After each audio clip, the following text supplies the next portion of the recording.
I should probably use that setting. Now that I'm aware that's a thing. Hello! Hello, everyone. No intro music today. We're just we're just getting right into it. Why? Because I'm feeling lazy, that's why. Hello, hello, hello, hello, hello. Hope you're all doing well today.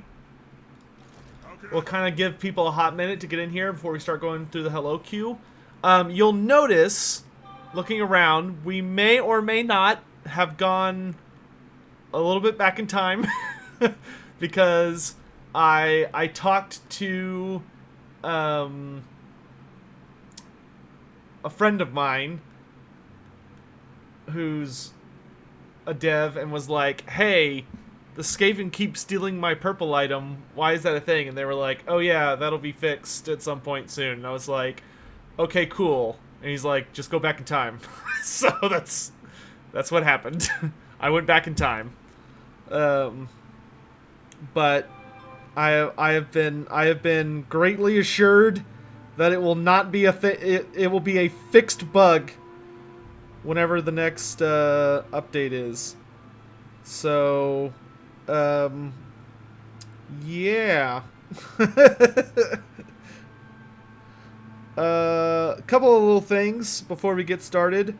One thing that I'm pretty excited about is there will be a podcast coming out tomorrow that I was a guest on, and it was a ton of fun.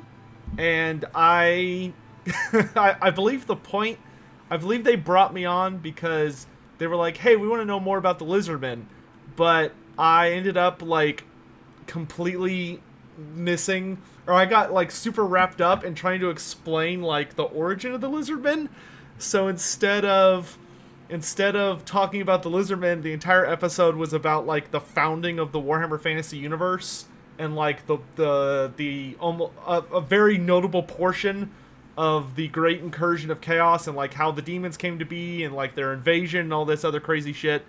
So if you would like to learn about that, then I would heavily recommend checking that out when it comes out tomorrow. Yeah, it is So Tech Takes Over a podcast. That is correct. I'm actually going to be going on Wednesday again to mess around with that, or to actually talk about the Lizardmen this time. But apparently, they enjoyed it. But it's kind of one of those things where they're a smaller group, very very nice guys, but they're like a little bit of a smaller group. That for them, you know, it's kind of like the more views it gets, the more likely they are to keep doing stuff. And they've almost done exclusively 40K stuff, but now they're starting to branch into fantasy. So, what podcast? I will shoot it out on everything that I have when it goes live tomorrow. So I will just pay attention tomorrow. I'll send out a message on Discord, on Twitter. I'll use the YouTube community page to send something out so that everybody can go watch it if they want.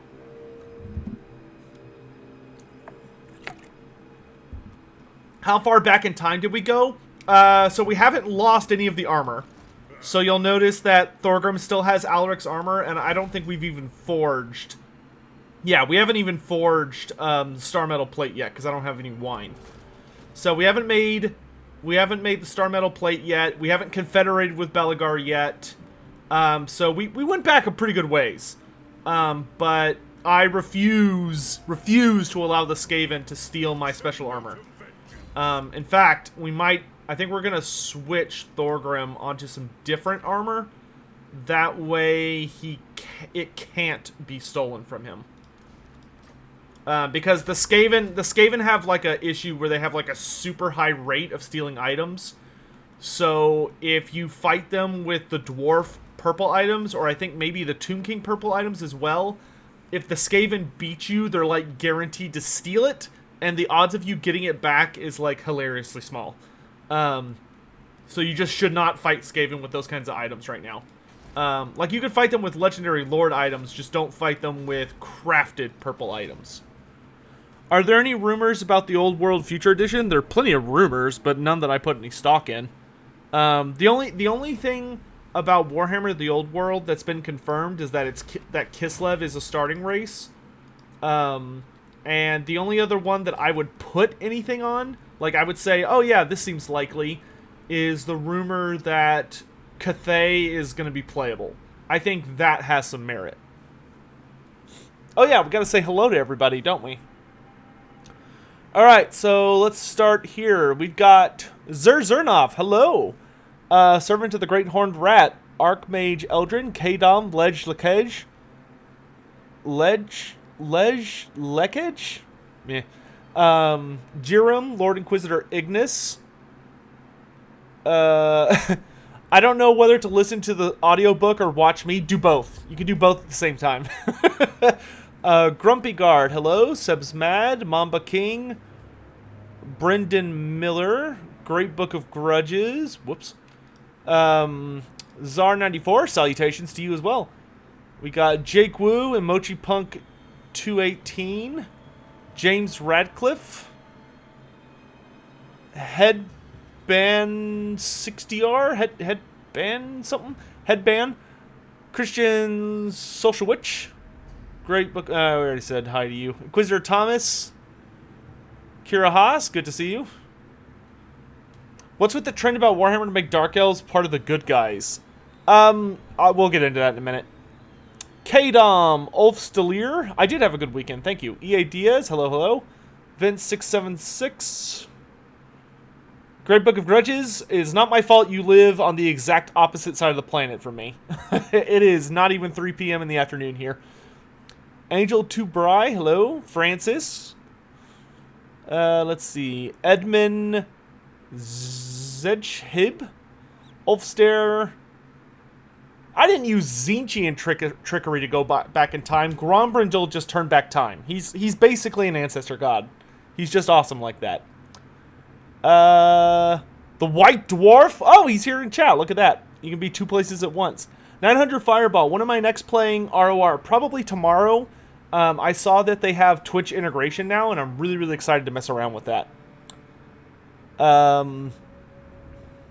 Every Ethan. World 777. Dominion Sorcerer, Viggy the GM, Jeremy Collier, Melquet, Mr. Phoenix, Crawwell Essel, Jirum, Marcos, St. Augustine, Jawal Lulu, hello, hello, Sicknarf Epop, Mogwai Man, and Delayed Revelations. Hello to all of you. And then over on Twitch, the Notorious Gelt, that's a cute emote.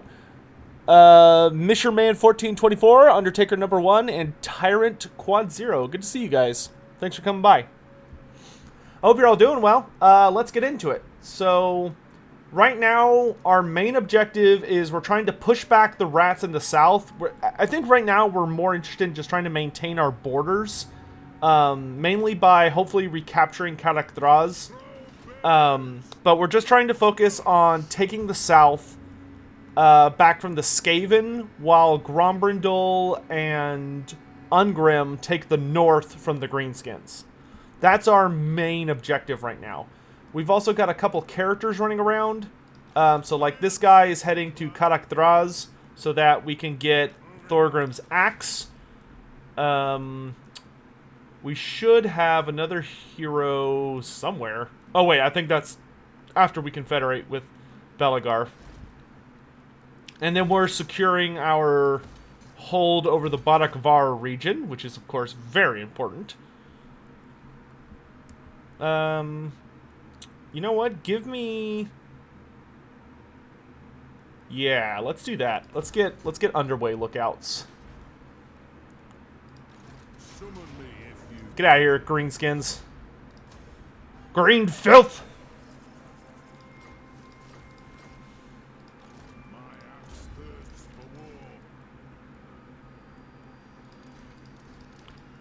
Barndon's basically just in charge of smashing rebellions. So for that, let's actually give you the Oath of Forging. And...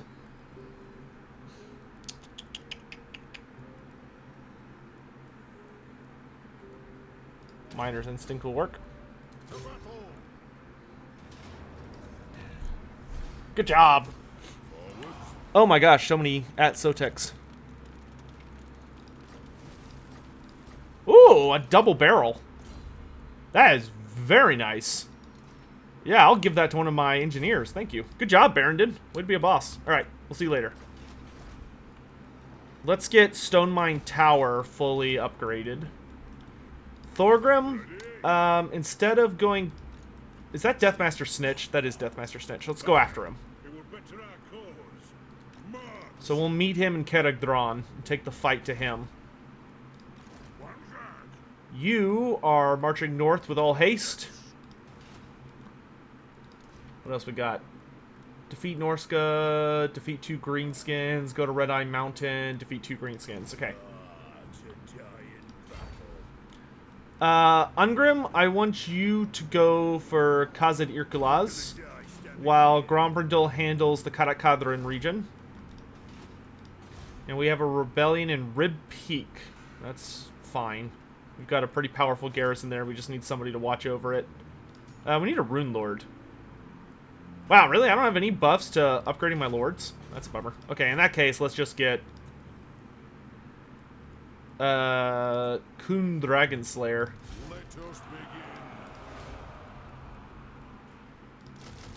Grab some miners and wait that out. Alright. So we've got construction going everywhere we need it. We're keeping an eye on Belagar for when we can improve relations with him, but I think our diplomacy with him is going up. Let's see. Yeah, it's going way up. So we'll keep an eye there, because our goal is to confederate him. That way we have all the dwarf characters. Oh, we got Taskmaster. Nice.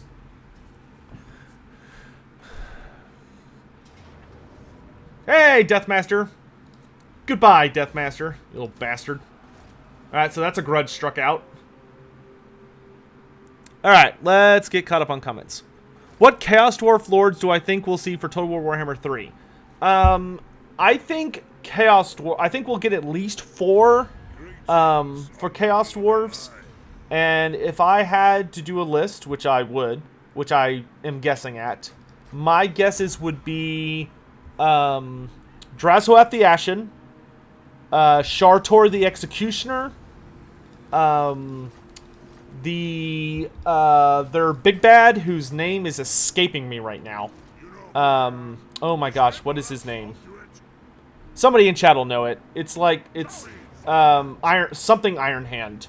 But there's a guy who's like a really big part of their faction who's vaguely a he's almost like part machine, or he is notably part machine, due to some of the like stuff he's been through. Look at that double barrel, very nice. So I'd really like to see him. And then for the last one, I know there's a character that exists in their like older lore, but there's basically a character whose whole shindig is that he is a he's a hobgoblin special character, which I think would be important. I am the White Dwarf. Very well, this may work. Beards in belts. My vows will be satisfied with this. Onward!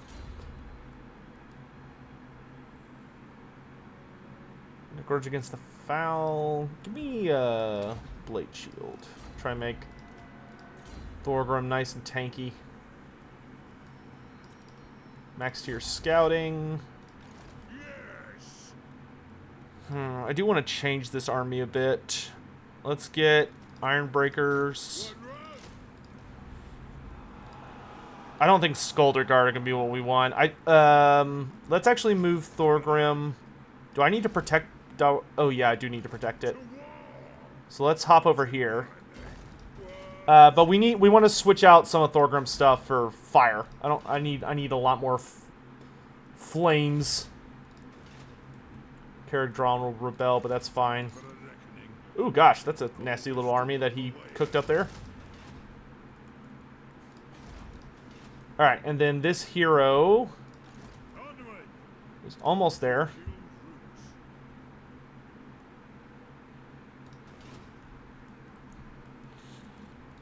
Yeah, it's a Skaven invasion, that's for sure, but Thorgrim should be able to handle it okay.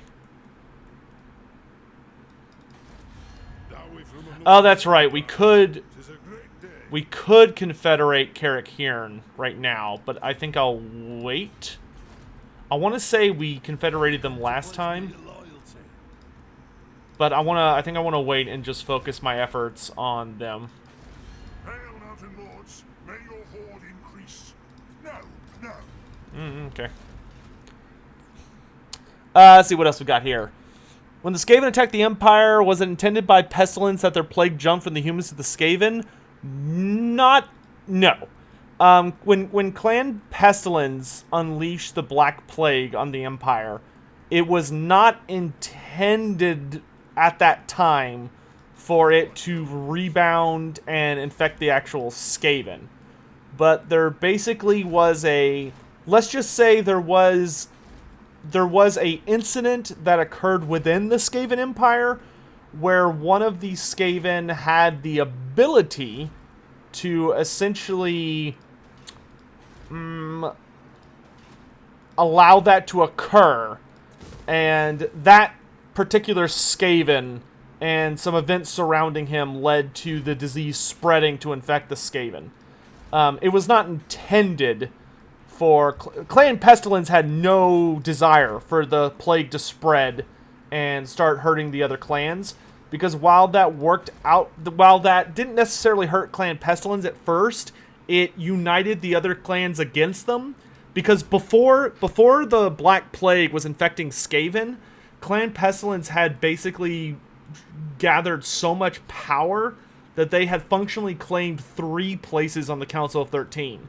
But when their plague started to spread, that ended up making them in a really bad position, and blew up in their face, and they lost control of 2 of those slots.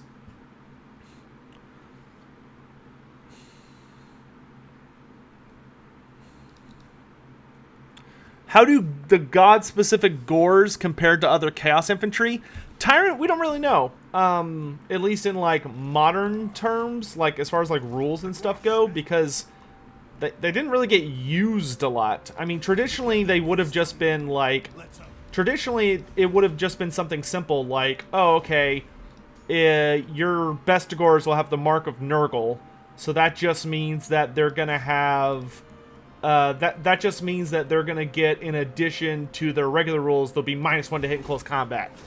You know, there wasn't, like, a separate, like, oh, this is a Zongor unit, which is something totally different.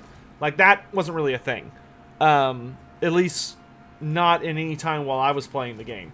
So, like, if Creative Assembly wanted to go hog wild, so to speak, with actually making Zongors, Korngors, Slongors, and Pestigors into their own unique unit types, that would be... They would have kind of free reign to go crazy on that. You know what I mean? Okay, we need, like... Yeah, we need all the Public Order and Untainted. Because I'm having so many rebellions, it's starting to drive me crazy. It's unacceptable. There's Urk filth behind every door, it feels like. You know what, Gromby? Let's trade out your Iron Drakes for the Skulder Guard. And then we'll have Thorgrim end up repping with the classic ones. Let's just march. Who's that? Grotslick. Grotslick, I'm gonna beat the tar out of you. Oh yeah. Pow! We don't need the sack. Our goal is just to reclaim territory. Ooh. Oh, I have a Slayer Ward. I need to get you a hero sometime soon. Let's see, I don't need Doom and Slayer yet.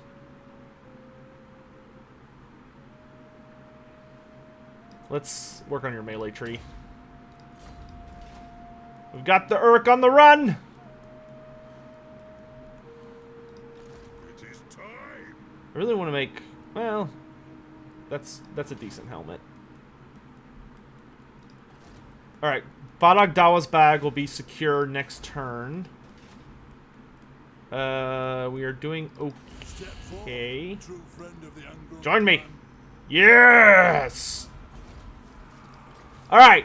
Now we have every dwarf character. Think life is good. Get that engineer out. Thank you for your service. Send that Thane to Wisemond. Thank you for your service. Balaga! You need a real army, my boy. What's going on, Carrick Izor? We need growth. Pretty okay with most of this. Get rid of that, get rid of that, get rid of that, get rid of that. Okay, by most of this, I mean some of this. God, look at all this money you're producing. Oh, you don't have the Hammer of Angren yet? Dang it, I got him too quick. I should have let him get the Hammer of Angren. That's fine. I want you to... Let's get rid of that. Get that last ghost boy. And then we will ship you off in just a minute.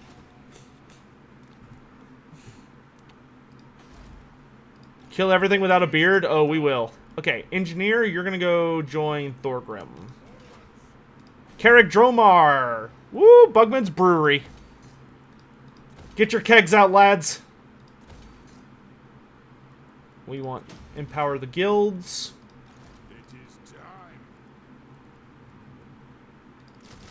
You just keep recruiting stuff to make sure you smash that army. Alright, we good? We're looking pretty good. We might grab Thorgrim some armor. Oh, you're here. Awesome. Carrick Asgal. Boom! Okay, we can go get the Axe of Grimnir now. Awesome. Pop through that. Just grab some experience on your way up. Nice. Okay, that's great news. Okay, so... Do I need anything down in the south? Nope. We're doing all that just fine. Okay, good.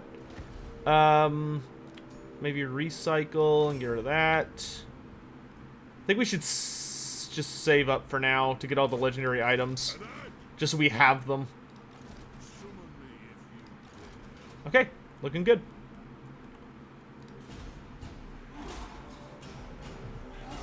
Can vampires grow beards? I don't think so. Well, I get probably. I'm sure if they were to use magic, they could manage it, but it would probably take like a concentrated effort. Military alliance? No. I will give you everything just short of a military alliance because I'm going to confederate you. Because all the dwarves will unite under Grombrindal.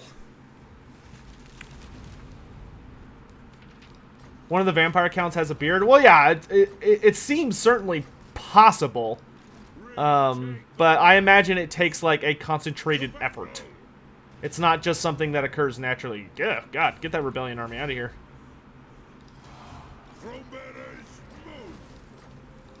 Glittering scale. Ooh, that'll be great for you. I mean, Helm Discord's... Actually, if anything, Helm Discord might be better. Glittering scales might be better on, like, your runesmith.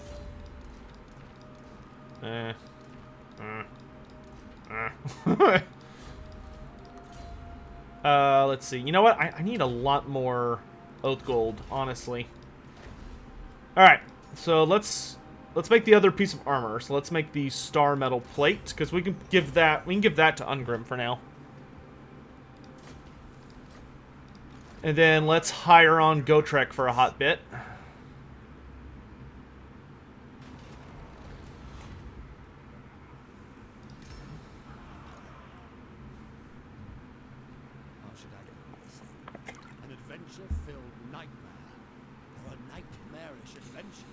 Make a slayer out of you yet, madling. And they're back.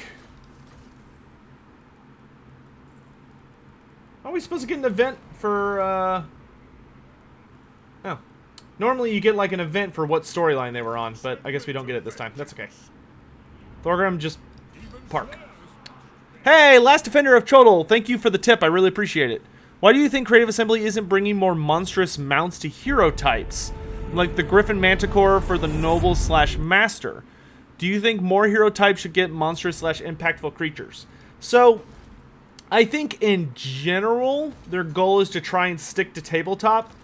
But in the event where tabletop does have those kinds of mounts available, I would imagine the only reason they don't have them able to do that is it's either some kind of design issue, like maybe there has to be something rigged for that specific character's skeleton in order for it to work, or maybe they just look at it from a balance perspective of they tried it, maybe, and then internally in balancing there ended up being a problem because of it. It's hard to say. You would probably have to like ask them specifically in an AMA. I imagine I would not be surprised though to find out that it's just kind of like an oopsie or like an oversight. Like it would not surprise me for them to be like, oh hey, if someone were to come to them and be like, hey, the master had a Manticore mount in tabletop, why doesn't he not have it in Total War? Their reaction might literally be along the lines of, oh, whoops, and then they would just put it in. I don't know, though. You'd have to ask them. I don't have a good answer for that, unfortunately. Hey, Great Book of Grudges, have a good night. You can always catch the VOD later, my dude. Hope you have a great day. Okay, let's put that in Zarek Zil, so it's guarded against frickin' what's-his-face, Ikit. And then just all the garrisons. Garrisons in every direction.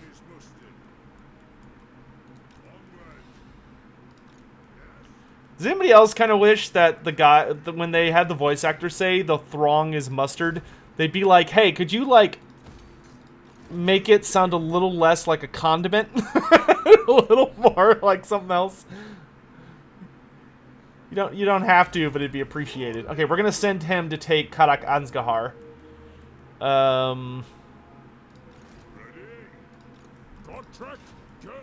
Ready. Okay, Karak Kadrin is ours, and if Grimgor wants to fight us for it, he can. I must fulfill my Slayer oath. I can't see if there's anything in Red Eye Mountain, but we'll just have to find out. I am the Slayer King. Ah, the Dragon Cloak of Fear Scar. Yes. All right. God, we're gonna be doing so many quest battles today. I'm so excited. That battle should be an easy win. I'm not worried about Mount Squighorn. All these sieging armies are just absolute trash. Yeah, the funny thing about all these Clan Eshin armies is they're not scary as long as I have something to, like, protect me from Menace Below. Because, God, I hate Menace Below. It's such a stupid ability. I just find it substantially stronger than it has any right to be. Okay, I think we're pretty good. Alright.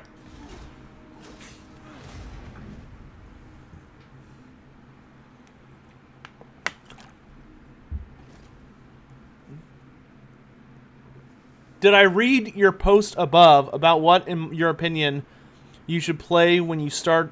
what? When you start facing off against the Dark House with Grombrindal...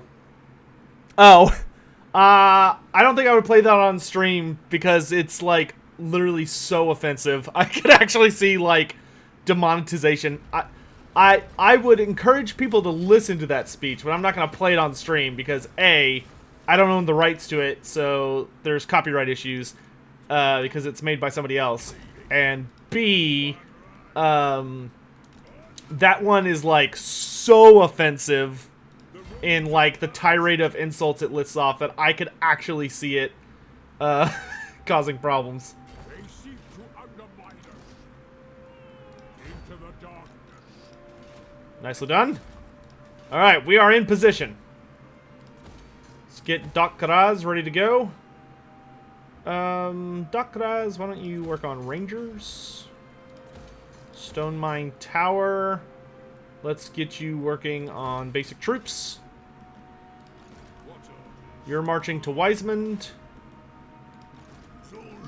Beligar, you'll attack that next turn. Grimgor dares lay siege to us. Why don't you capture Red Eye Mountain? Ooh, that's a garrison. Okay, we'll come back for Red Eye Mountain. we'll come back. Let's head for Karak Raziak. And then maybe Ungrim can make it to support Grombrindal. What speech? There's there's a really goofy famous speech for a video game known as Ravendell's Quest, which is like a very silly, I don't know if I'd call it a mod, but it's like a very silly take on a video game called The Shadow of the Horned Rat.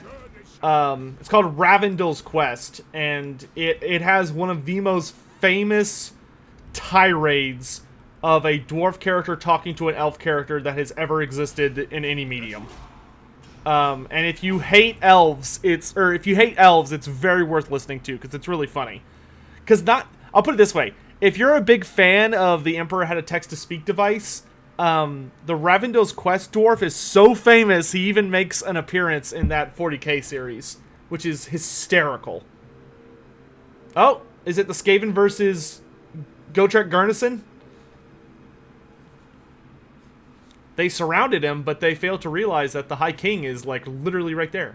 Whoa, Azhag is right there. Okay. Yeah, let's have ol' Ungrim come support Grombrindal and defeat Grimgor Ironhide. And then with Grimgor beaten, we can strike a coordinated effort at Azhag and push the Greenskins out once and for all.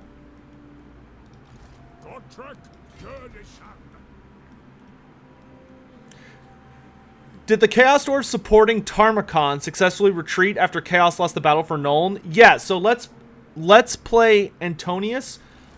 Interesting fact about that, one of the issues that Tarmakon ran into was that he goofed when it came to his invasion of the Empire. And I can't remember if it was due to like a prophecy error or what exactly happened. But like he thought he was attacking Nuln and he was actually attacking a different city. And it kind of led to this issue where he went all in on the wrong place. And something that kind of ended up happening to him was his army, in typical fashion, kind of like scattered due to like, not boredom, but like almost confusion. Like everyone just started kind of like attacking whatever they wanted. And the Chaos Dwarves were a part of that. So after the Chaos Dwarves helped him crush the city he thought was Nuln, the Chaos Dwarves were like, okay, we've done our job, peace, and they just left. Like, they went and raided a bunch of nearby towns and minor settlements to capture, like, a ton of slaves, and then they peaced out. So, when Tarmagon had, like, his big final battle against the people of Nuln, okay, this balance of power is total bullshit. I will fight this myself in just a moment. First things first. Let us settle this. Consider it settled. For the wisdom of the layer. Good job, Dragon Slayer. Well done, well done. I imagine those Skaven are going to come for us in the south, so you are dismissed for now. You...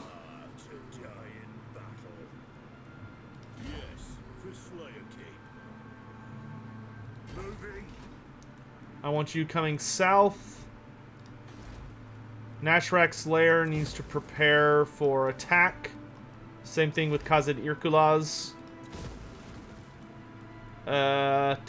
Tut. Engineer, keep hustling. Good job, Beligar. Karak Izor's looking fine. Fester Spike is going to be renamed to Grimhold, I believe is what it was. That way it has a proper Dawi name. I answer to clan. Yeah, you're marching. Another rebellion? Oh, it's Zufbar? Okay, that's fine. Is Barrendon ready? Yes! Barrendon, hold the line. Alright. The High King acts. It's time to whoop up on some Skaven. What is this? Oh, it's the Ranger Scouts. Am I hyped by Darktide? Yes, I'm actually really looking forward to Darktide. His name is Urist. Ah, yes. You're thinking of the wrong speech. You were talking about the speech. Oh, you're talking about the speech from his appearance in Text-to-Speak. Yeah, yeah. Once again, not going to play it just because potential copyright issues, but it is a good time. Alright. The good news is he's going to have barely any menaced blows, which menaced blows are, of course, the biggest bullshit in the universe. And we are going to do our best to just obliterate this pain in the ass before he can unite with his other army. Because, of course, the main issue we're having is that the Skaven that we're fighting are Clan Eshin, which means all of their munitions on Skaven units are armor-piercing, so they're absolutely able to completely shred our army. And I didn't figure that out until, like, the end of the last stream. It finally occurred to me why we were getting curb-stomped by Clan Eshin all the time. It's like, oh, right, they're like an exact counter to dwarves. So what we're going to do is play carefully and try and just mow down the ranged units. And as soon as Thorgrim can hire new units, we're going to focus on hiring out a lot of flamethrowers and a lot of... we want a lot of flamethrowers and a lot of miners with blasting charges, because those are really strong counters to Skaven nonsense. Yeah, like those Night Runners and Gutter Runners both have AP missiles, which is just ridiculous.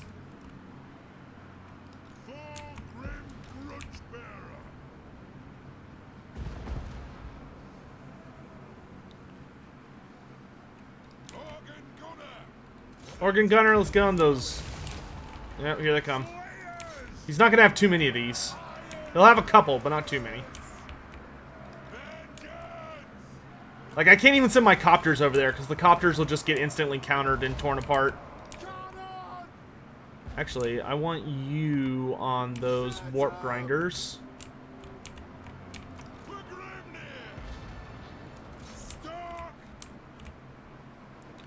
Darius Ferrier, thanks for the tip. Wood Elf rework. Yep. The prophecy has come, my friend.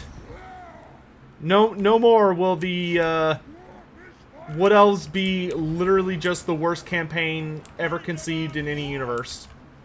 Okay, hopefully if the copters organize. Oh gosh, that's a lot of stuff. Let's get in there, lads. Save those. Let's send y'all over to this flank.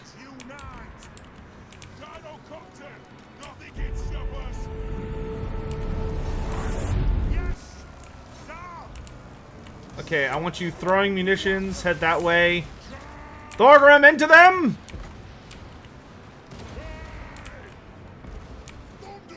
Thunderers, focus those gutter runners. Oh gosh.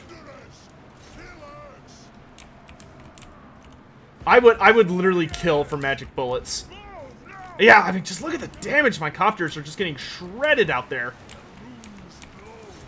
Stay in combat!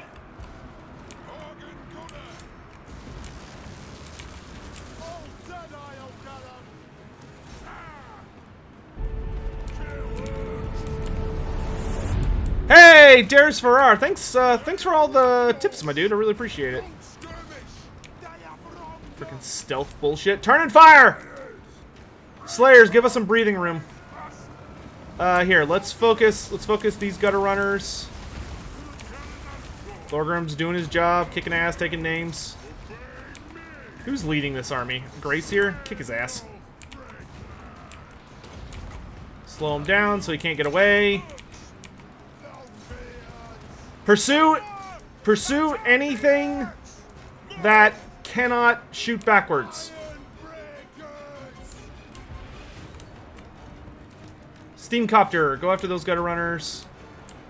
Yeah, we want to focus our shooting on units that can't fire 360. So like these gutter runners, we're gonna focus down. Ooh. Thorgrim's kicking ass and taking names. So far, so good. Yeah, chase them off the battlefield.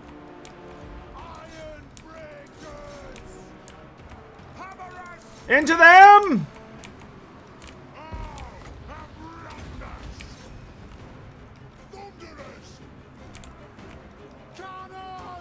Let them have it.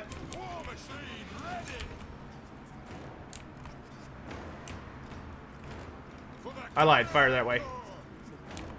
Fire there. Oh god. Oh god. Floppa floppa. Open fire. Why'd you stop running? Go that way. Longbeards with axes. Deal with Infectique.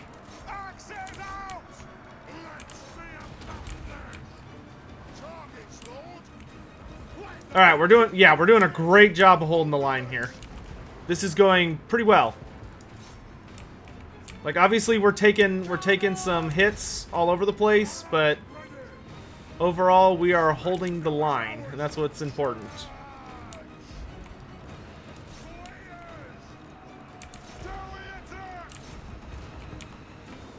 Yeah, Thorgrim is just doing what Thorgrim does best. Turn and fire! Turn and fire! Good job! Good hit. You know what? Let's focus those. Oh, you guys are like melee only now. Okay, you go there. You come here. You go there.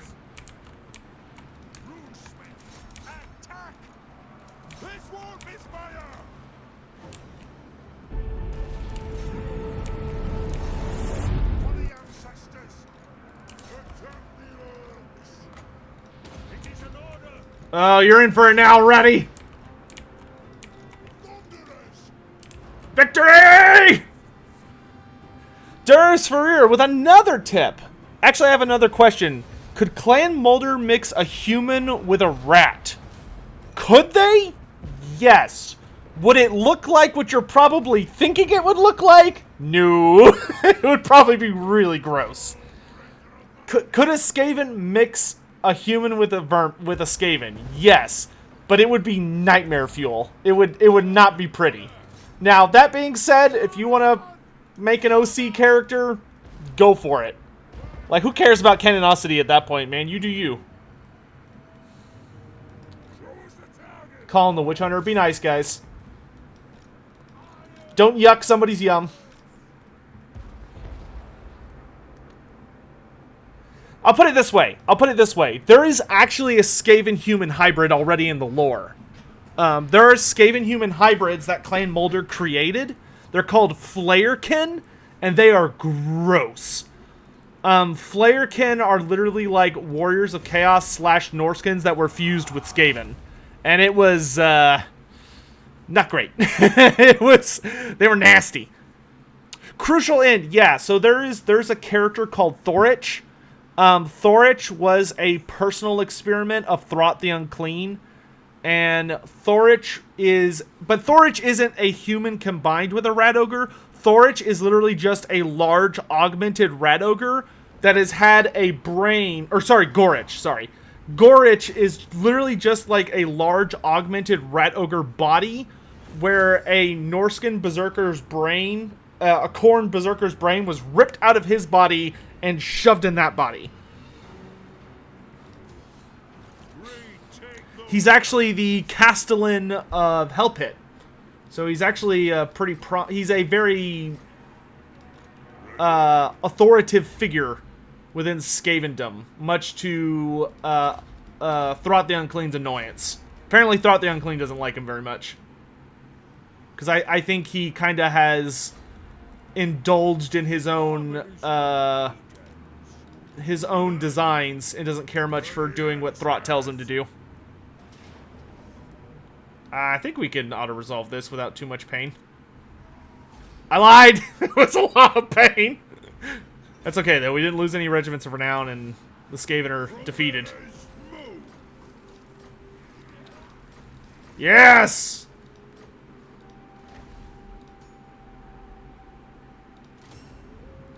More Ungi garbage to recycle. Alright, Thorgrim, retire to Karasakarak. For now. Thorgrim... Or sorry, not Thorgrim. Gotrek, get yourself an army, my dude. Let's get you some Slayers that would follow you around that you would hate. Some Grudge Throwers, a Cannon. Let's get some Quarrelers with great weapons. And then... Your army doesn't have to be good, it just has to be functional until you leave.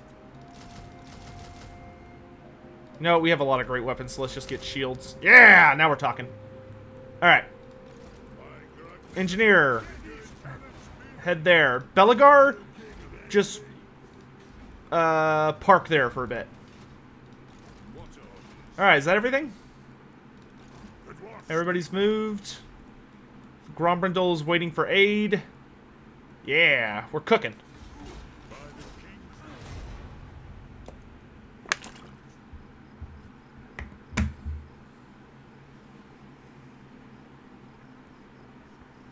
Who wouldn't Gotrek hate? I mean, Gotrek doesn't hate a lot of people. He's just kind of a spiky personality. No, you never get peace. You will never get peace. You will get death. Well, okay, you'll get peace and death. Though, more than likely, every time I cut down one of you vermin, you're getting tossed back to the hell of your god, who's not happy to see you.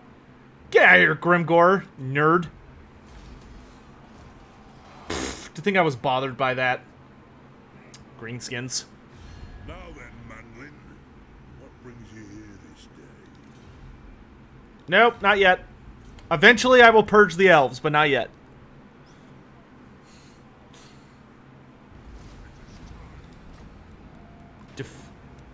Oh, it's time for this again. I kind of want to go Valea's Protection. Because we're having kind of a rough time of it. Oh, but God, I love that. I'm gonna go Grugni.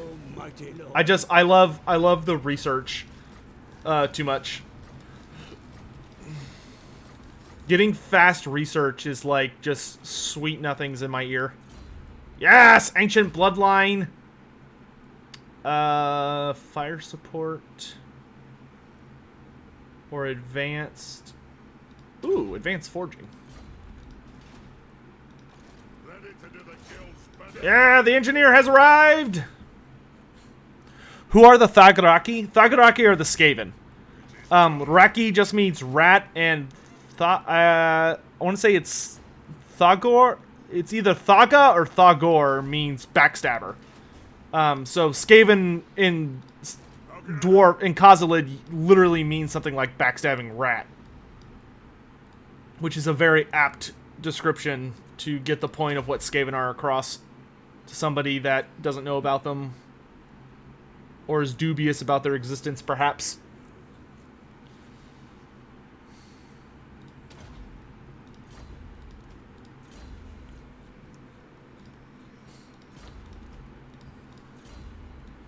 I'm guild approved.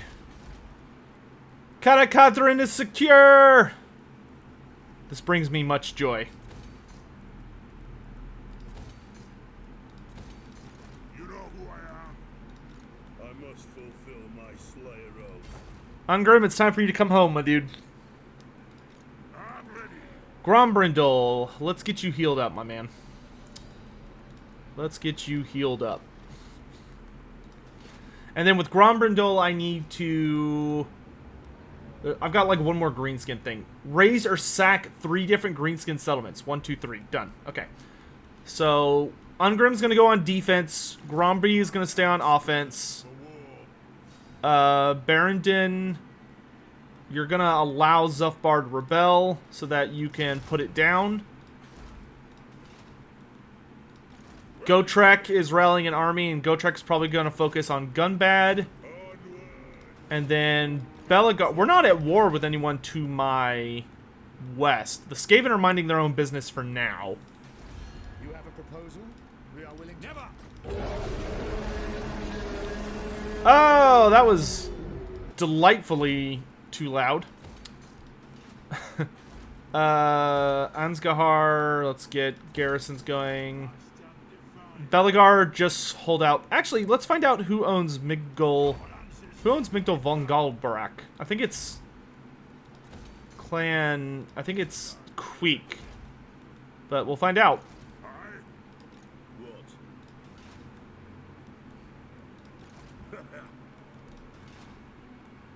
Okay. I think we're stable. Critical success. Mwah. Alright, let's find out what that was. Oh, what's the rest of the story with the dwarves, Chaos Dwarves at Nuln? Oh, they left. Sorry if I got distracted. The Chaos Dwarves at Nuln literally, like, after Tarmakhan blew up, I forget what city he blew up, but he destroyed a city with the help of the Chaos Dwarves. And the Chaos Dwarves, from their perspective, were like, hey, we agreed to follow you and help destroy a city. We've done that. So, Drashoath the Ashen, like, he just flat out left. He got his lads together, they raided a couple of villages, got a ton of slaves, and they booked it. Also, we got some member stuff. Thank you to Nicholas Quisuela for your celebrating your 20th month in a row. Thank you very much for that support. And Jacques Thrades and Mr. D for your 2 months in a row anniversary. Thank you very much for the support, my dudes. And then Undertaker, Thrott's issue with Gorich had something to do with Gorich's rise to prominence, become the Castellan Hell Pit, and is threatening to outshine Thrott. Oh, okay. Yeah, Gorich is not a character I know a ton about because he's not... Gorich never shows up in any of the Skaven army books. He's a white dwarf character. So, like, if you own the Skaven army books, you would never know Gorich even existed. But he has a pretty famous white dwarf article. Okay, Ekron's about to come under siege. Not a big deal.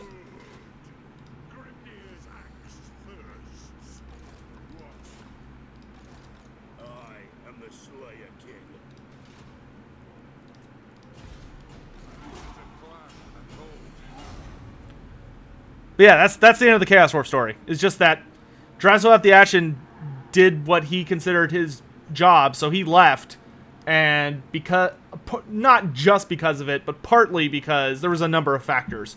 But one of the factors being that the most of the Chaos Dwarves left. Tarmakhan was killed, and his army was defeated. Do I know what happened to Wulfric the Wanderer during the end times? Yes. Wulfric the Wanderer challenged Valten to a duel during the Siege of Middenheim, and Valten killed him.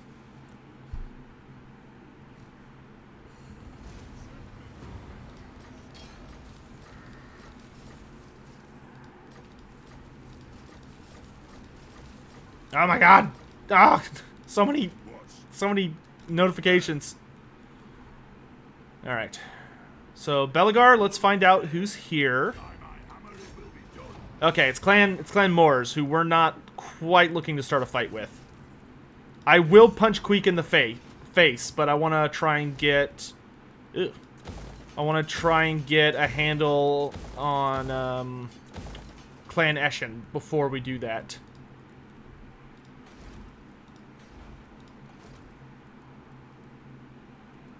Dragon Slayer will be ready in 3 turns. Okay, I guess Sundram's gonna watch Ekron for me.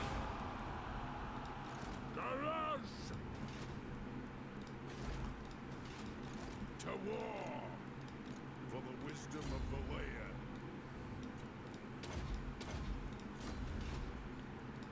I am the White Dwarf. Aye, but the axe of Dargo demands blood. If I remember, this quest battle for you is actually pretty hard. I think that's the one where you have to fight like just a ton of chaos garbage. Kazadir Kalaz is totally gonna fall, but that's not unexpected. Okay, I want you to march. March or underway? March. I want you to march to Nashrak's lair and hold that. While I focus my efforts on Grombrindal healing up, and then Grombrindal is going to attack this stuff. We'll have Ungrim hold Nashrak's lair, and hopefully fight Azhag and defeat him, which will be the end of the Greenskins at that point. Trying to get Gotrek's army hurried up and done. Do I have a stance? Oh no, this is the best stance for recruitment. Okay. Because we do, of course, want to finish Thorgrim's army as quick as I can, so he can go do his quest battles. Okay, and then this Thane, not quite there yet. Who owns Iron Rock? Clan Moors? Yeah. Oh, hey! Immortality. Could Flarekin work as siege weapons? I don't think Flarekin will be in the game, to be honest with you. Flarekin are a very... Yeah, let's just... Oh, yeah, let's get up to rat poison. Yeah, let's do it. Let's get rat poison, chat. What better way to deal with Skaven than to make our entire faction cause fear, right? Beep boop? Oh, no. Oh, no. Oh, no, it's the beep boop. that means Legends Waz here. Oh no!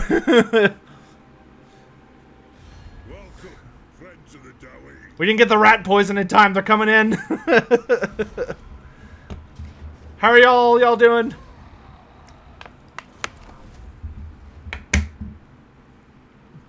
Hello, hello, hello. Yes, I see the raid. You don't remember this many rats? There are many rats. It's okay, we're beating them back, but there are many rats.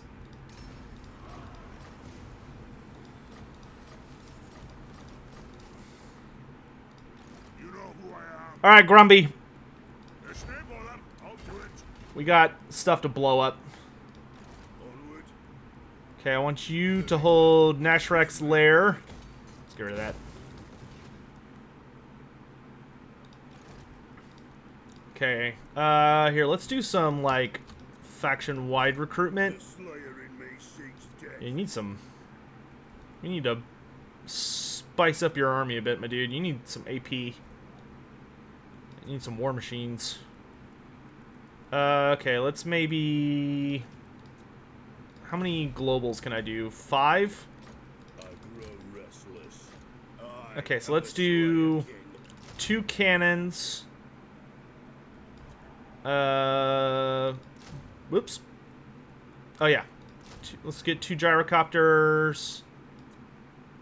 And maybe pick up a unit of thunderers to start. Hey, I need that, Legend. Oh, Legend, by the way, I will shoot you a message today about it, but oh gosh, I'm blanking super hard. The speedruns wrapped up. So the speedruns are over for Carrick 8 Peaks, and I got the final results and all that. So I'll be taking care of that this week, but I will message you about that. Just a heads up.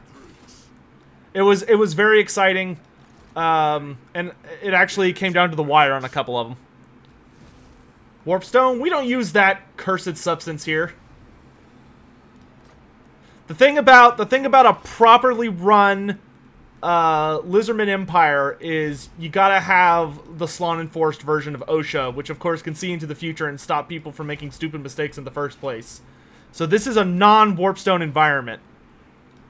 Yes. Beast Slayer.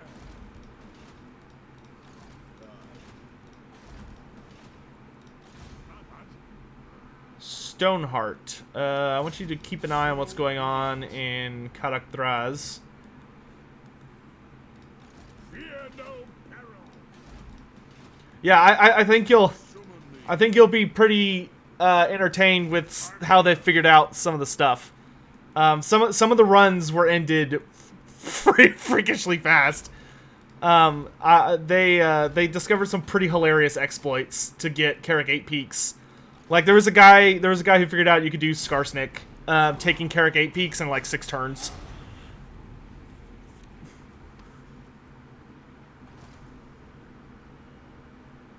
Hey, and then we've got Adanian over in Twitch. How you doing, man? I'm doing good. Well, I hope you have a good night, brother. Thanks for coming by and saying hello. You coming for me, Azhag? All here are honored dwarf kin. I lost Kadak Draz. We did. We got overwhelmed by a pretty serious invasion of Clan Eshin. And there was nobody there to defend it. Because I wasn't expecting 4 armies to come in when they did. If anything, I would say a notable amount of my empire expanded a little bit too quickly. we're kind of suffering the penalty for that now. Okay, and then we can get rid of that so that I can have the Oath Hall. So actually, what is this? That's +1 recruitment rank for hammerers. So I'd rather have this. Where is it? This first. It only takes 4 turns, though. So let's do that. Yeah, and then next turn we'll get to work on the hammer structure. Yes, and you're ready for battle. Alright, go Trek, go kick the shit out of Deathmaster Snitch. I believe in you. Yep. Yeah, that is how he did. Yep. Where can you watch Taking Care of 8 Peaks in 6 turns? I will have all that up on the channel before the end of the week. I'm going to do the announcement video about the fact that the speedruns are over, and then I will have a place for all of you guys. It'll probably be like a couple of videos, but there will be a series of videos where you all will be able to go watch all of the speedruns and see how they did it, because a lot of them are pretty, like, insane.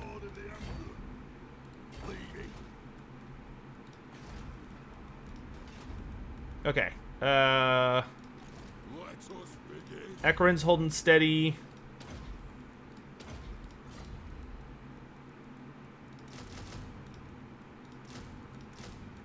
Grab that, because I was forgetting to recruit stuff there, and now there's a pretty large army there, so let's deal with that. What mods am I rocking? If you scroll down on the description there on YouTube, you will find all of my mods at the bottom of the description. I have them all nicely neat and set there for your convenience. It's a giant battle. I don't really need die, so I think I'll focus on soldiers. The dwarfs need me. Fight! Okay, we need to raise and sack 3 different greenskin settlements. Let's go. Which, if memory serves, you can kind of cheese that by...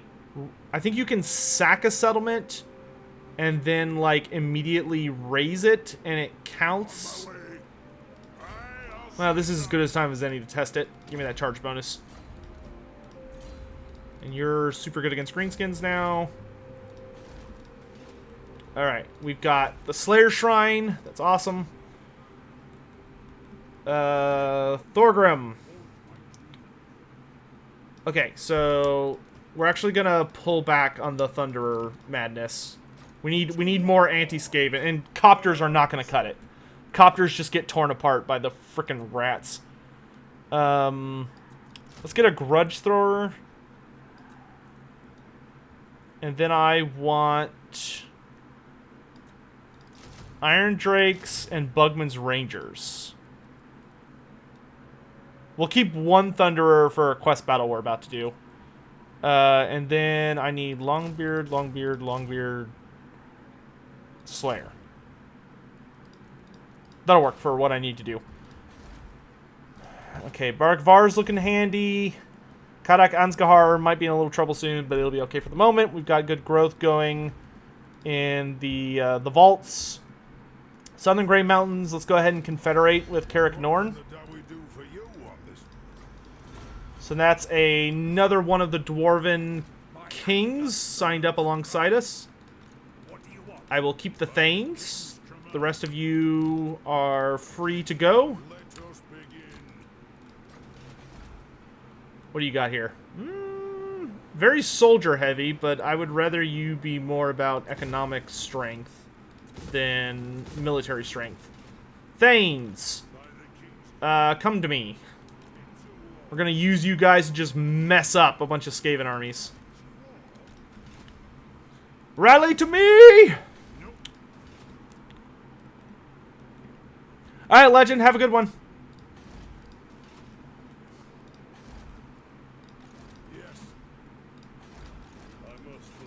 Yeah, I think Copters are really good against Greenskins, but against Clan, and even against regular Skaven, I think they're awesome, but against Clan Eshin, they just do not work. Okay, raid Essen, destroy the Ekran Uprising, kill Deathmaster Snitch, take back Khazad Irkalaz, and kill Azhag the Slaughterer. Okay, we are doing swell.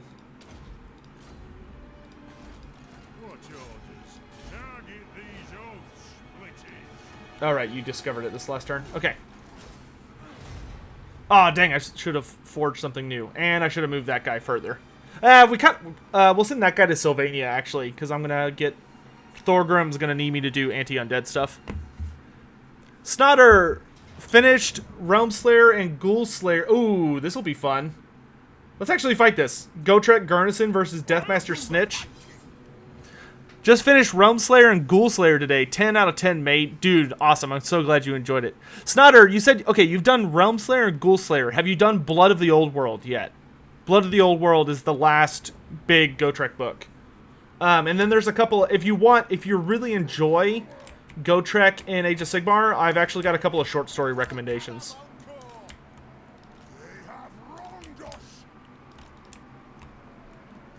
Alright, you rat bastards. I brought an army just designed to mess with Snitch. Lots of, like, troops that can defend themselves and explosives. We got a posse for Gotrek and Felix. I'll be damned if that rat bastard messes with us here.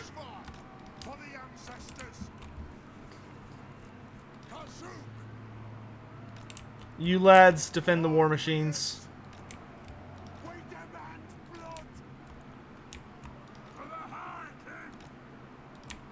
Can I see over this hill? Yeah, I can. Okay.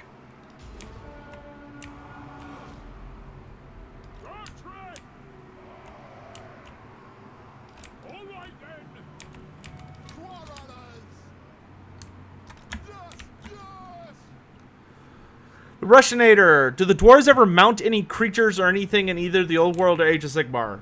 In Age of Sigmar, yes. In Age of Sigmar, there is a dwarf faction called the Fire Slayers, which are slayers with a very fire... It's like an all-slayer faction with a very fire-themed design, but they ride on giant salamander monsters called Magmadroths. I love Magmadroths. They're actually a super cool unit.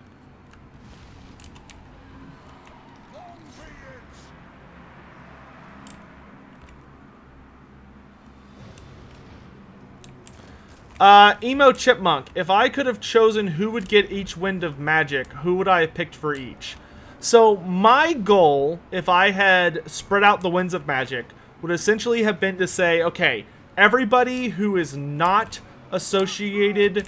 or everyone who is chaos themed or is going to be fighting alongside chaos is going to have like their big battle, and then everyone else is going to you know, show up as appropriate for other things.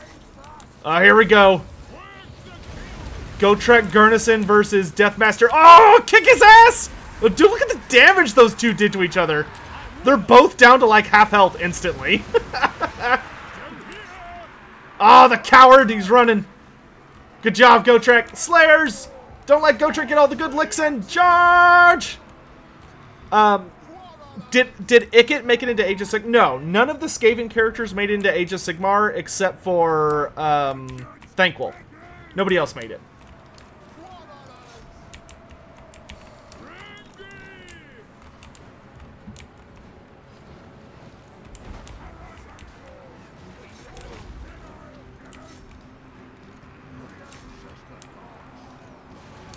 Gotrek, Felix, get the assassin.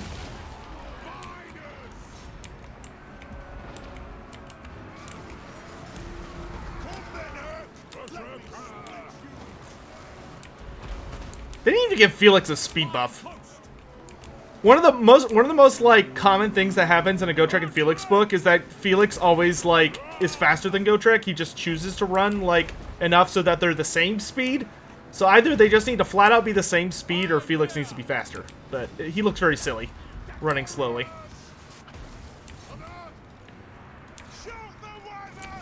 Show him what for, lads! Oh shit, he vanished. Find him! Sorry, I'll answer the Incarnate's question in just a minute. Where that son of a bitch go?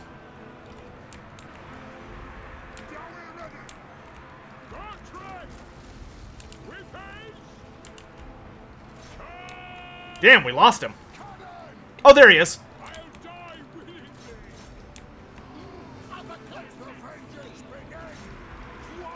Ah, he's gonna get away. Stop him! Stop him! Fire everything!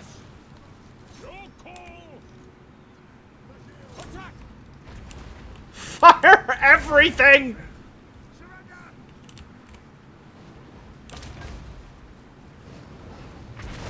Ah, I got him.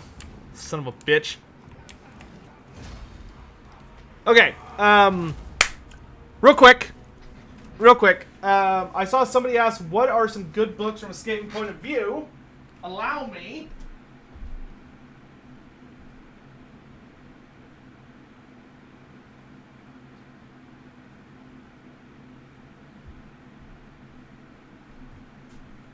Best books from a Skaven point of view is on GamesWorkshop.com. You can still pick up Thanquol and Bone Ripper,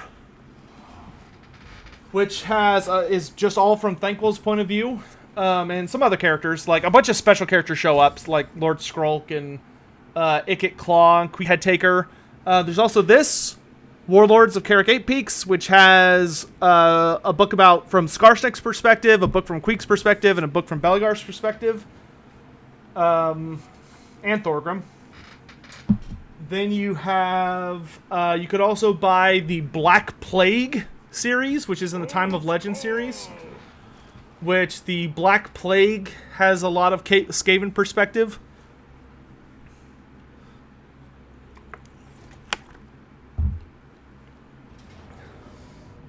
Ah, shit. Here we go. The Defense of Nashrek's Lair. So yeah, I'd recommend those. But anyway, back to that earlier. What are some of my favorite anime?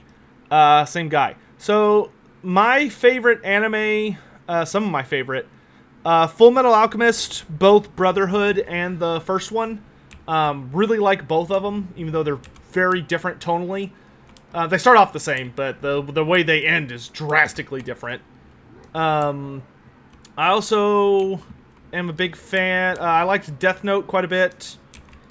One Piece and Bleach I enjoyed, but I found both of them to be a little repetitive. Like, you kind of got the same thing, just a little different every single time, and eventually that wore on me. So I stopped watching those, but, like, I enjoyed it while it lasted.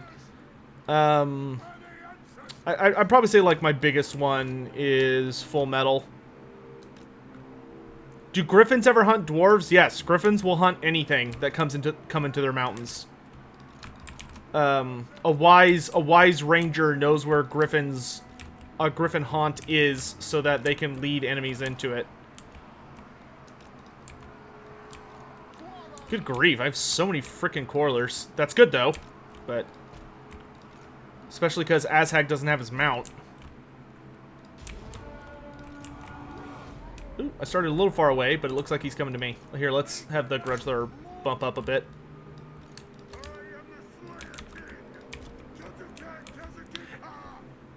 Storm Fiends in Warhammer 2 or 3? 3. I think in Warhammer 3 we're going to... I think Warhammer 3 is going to be about the end times, and we're going to see end times models start showing up.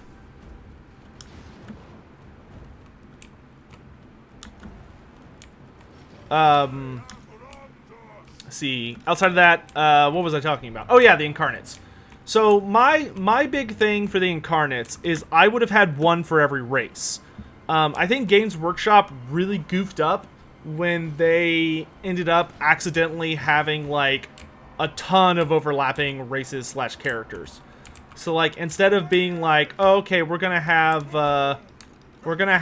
like, you know, 2 to 3 elves, 1 human, one of this, one of this, one of this. They had like all elves, all humans, and that was like pretty much it. So the way I would have done in the incarnates is I would have had Nagash be the incarnate of death, the same, and Nagash to represent all undead. Then for oh god, for the lore of metal, wow, that was actually a really nasty purple sun. Rude. For the next lore, hold on, it's hard to do this and fight at the same time, so forgive me if I get a little quiet, especially because this fight's kind of important to determine if we're free of the greenskins at long last. Good grief, he's just like unleashing hell on us, isn't he?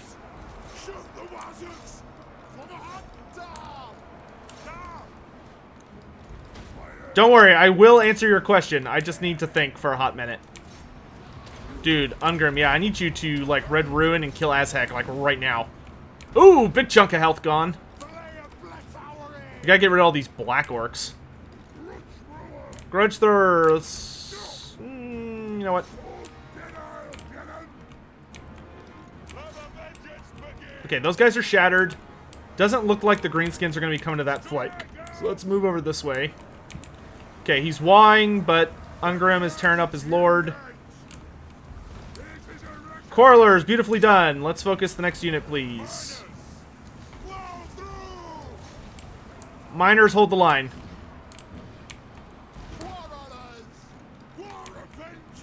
Let's mow down those pig boys.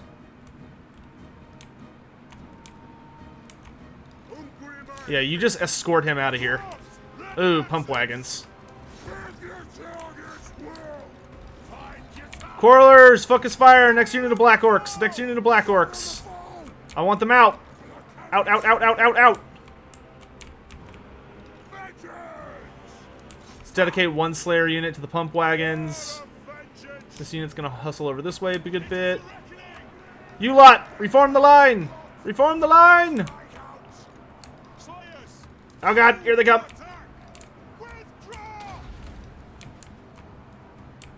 Uh-oh.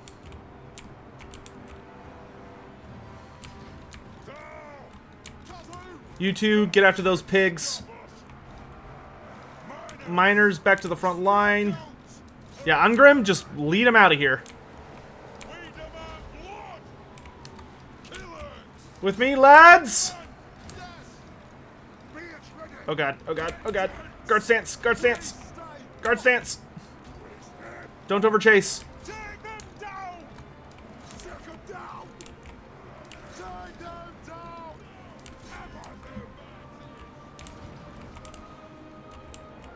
Good job, Ungrim. Let's get in there. I think we've got this. Here comes the pig lord, but we can just mow his ass down. Archers! Yeah, you can't beat the Slayer King. Chugga, chugga, chugga, chugga, chugga, chugga. We got enough DACA.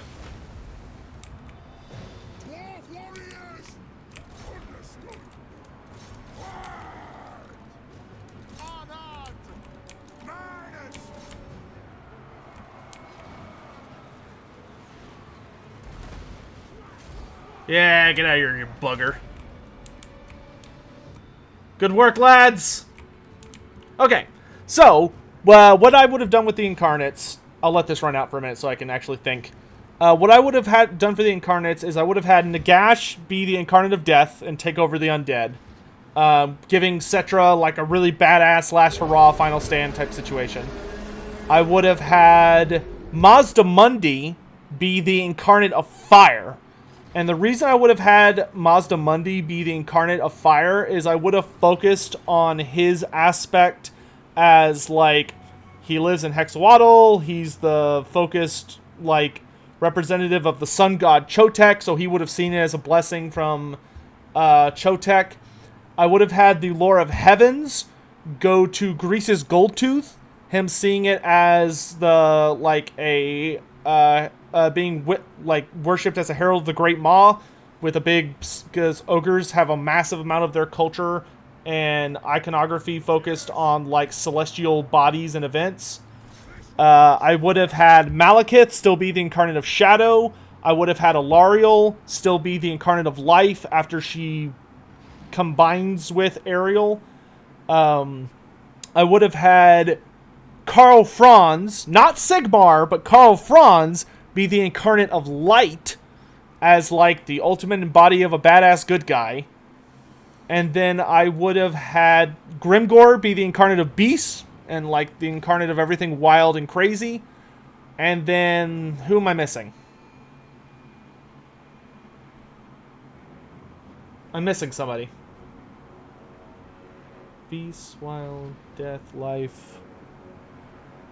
Beast, wild, or beast, metal, fire. Metal! Metal would be Thorgrim.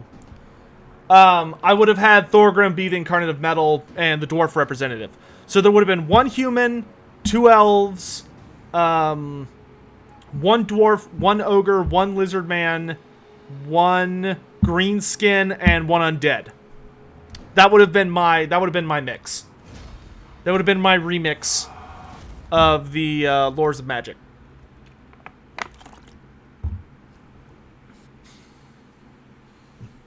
No, not Gelt. Gelt's cool, and I like the narrative of Gelt turning into a necromancer and becoming kind of a bad guy, and then he ends up redeeming himself. That's fine. Him being the incarnate of metal was dumb. No, Shadow would be Malekith. Still, I wouldn't have changed Malekith. Dwarves using magic? Dwarves use magic all the time, dude. What do you think runes are? They just don't cast magic.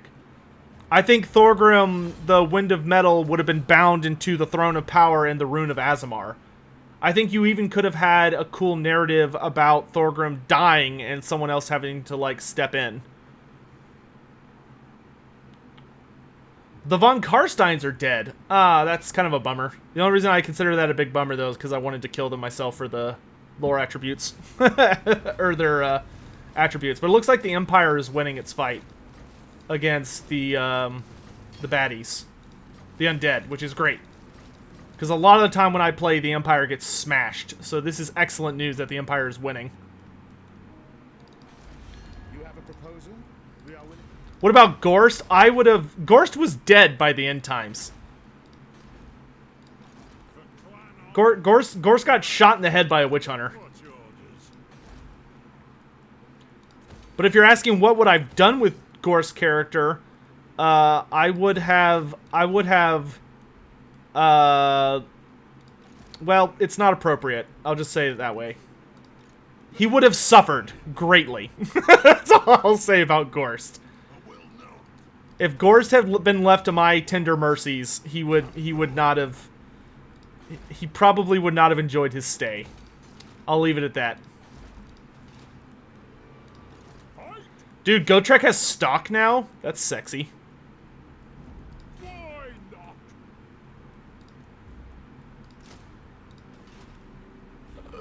Oh, you know what? Don't worry about that. Just go to Gunbad. I'm curious to see if Gotrek's new traits are gonna carry over. Interested to see that. We'll have to see. Let's pick up Ancestral Grudge. So you're just hitting the greenskins like a minor god. Oh, you're not getting away. Ha-ka! Keep pushing! To Kazet Irkulas!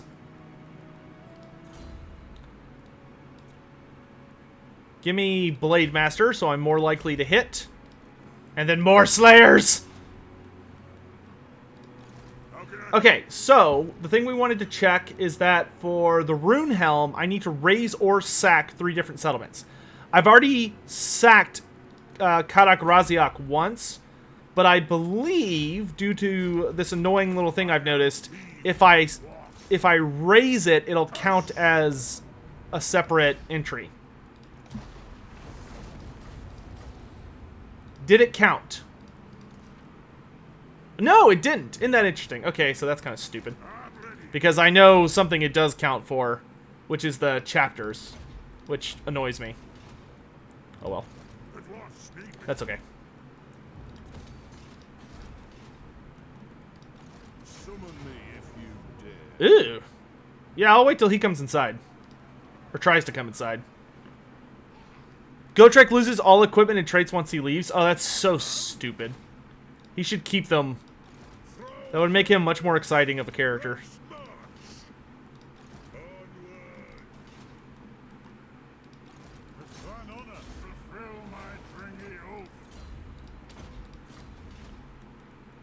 Okay, let's forge some goodies. We've already got all the armors. What about talismans? Oh, no. Okay, let's get the Ring of Grimnir next. Actually... Ah, dang, I can't make Starbreaker yet. Let's get... I don't need Elfbane just yet.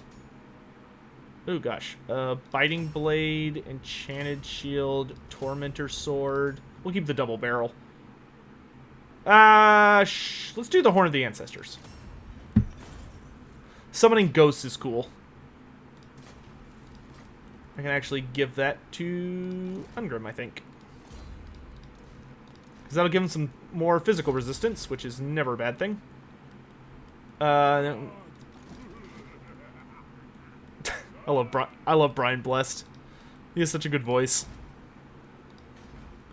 Like, you can tell when Brian Blessed voiced Gotrek, he just had, like, a ton of fun with it. Which is good. Like, that's the way it should be.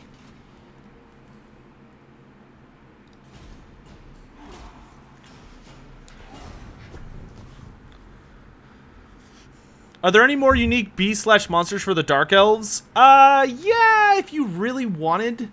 Technically, if you wanted to, like, really dig deep, there are some, like, sea monsters you could pull out. Like the Hell Drake, and, they have a lot of, like, monsters that are used to, like, pull their black arcs and stuff, but it's vaguely said that they would potentially be able to come up on land and attack people. So, like, you could lean on that if you really, really wanted to. You know? So that's an option. I don't know if that's what people would want, but, you know, it's something to work with at least.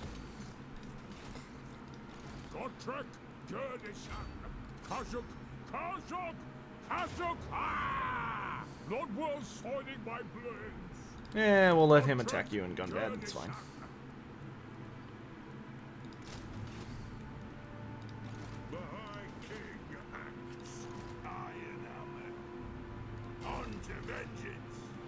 Okay, we can let Belegar hold down the home front while I focus my efforts further abroad. I want you two to come out here. Where's that really good guy? You. No, not you. Yep. No. You. You are going to head to Vampire Land. As are that other guy. There you are. You both are going to go hang out there, because I'm probably going to have a quest there. Okay. The slayer in me seeks death. Ooh, Grimgor actually kind of got an army together. It is time. I can't see it, so I don't know how good it is. Because my army is not great. I grow restless.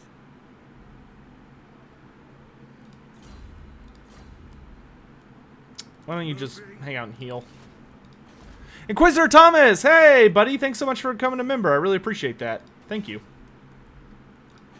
I appreciate your support. Enjoy the emotes, and be sure to link your be really, really sure you link your YouTube account with Discord. Because if you link your account with Discord, you get access to like a unique channel on the Discord that has some secret goodies and a lot of conversations going on and stuff like that. So be sure to check that out, my dude. Hopefully you'll enjoy it. Yeah, you stupid rat.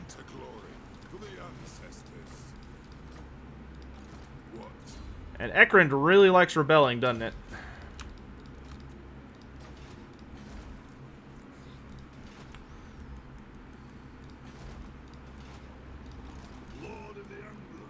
Who's this?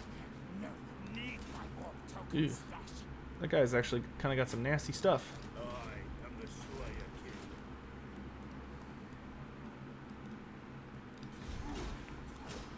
So Tech, do I think dwarves or vampires will get a DLC? Yes, I do. Especially because I think a lot of people have caught on to the fact that dwarves and vampire accounts need a DLC, and a lot of people are really upset that they didn't get one during Warhammer 2.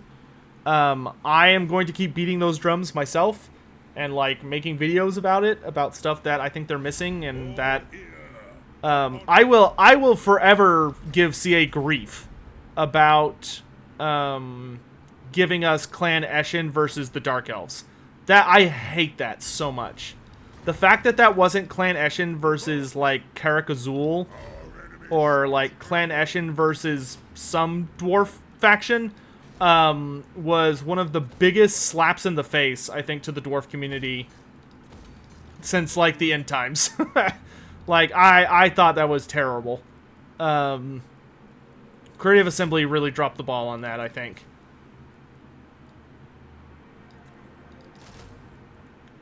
There was absolutely no reason for that to have ended up the way it did. Okay, I just want stuff that takes 2 turns or less. I don't want anything that takes 4 turns.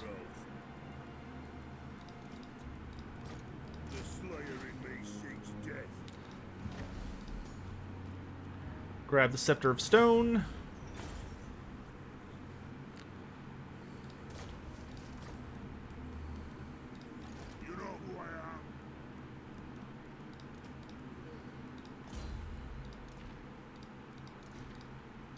Oh, right, I need to put the Star Metal plate on you. Boop. And we need to get you some better stuff, Ungrim. My god, I'm sorry, dude. I will prioritize that here in a hot sec.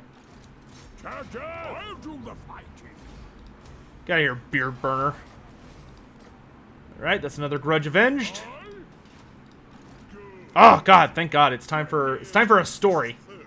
So we're doing the Axe of Grimnir. Yeah, let's get to it. It's speech time, brothers. You're nearly done a 77-hour week? Oh, you poor bastard. Hi, Sotek. Thorgrim died in a really shitty way. How would you change that? I would have to change a lot of stuff leading up to that, but I probably would not have had Thorgrim die until, like, the very end. Speech time.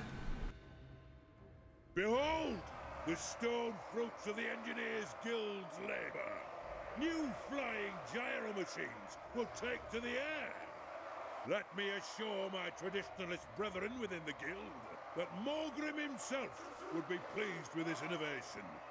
Now, let us test them against the eternal enemy, the ones who have more entries in the great book of grudges than any other, the Orcs. See how the green-skinned filth flock round that vile pillar. Let us wipe them out. So confident am I in these new machines that I forsake my axe, and will not take it up again until victory is secured here. I do this in the knowledge that those orcs will soon be corpses scattering the battlefield. Let us be about this. All right, I love the voice actor for this guy. Especially because I'm pretty sure, like 99% sure, that the voice actor for Thorgrim is the voice actor of the like narrator from Dungeon Keeper 2, and that's like one of my favorite games ever made. I actually wish I did have gyrocopters for this mission, but that's okay. We will manage. Yeah, we've got a truly biblical amount of firepower here. I think to take out this like advanced. Oh yeah, this army sucks. We'll just send the Rangers to deal with it, led by Norgrimlings. They can take that out while I focus my efforts on everything that's going to come at me from other directions. So let's face our organ gun. Let's see. We'll put our organ gun towards this direction. We'll put our cannon towards where the Wolf Riders are going to come out. And the Grudge Thrower will go this way. Engineer, you'll oversee this. Malice was really poorly implemented. I personally don't think he was really poorly implemented. I think they just needed to make his power a lot more extreme. So that he felt matched with Deathmaster Snitch. I think my issue with Malice isn't that he, like, is boring. I think it's just that they reined in his ability to be overpowered too much. Like, if you're gonna make the Lord Pack characters, like, grossly powerful, that's fine. Just be consistent about it. You know, that's my problem with, like, Tenenhuan and Ikit Claw, is that I think there's this weird issue when they release new lords, where a lot of the time they're like, oh, well, we want this character to be harder than the other character. But the character that they want to be harder is never harder because, like, of genuine difficulty, in my opinion. They tend to be harder because they just don't have features. Like, they're just lacking army features. Like, Snitch, like, if you compare all of those Lord characters to their compatriot, like, they're just missing stuff. Which is painfully obvious. Like, Malice has a lot of really, really powerful followers you can get by doing the missions for Zarkan, but it just feels like they weren't quite able to get it all the way implemented, and, like, really go ham with it, and, you know, the DLC really suffers for that. Don't run. They're just Wolf Riders. You'll be okay.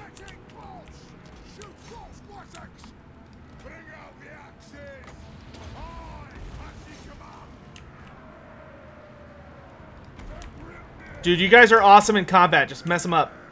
You get rid of them.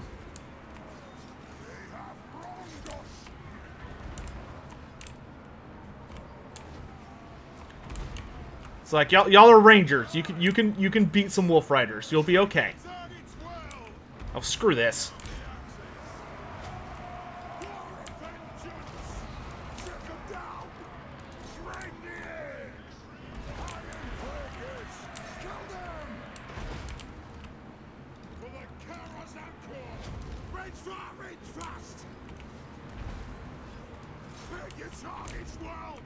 Try and keep a vague eye on what's going on over here. Get in there, Thorgrim.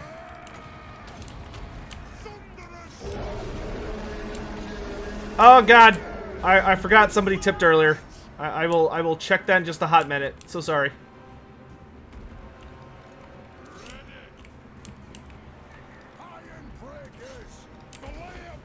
Ugh, asshole's hurt.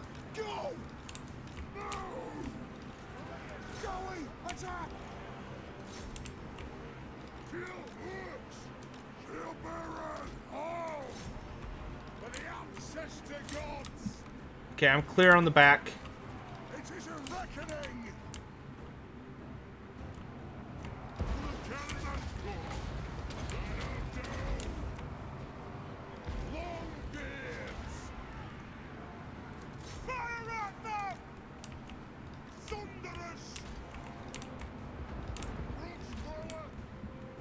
Good volleys.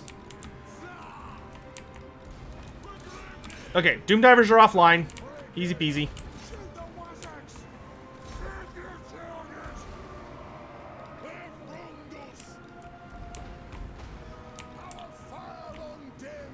Satchel's launch! Any word on Battle March? Stay tuned. Soon. Why aren't Carnosaurs going extinct if they're constantly going into Berserker frenzies? Because they're big and scary enough that they can afford to go into Berserker frenzies.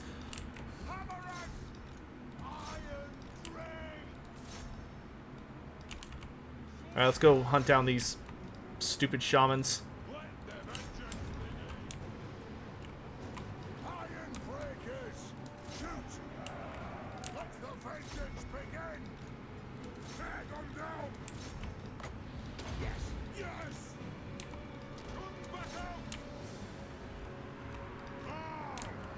Come here, you little shits!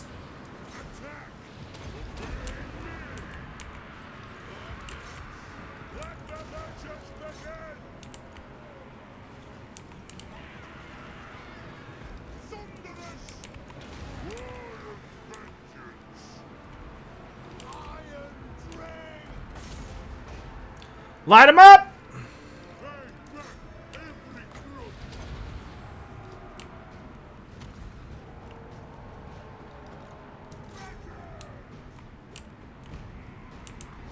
Any big videos planned this week? Yes, there will be the rest, like the last episodes of the proposed DLC lords should all be out this week. So like I think the High Elves will be tomorrow. And then the day after that will be the Lizardmen.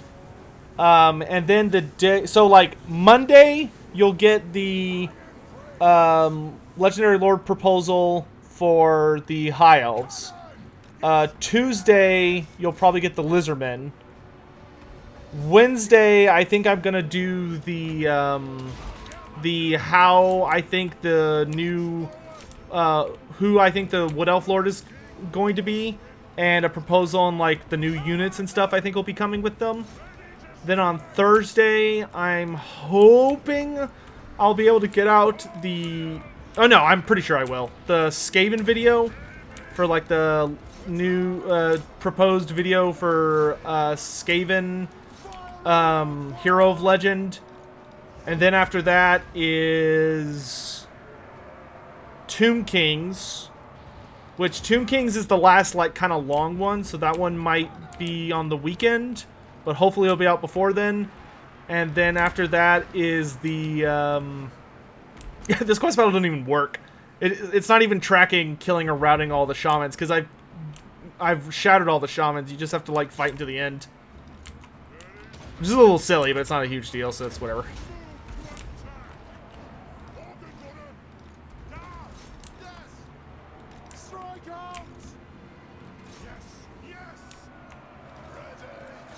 Lads.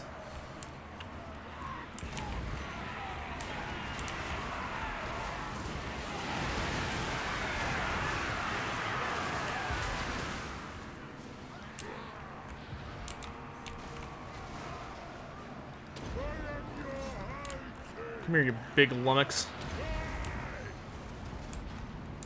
Tomb Kings is super easy, to be honest. Well, I could do just Nakath, but I'm going to do Nakath and somebody else, who is probably super obvious.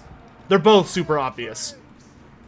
All of the remaining characters are super obvious, except for the Vampire Coast. I bet nobody in the comment section knows who I'm going to pick for the Vampire Coast as the Hero of Legend. Somebody might, but I doubt it. Alright, we got the axe.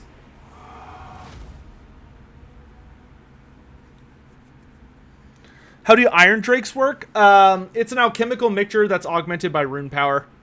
So like it's a device that doesn't work purely through engineering means. It has some runic gobbledygook mixed in there, but it's mostly an alchemical substance. But it's also worth noting that the way Iron Drakes work in Total War Warhammer is not how they work in the lore.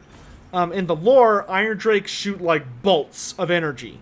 They don't shoot out like napalm. It's not a flamethrower. It's more like a I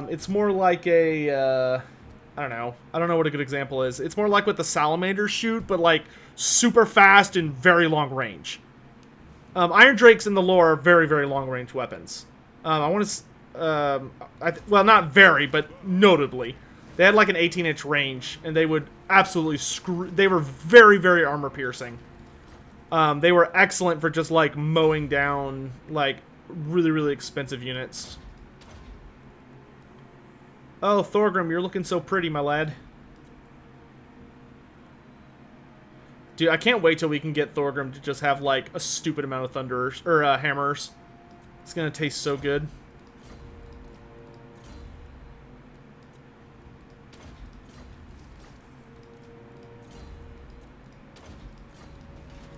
Alright, but he got his axe. That's wonderful news. Let's give your obsidian blade to him for now. I guess we could put the Scepter of Stone on Beligar. That's fine. Oh, Beligar, hun. We need to get you some items and stuff. Yeah, we need, like, a lot of Untainted, just because there's so much, like, Skaven garbage.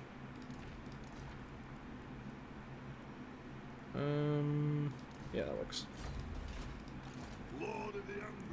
You go there. You waddle over this way. Okay, we're gonna start the Armor of Skaldor quest this next turn, so that'll be good. Wait, do you have enough of a stance left to ambush? You do. Good. Let's see if we can lure in those rats.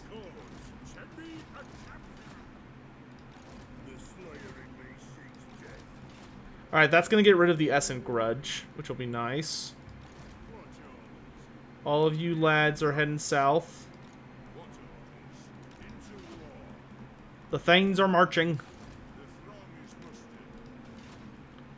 We need to get... What level does Thorgrim unlock the Great Book of Grudges at? Level 23! Good grief, that is late. That's a bummer, because that one requires us to deal with the vampires. So hopefully the vampire counts survive long enough for us to use it through them. Otherwise, I'm going to have to go after, like, the frickin' Strigoi way in the south, which is going to be a huge pain in the ass. Actually, now that I think about it, that might work out best, because I have this, like, really, really good agent here. And if I remember right, the quest is to, like, kill a... It's like, oh, you need to go assassinate a, character for vampires.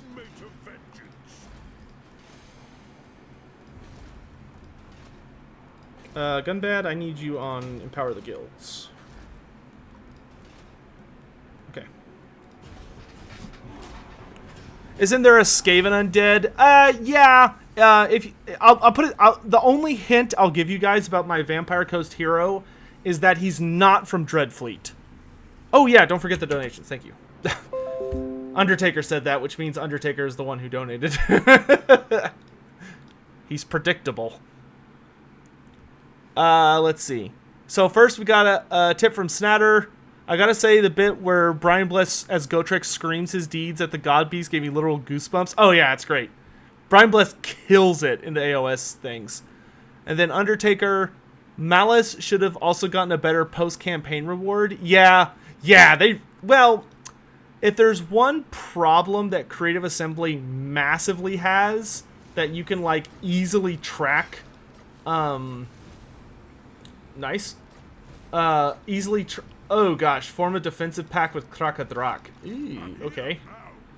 But if there's one thing that you can easily track for every single DLC that Creative Assembly has done, every single one, a very typical problem they have is that the in-campaign goals are garbage. Like, you work your ass off to get through this epic story, which they also don't allow you to do in Mortal Empires, which I think is super stupid. Like, I think all of the storylines from the Vortex campaign, outside of the Vortex itself, should be in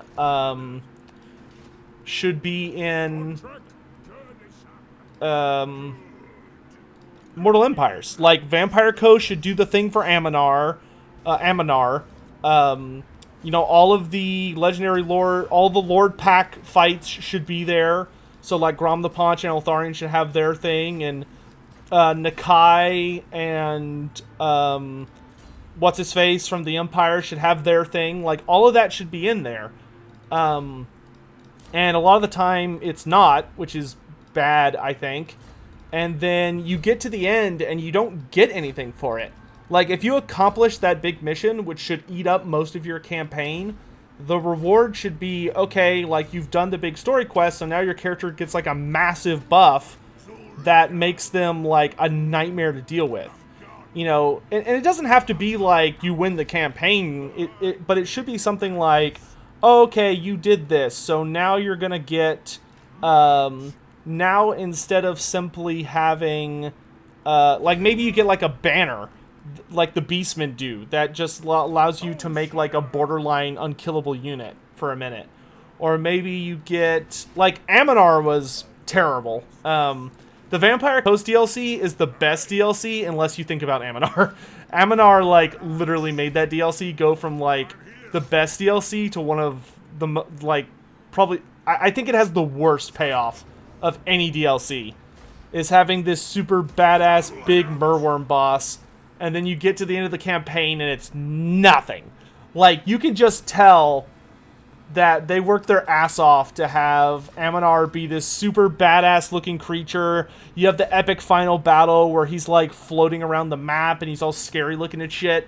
And then you actually win the campaign and it's literally nothing. Like, you can tell they just ran out of time. And are just, like, banking on the fact that people tend not to finish campaigns or something. Like, I don't know. That shit drives me crazy when I think about Aminar. It's so poorly handled. Yeah, let's go over this way.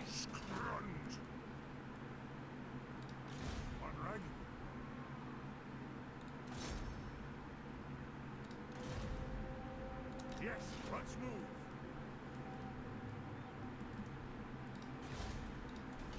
move. Ooh, that's actually kind of a bad spot for a rebellion. Is Barrendon ready?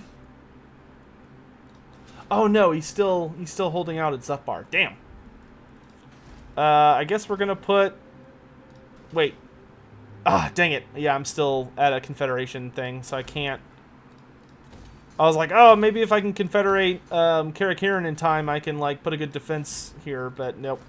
Alright, we'll just put Dragon Slayer in charge. You're gonna need all the miners, my dude. Here, have the Skyhammer while you're at it. I'm probably gonna need it.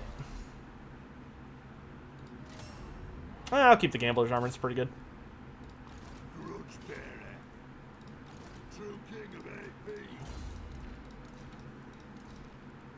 Oh, God, there's so much equipment I want to make, but I need to focus on just getting all of the legendary equipment first.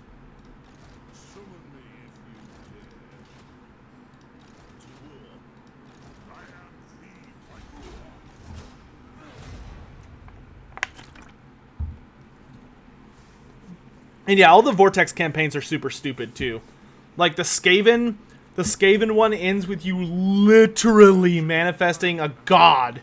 You know, the Great Horned Rat into the material plane. You get basically nothing for it.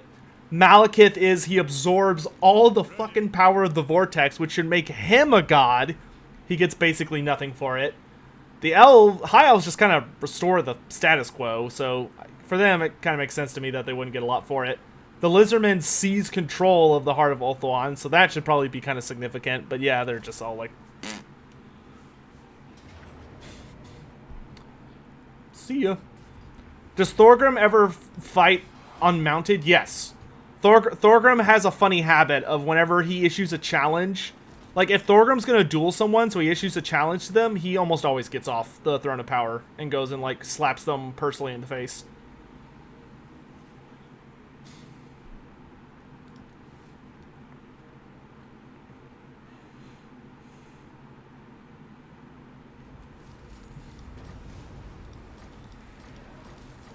Oh wait, I've got all these things here. Make yourselves useful.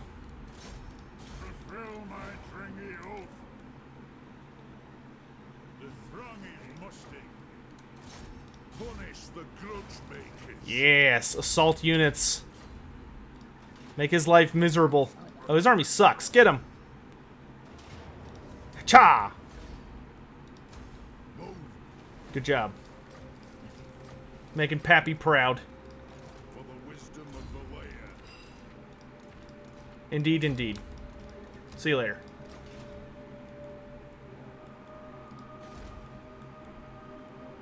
Okay, now we can absorb Karakirn. Boop. Nice! Ah, yes, we're just confederating all of the realm. Okay, I don't need that many Thanes, thank you. Alric Reynoldson, who I would really love to see in the game as, like, an actual fully developed character. Get rid of that, get rid of that. Wonderful. Okay. Thorgrim. Good job catching that son of a bitch. Requisition. Grombrindal. I want you to... I guess... I don't really want... I don't need to worry about that. It's not my problem. Let's just march back to Katakadrin, I guess. Especially because I kind of see... I kind of see a certain fat orc eyeing it, which I don't appreciate. And his army looks like it kind of sucks, so let's go after him. Ooh, he might be ambushing, so I'm going to counter ambush. Zufbar is still under siege, so let's actually send Gotrek to Zufbar to deal with that BS. Thorgrim, just heal up for a while. Belegar, go home. Okay, question, chat. Oh, wait, no, never mind. I already answered my own question. Okay, y'all ready? We're about to upgrade the shit out of Thorgrim's army. Okay, I'm actually going to put Norgrimling's Ironbreakers with Belegar. So here, let me walk over this way so I can give them to him next turn. So here's what we're going to do. Actually, I'm going to get rid of the Thunderers. I'll keep, like... Man, get rid of that. Okay, I want hammers! The High King requires a proper guard. Give me some Iron Drakes. Torpedoes. Alright, that seems like a pretty good mix, wouldn't you say? We'll switch out Norgrimlings with Belegar, and we're going to have Belegar be our Ironbreaker Lord. There we go. Where are the Dragonback Slayers? Oh, Gromby has them. Okay. Good to know. Orders heeded. It is good to see our allies of the Empire's blessings, yes. Oh yeah, we bros now. Outdoors, man. Fall in, man. You're not at war with the Greenskins? What are you doing, man? It is good to see our allies. Come on, he's weak. I will. Yes. Where next? Take his shit. Muhammad Ali, calm down. I see you. Send me to vengeance.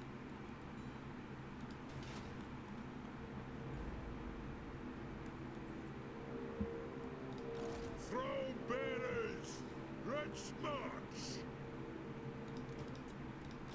Retake the realms.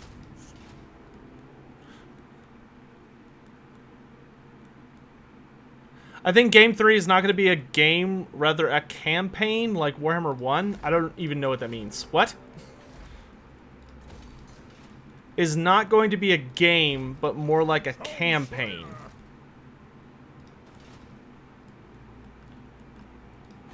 Elaborate, if you don't mind.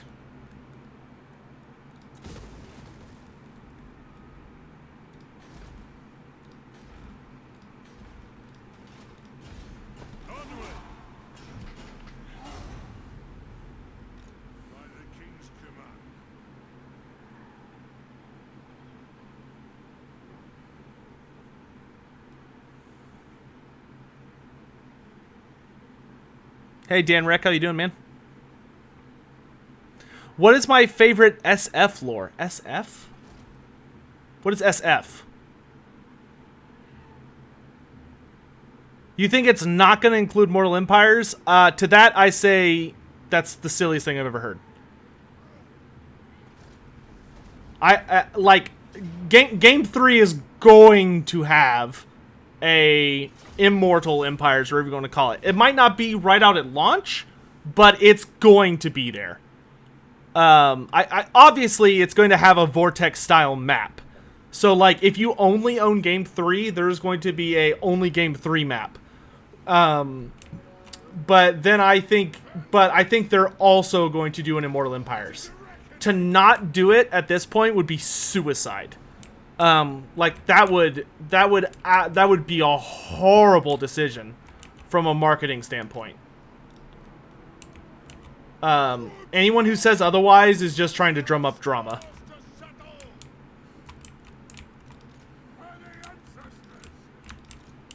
But yeah, no, that's literally the silliest thing I've ever heard.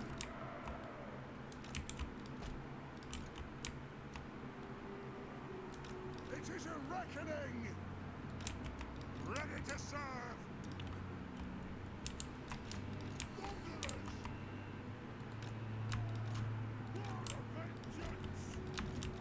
Thunderous. Let the vengeance begin. Quarrelers.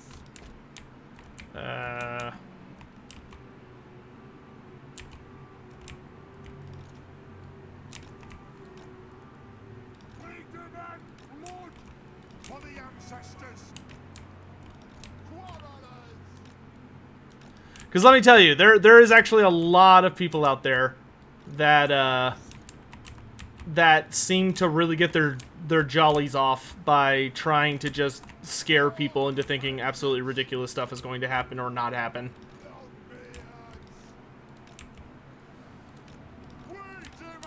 But you will not get that from me. I try to be perfectly reasonable in all my expectations. Victory will be ours. Word of vengeance. These vampires are walking into a death trap. It's gonna be good. I'm not gonna worry about the towers. We'll just kill them when they get close.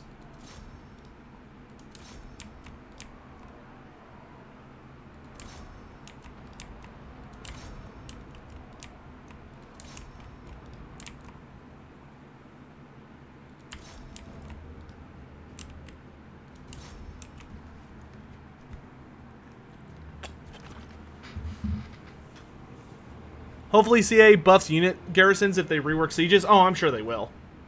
Probably one of the most interesting criticisms that Mandalore had of Total War Warhammer that I actually really agreed with and found interesting was his argument that, like, if you pay for a DLC, a Lord Pack, and you get access to new units, that should change your garrison. And the AI should improve its garrison based on, like, the highest tier units. You know, one of the things they did in this game that I think they thought they were doing the right thing and then realized was probably an oops later was that one of the big decisions they made was not to have not to do that. So, like, no matter what DLCs you own, if you play as any faction, you get the exact same garrisons. The only time that changes is if you're playing as a DLC lord who has, like, a significant gimmick, like Skarsnik. Skarsnik has unique garrisons, and they're really fun and thematic. But they, to my if I remember correctly, I don't remember if I think they still, like, don't use DLC units. But that's something I think they should definitely open up. Is like, oh yeah, if you have the DLC, you should get more. You should get access to, like, new units in your garrisons, especially because a lot of the DLCs add in, like, low tier units when they're kind of, like, running low on source materials.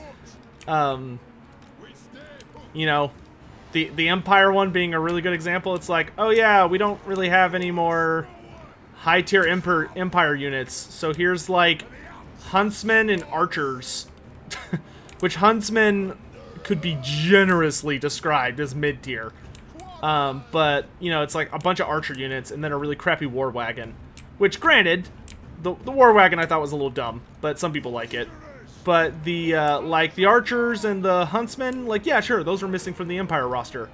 But like the only way you can get them is by recruiting them, and they don't make up your garrison at all, which is kind of silly because they're lower tier units that would actually be pretty good in certain garrisons.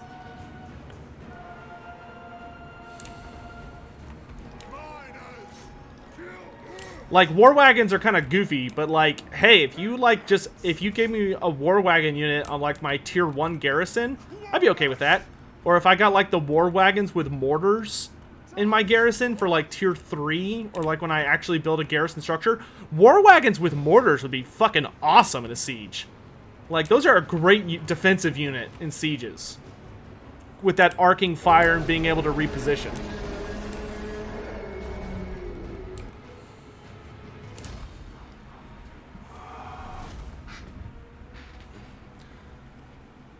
Vince676, with all the magical enchanted weapon armor, is it possible for any mortal character to challenge their gods and become a god in and of themselves? It's never happened. I'll put it that way. There have been characters who have achieved godlike power, like Lord Croak, Kalidor Dragon Tamer, debatably, Anarion the Defender, but they have always been brought down by things lesser than gods, like greater demons. You know, Lord Croak, despite the fact that he was able to cast magic so powerful, it was like tearing the fabric of space-time apart. Despite all of that, you know, he was still killed by a dozen bloodthirsters bum rushing him. Anarion the Defender was kind of considered like a god, but he was still killed when 4 greater demons ganged up on him at the same time. Well, he was mortally wounded, so he was basically put into a position where he was going to die no matter what. So, I would say that, no, there's never been a Warhammer character... Oh, wait, don't know. Go north. I don't need you in Zufbar. Barrendon's got it. I would say there has never been a circumstance where a character has seemed to achieve enough power to threaten the gods themselves. Not until the end times. The end times was the first time we saw that happen, and that was with Nagash. Nagash is the only character in Warhammer Fantasy who has consistently been in situations where he acquires so much power that he becomes a genuine threat to pantheons. And Nagash has killed a pantheon in that he personally wiped out the Nehekaran pantheon. Like, Nagash did that. That's you can't argue that. That happened. And that was pre-End Times Nagash.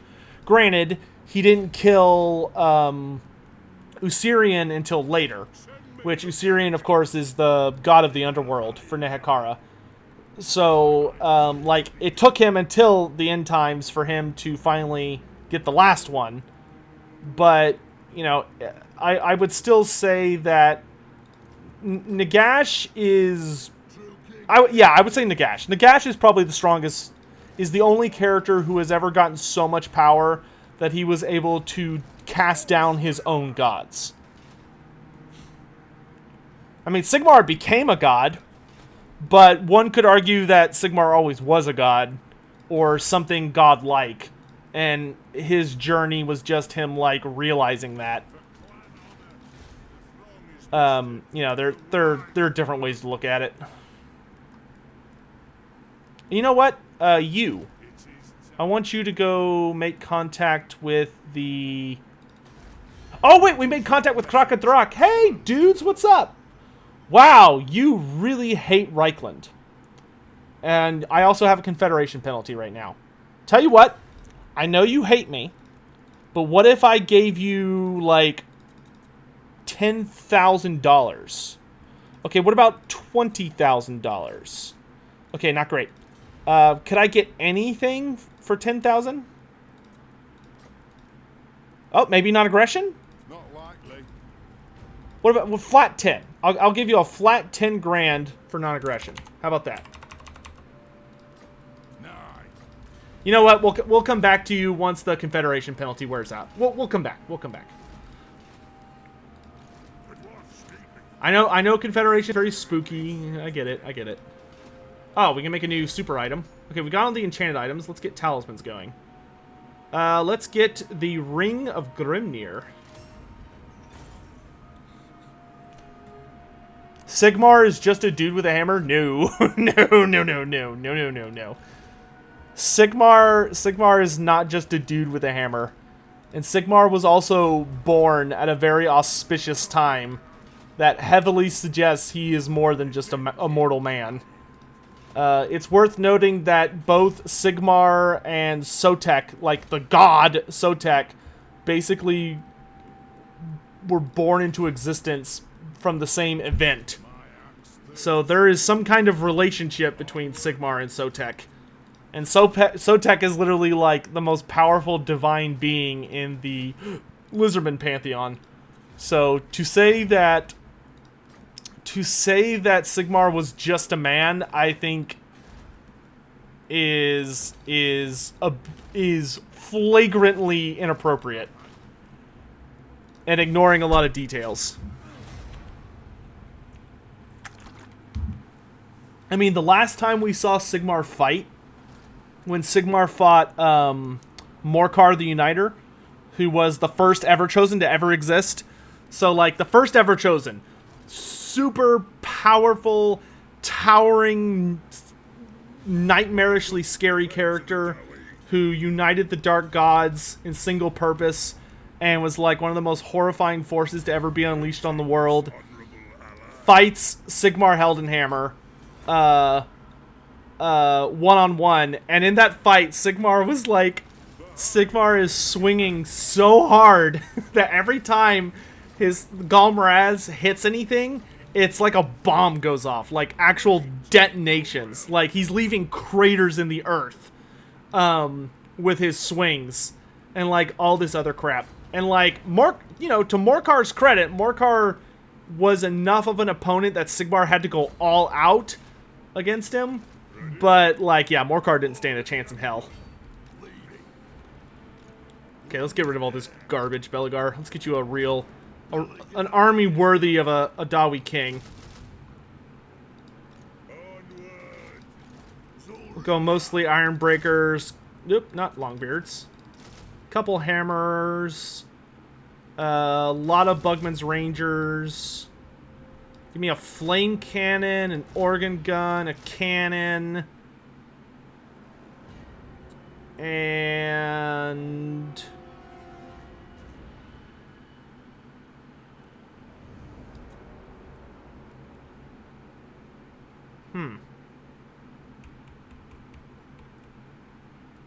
another unit of hammers. There's an army worthy of a king.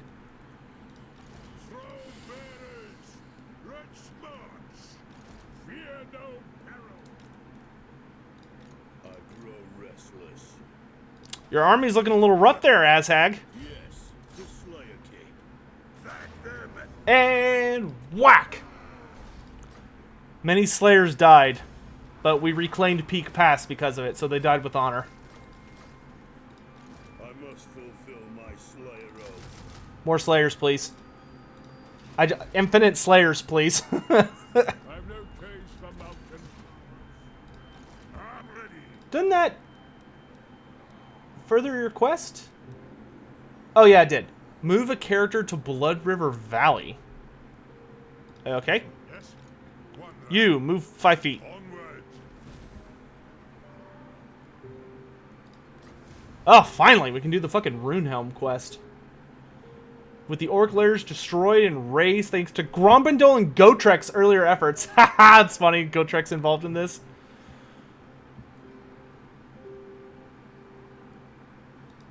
I love that all of Grombrindal's quests have, like, dwarf characters that were missing at the time. So, like, Grombrindal's first quest is all about Joseph Bugman, and then his second quest is about Gotrek, who wasn't in the game at the time. Clubba Armbreaker, you are in for the beating of a lifetime. Ooh, it's time for a Grombrindal speech. These are my favorite. The forces of Karak Azul are already in the midst of fighting when Grombrindal's throng deploys. It was a dangerous task, but the proud dwarves that I hold willingly volunteered for. However, now the White Dwarf must cover their aid and risk dishonor. Ah, damn, that was too fast. Anyway. At last, we have lured the orcs to the place we dowie fight best, in Grungi's realm. I see beside me brave dwarfen hearts. Such courage will imbue my rune helm. This is the day to strike many grudges from the Great Book. For I am the White Dwarf, and only worthy folk appear in my pages. So, let us record great deeds this day, and give these Urki scum a right royal hammering! You heard the man.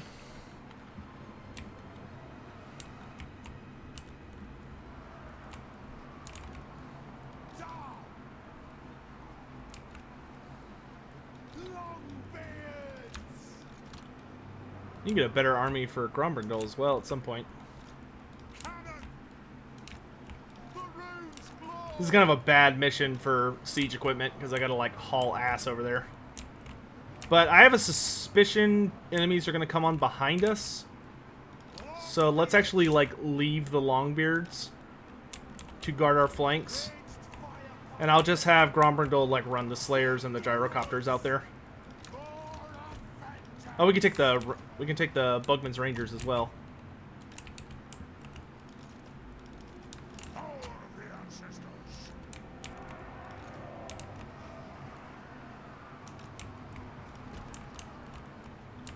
Okay, fast-moving garbage with me.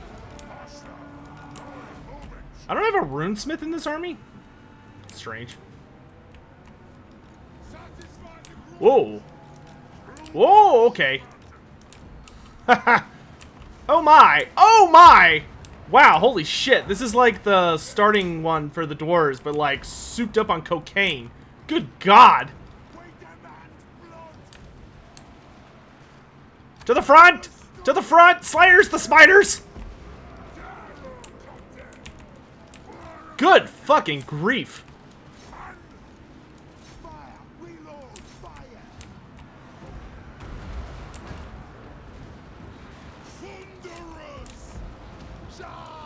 Open fire!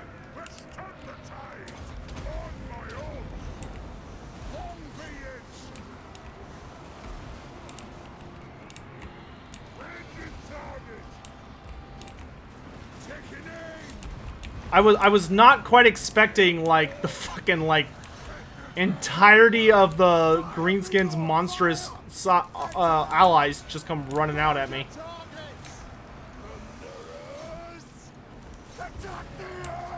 Support Grombrindal.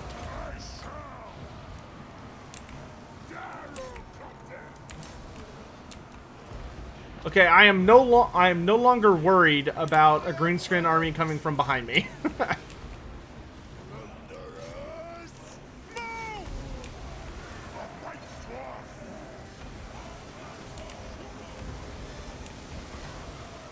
Could you imagine how disgusting that would look?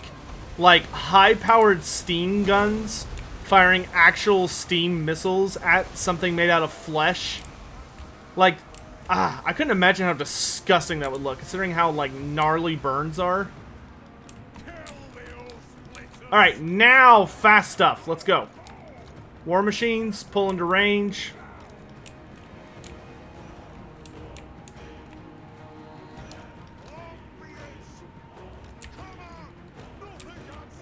Let's move, lads. Trolls will troll you in the back. Thank you for the heads up. We'll leave the Slayers.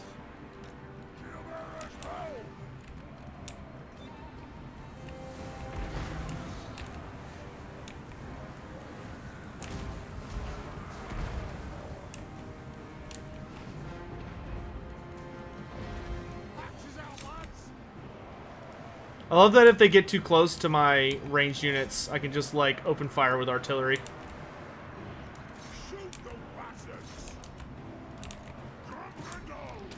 Run, Gromby, run! Kaboom! I love it. Nothing like a good barrage, right?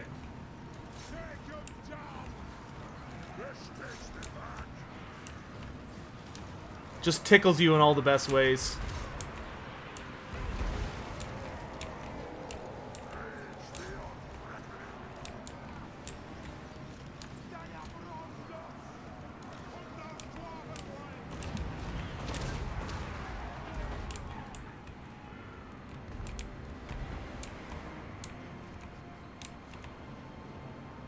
Oh, Squig's almost made it.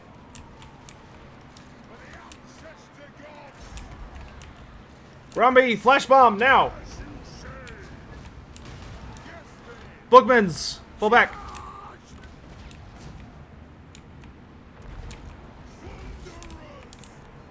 Lads!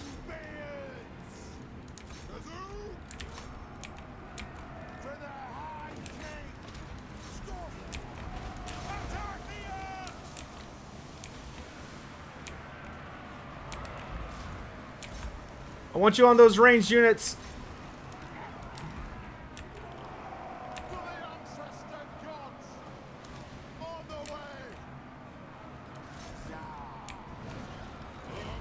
Down goes the war boss.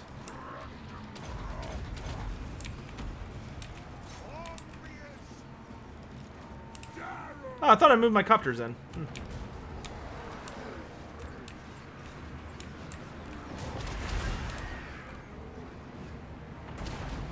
Oh, nope.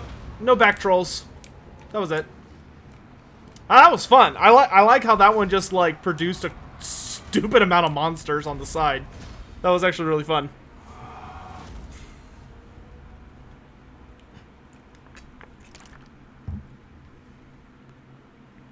What are some of my favorite character deaths?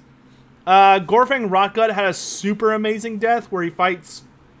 He actually beats Belagar Ironhammer, but then he gets shot in the chest by a bolt thrower and falls down like 3 stories. And then he gets up with the bolt thrower still in his chest and goes on to fight Thorgrim Grudgebearer one-on-one. And he dies, but he puts up a hell of a fight. Ooh, that Runehelm of Zupbar is so sexy. Plus 12 leadership to all dwarves in range. Okay, so my army will be functionally unbreakable. I do like that.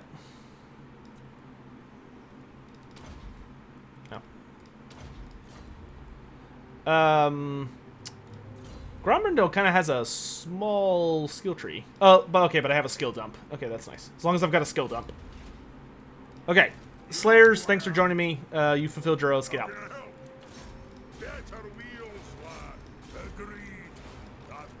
Oh, right, I forgot that I moved the characters out. I was like, what did I do with my characters? Alright, what are we working on now? I guess we'll send Gromby to help wipe out the greenskins once and for all. Who's this? Oh, you. Get better assaulting units. And wait for my orders.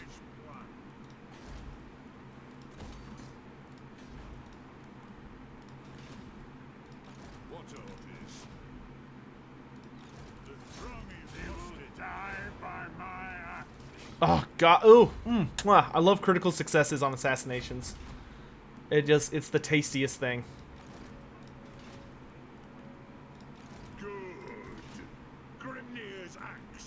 I kind of want to replace the Longbeards with Ironbreakers.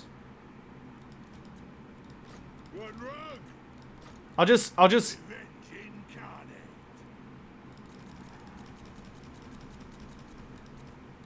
Sorry, dude. But I need an elite formation.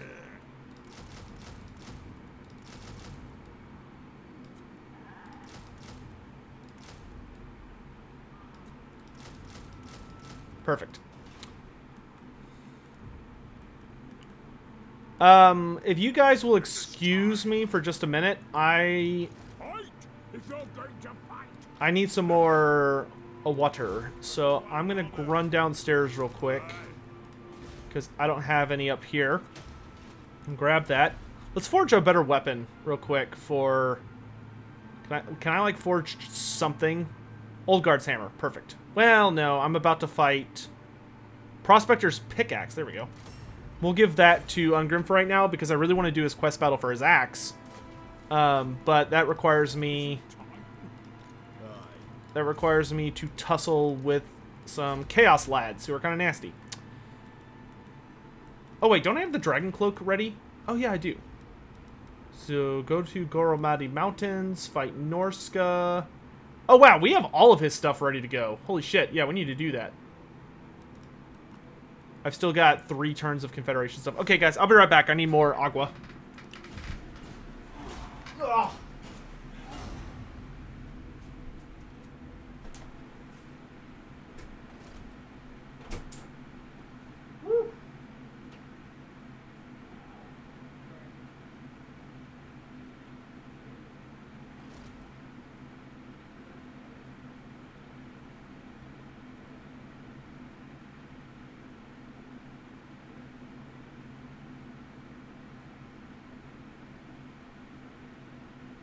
All here are honored dwarf king.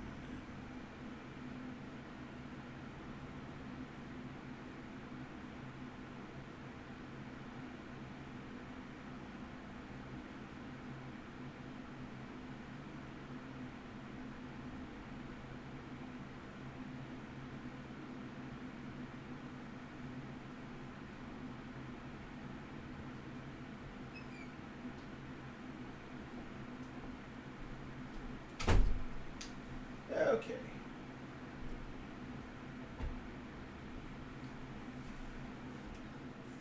Man, I'll tell y'all what. I'm almost wondering if I'm gonna have to start like doing vocal exercises before live streams, because my voice just gets super jacked. Valea's Protection. Booyah. Oh yeah, so that gives us Dwarf Rune Priests. Man, that's a new hero I'd really like dwarves to get, is Rune Priests. Give us Dwarf Rune Priests as like a female hero.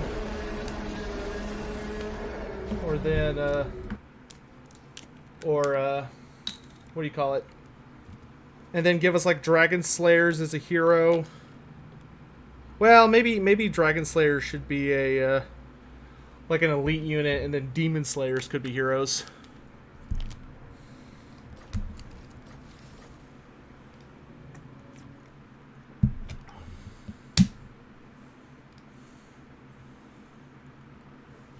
Undertaker, replace 2 of Belagar's hammers with Longbeard so you get their aura. Okay, sure, we can do that. Also, rename one of them to that. Yeah, I can do that. Yeah, that'll give them a little more staying power, won't it? Onward. The High King doesn't need Longbeards, I think.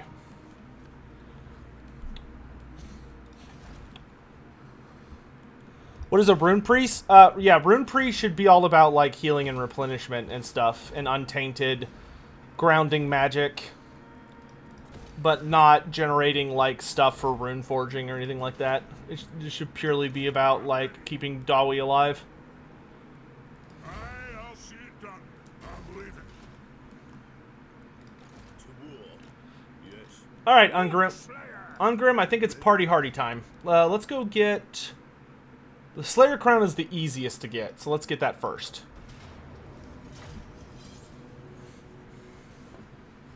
Honey is good for smoothing vocal cords, yeah. I see. My issue is that I'm not a big fan of tea. Like, I don't like tea very much, but I need to like get over it and start drinking tea with honey, because I hear that's really, really good. But the big thing is I probably need to just do vocal exercises. Like, I used to sing quite a bit back in the day. Oh, speech. Slayers, I see before me the Zangunas and its filthy minions. Even now, the vampire stands there, chanting filthy Umgi spells, trying to summon some abomination. It is time to fulfill your oaths made in Carrick Cadrin. Slay everything that does not draw breath. And if some beast does get pulled back to life, then I relish meeting it in battle. Now we move. Charge for the honor of all Cadrin! Charge for your king! Charge for the Slayer crown!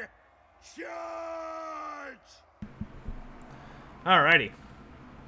For the ancestors! Time for vampires to get blown to bits. Slayers, take the flanks. For the ancestors! For of vengeance! Longbeard! Longbeards, you're with me.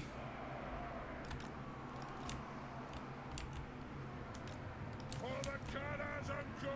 We'll throw a couple Slayers in the front lines. My doom approaches! Artillery, let's focus the spooks. Slayers! Go! Vengeance! Move now! Strike out!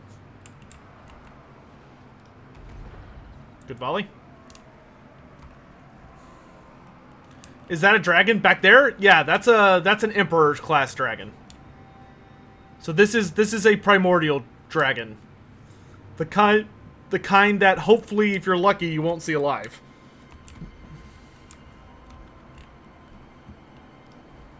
They still exist, but they're rare.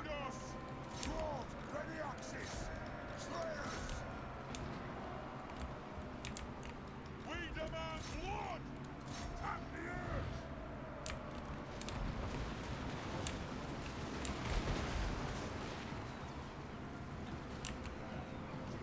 It is a reckoning! Longbeards!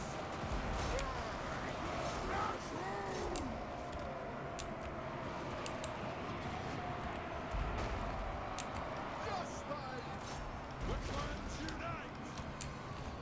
Tag him! Kill that Umgi. Bring the axe!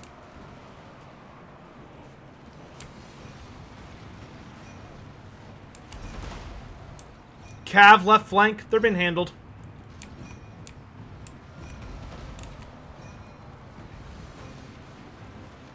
There's the big bastard. Hawk it downtown.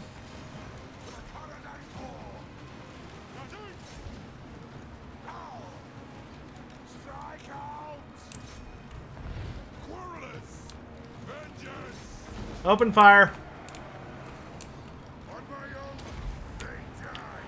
You want to summon undead? Let's summon undead. Obey me! Ancestor! Catherine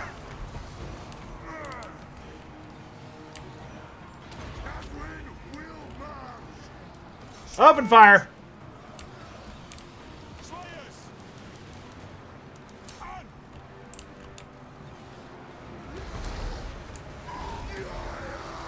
Red Ruin. Targets, Lord! I like how it's just a question mark.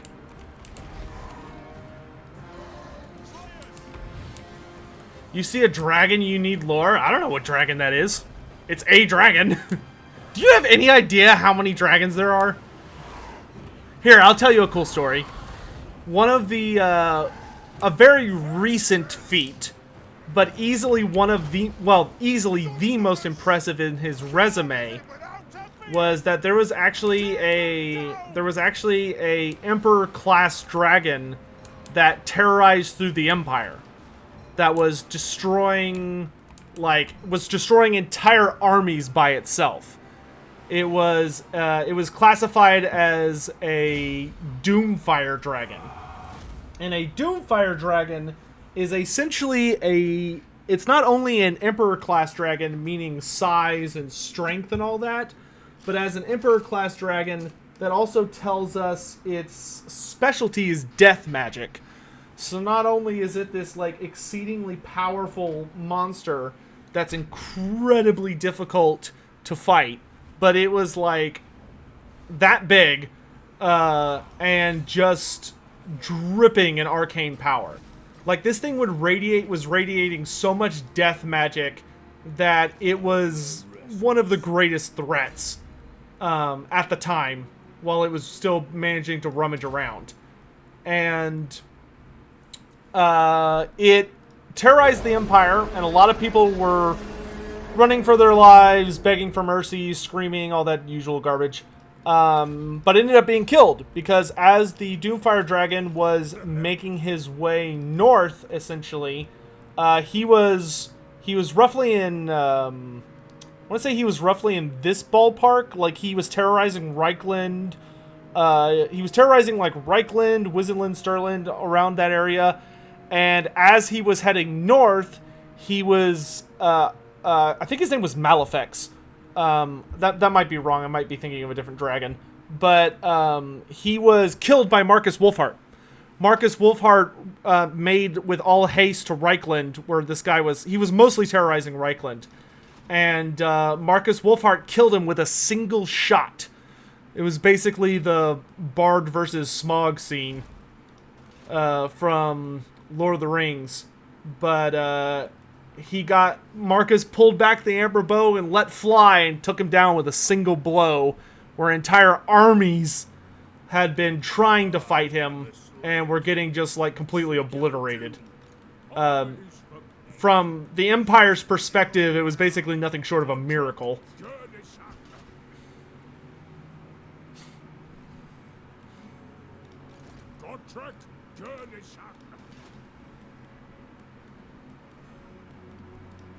What was his name? I need my... Just see, is it in here? Nope, it's not in there. Where is it? Hold on. I know where the snippet is. I just don't see the right book. Nope, that's not right. That's not right. That's not right. That's not right. Aha! There she is. His name was... There it was. Malethrax the Mighty.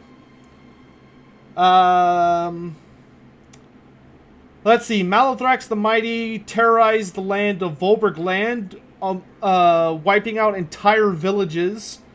After several months of pursuit, he completely obliterated an entire knightly order, which was the Knightly Order of the Ebon Sword, and he was eventually killed by the Imperial Hunts Marshal Marcus Wolfhart, who killed him by hitting him 3 times in the heart. So Marcus Wolfhart shot him 3 times in the heart, and on the 3rd arrow it killed him. So sorry, not 1 shot, but 3 shots. That happened in 2508 of the Imperial calendar.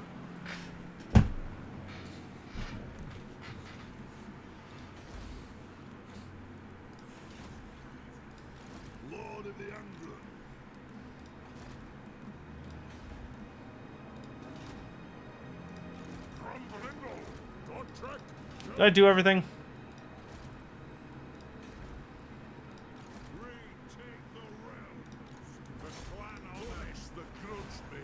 Is Marcus Blows stronger than Elithnar's?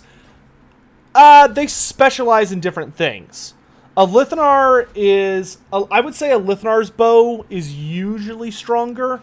But Elithnar's bow specializes in killing... targets from like truly godlike distances with such accuracy that it's completely supernatural, whereas Marcus Wolfhart's bow is like the ultimate monster hunting bow. So it allows him from notable distances to bring down like impossibly sized creatures with less shots than you would expect. So I wouldn't say one is better than the other. They're just different.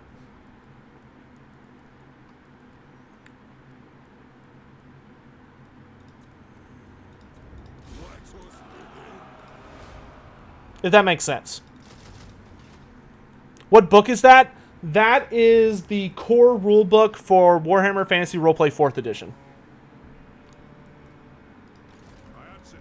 Can Emmerich command any dragon? Emmerich... I wouldn't... Command is not the right word. Emmerich cannot be attacked by any dragon. Because his connection to the dragon song is so powerful that he can basically forcefully prevent them from striking him. But I would say command is not correct. Emmerich cannot walk up to a dragon and be like, bitch, you're mine, and it's like, oh, okay. Like, it doesn't work that way. Emmerich's just able to... He's basically able to use the dragon song to prevent them from assaulting him. Directly. Like, a very cunning dragon could still attack Emmerich by other methods. Like, potentially... Oh, here we go, chat. Rat poison. Oh, baby. I feel like for 10,000 gold, rat poison should make all dwarves cause terror instead of just cause fear. But it's just me. Have I played 4th edition? Yes, it's amazing. Mr. Phoenix, if you liked any edition of the roleplay, you would fucking love 4th edition. Ah, shit, here comes Queek. Ooh, things are about to get messy. I was not wanting to fight Queek just yet, but when push comes to shove. What happened to Grombrindal in the end times? Grombrindal saved Malekith's life from a vermin lord. A particularly asshole vermin lord who was a complete douche, and I did not mind at all that he got murdered. So the vermin lord who killed Vultan. So, like, Archaon and Vultan had their big duel, and when Archaon went in for the killing blow, he got kill-stealed. That Vermin Lord tried to assassinate Malekith because it's one of the sneaky ones. I think they're called Defilers or something like that. He tried to sneak up on him, and Grombrindal saved him by sneaking up on that Vermin Lord and kicking his ass. And after that incident... Grombrindal talked for Malekith for like a second and vanished. And then he reappeared alongside the dwarven spirits that fought the final battle against the Chaos Hordes. You hated the dice system? Ah, dude, nah, I love the dice system. It's like a vastly... It's mostly based on 2nd edition. I didn't like 3rd. I hated 3rd edition, personally. I thought it tried too hard to be something different. Okay, so let's go get the Dragon Cloak of Fear Scar. And kill Nashrak Badtooth. Fun fact! This orc, Nashrak Badtooth, this guy was a huge pain in the ass to Ungrim. This is the orc that Ungrim actually ended up hiring Golgfag Maneater for. At last, enough of this larking about, lads. It is time to arm ourselves, to act like slayers, and bring death to the Urks, and especially those sniveling Groby. I wish to cleanse myself in battle. Once I have cleaned my soul of the subterfuge, then I will wear the honorable cloak of Friskar again. Now, my throng, ready your shield walls. Bring the oath stones. Let us drain all before us. When the job is done, I will crack open a barrel of Bugmans, and we will drink until none can stand. Are you with me, lads? I love Ungrim's speeches. He's such a bro. Has Grombrindal appeared in Age of Sigmar? Yes, he has. I don't want to spoil how he shows up, or like where, but all I'll say is for people who really like Warhammer Fantasy Dwarves, what you need to do is go listen to the Gotrek audiobooks. So start with Realm Slayer, then after you finish Realm Slayer, go listen to Blood of the Old World. If you do that, you will get to see a lot more characters than you probably expect, and it's a wonderful good time. Like, it is just a blast. So that's what I would advise.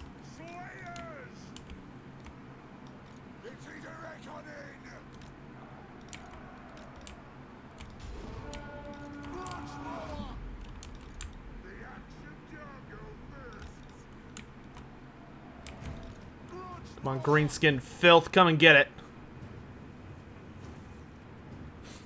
Yeah, I'll tell you guys what. If I have literally begged the Black Library to give me like some kind of partnership program. Like, I have emailed the shit out of them trying to get their attention. Of like, I would literally only, like, if they were like, hey, if you get people to buy using your affiliate link, we'll give you like 5% of each sale. I would take that 1%. I would take that in a fucking heartbeat. Because I love all the stuff they're doing right now so much. Even though Black Library sometimes does stuff that makes me want to slap them in the face. Inquisitor Thomas, you can message me offline about it. I don't want to talk about it on stream, because if I say who it is, it's gonna spoil a lot of the story. Dosick, I usually get too upset and just don't enjoy reading Gotrek's Warhammer fantasy books for the constant depressingness of it. Would I like the Age of Sigmar more? Yes. Here's what I'll tell you. In Age of Sigmar is grimdark in the sense that it is a dark fantasy setting where a lot of bad things happen. However, Age of Sigmar is about hope. And it's more about hope, and it's more about the fact that the bad guys are not invulnerable, and that it is possible for the good guys to actually win and defeat them, and that the villains are not so numerous or so powerful that they cannot be defeated. That being said, Age of Sigmar Gotrek is much more hopeful than Fantasy Gotrek was, because his goal is no longer to die. His goal is other stuff. So if you like Gotrek as a character, and you're like, man, I keep getting bummed out by his story, I wish he was trying to do something more inspiring, that, you know what, I would flat out say that Gotrek's stories are happier in Age of Sigmar. There are moments where he gets introspective, and those are very sour, or they're very I forget what the word is for it, but bittersweet. There are some very bittersweet moments with Gotrek in the audio dramas, because, you know, clearly he wanted to die and not be abandoned in this new world where he doesn't really know what's going on a lot of the time. But there is an element of hope to it that was never present in the original stories. Isn't Ikenclaw of Age of Sigmar as Ykrit? No, well, that's not actually Ikenclaw. It is, you can think of him as Ikenclaw's great infinity great grandson.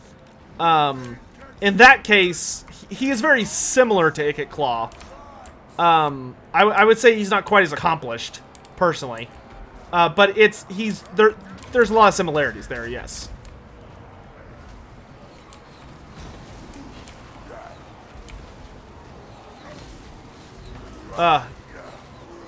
Man, he... Oh! Does anyone else feel like a lot of the mounts are kind of small? Like, I almost feel like something happened between Warhammer 1 and Warhammer 2 where a lot of the mounts have, like, accidentally shrunk. For the ancestors! The Iron Fist speaks!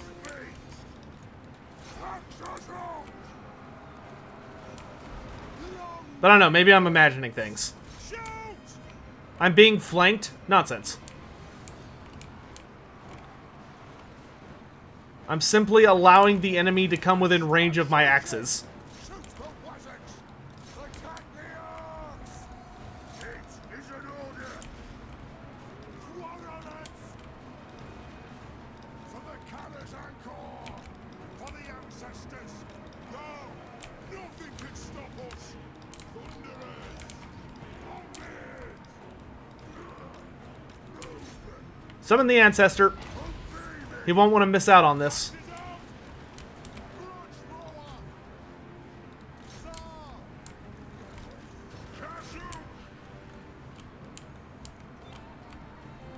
Yeah, well, it's yeah, Chaos Ponies exactly.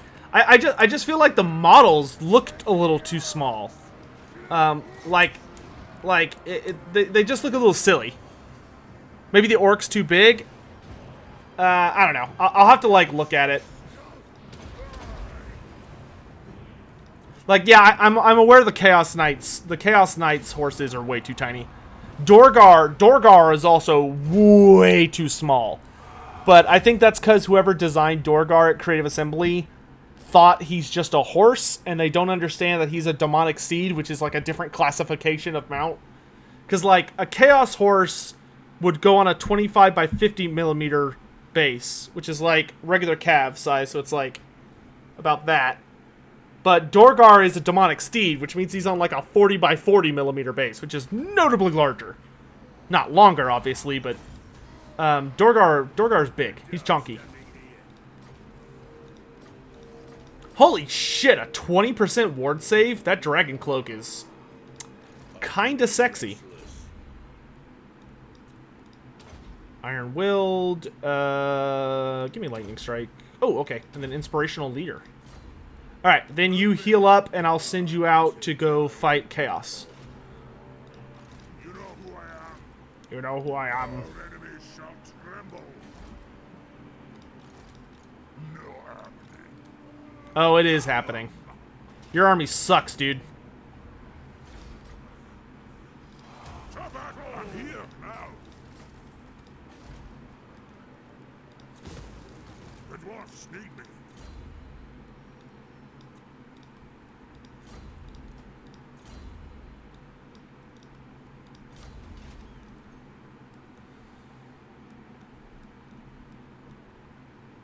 Okay, that Confederation buff goes away next turn, so that's nice. And then Grombrindal is off to the north to fight Norska. And then after he gets his last item, we will ship him off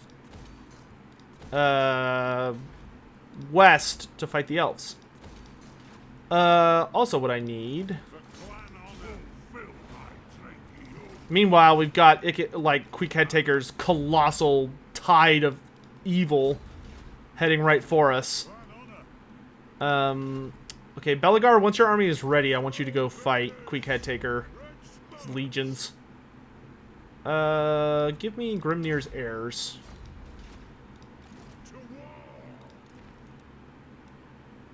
Right. Axe of Dargo. Okay, we'll do that in a minute.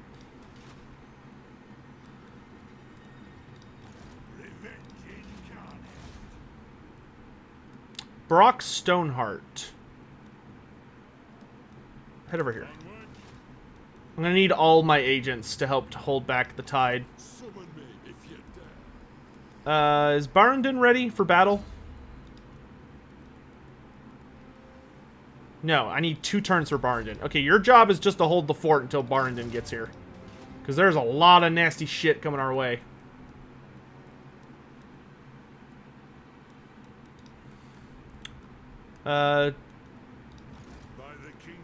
You go to the Eastern Oblast, which... Wait, that's in Kislev, isn't it?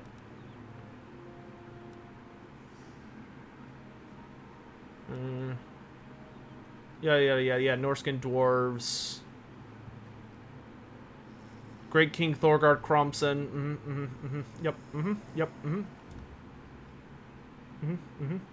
Alright, the Axe of Dargo.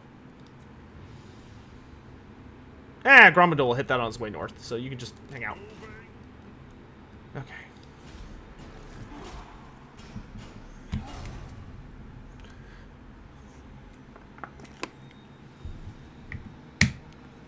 Age of Sigmar is the equivalent to Star Wars 4, 5, and 6.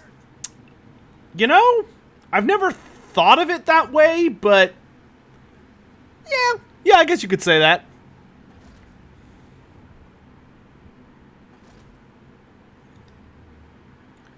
Undertaker, you are the opposite of subtle. I just want you to know that. Powder form, lemon juice, hot water, and stir. Also, you missed another message. Let's see. I read the one about Malice getting a better end game. I agree with that. Oh no, this one I missed. About people trying to create panic. Remember when 4chan leaked that on Prophet the Warlock there would be no Salamanders or Razordons? Giselles would just be a reskinned handgunners, yada yada. Oh yeah. Yeah. Yeah, I don't know why, but there actually seems to be a genuinely dedicated community to like trying to make every DLC seem as like bad as possible. Oh, I actually want to fight this. I want to see this army in action.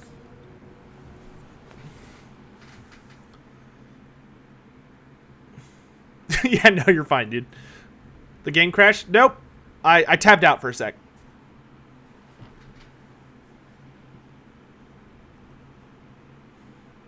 Hey, Sotek, just wanted to show some support. I'm going to watch the stream when it's posted. Have a good one. Death to the Groby. Well, thank you, Playa. I appreciate it.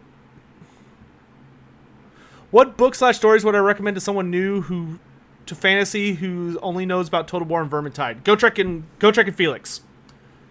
Go pick up the Gotrek and Felix Omnibuy. Start with the first one and just work your way through. I would say do at least 3 of them. So books 1 through 9. Do at least book 1 through 9. I would heavily recommend book like the entire thing, but that'll at least give you like a good feel for the universe. And then you can kind of go from there. Now the question is he gonna come to me? Well, he might. So we'll march to the hill. But we'll have our scouts look ahead so we kind of know what we're dealing with here. Oh, we are going to just obliterate these disgusting, repulsive bastards.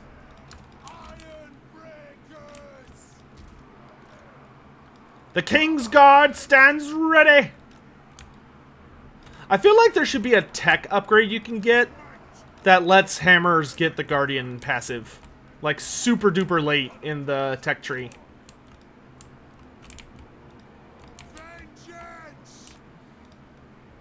Is that everybody? Okay. To the hill!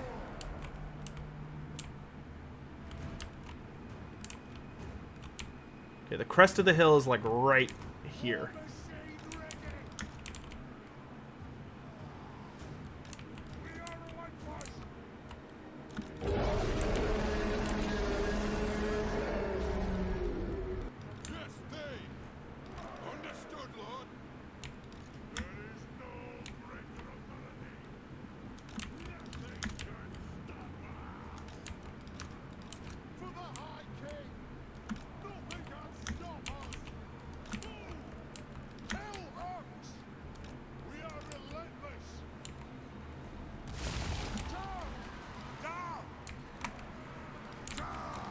We ain't scared of your summons. Kick the shit out of them. Ooh, we are not gonna make that.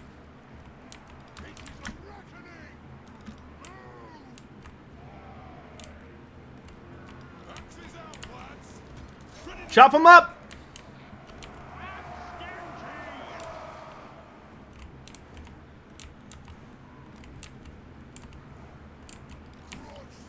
Grudge thrower.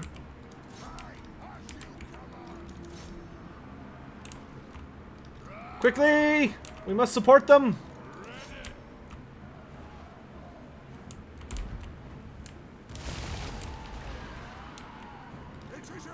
Hammers!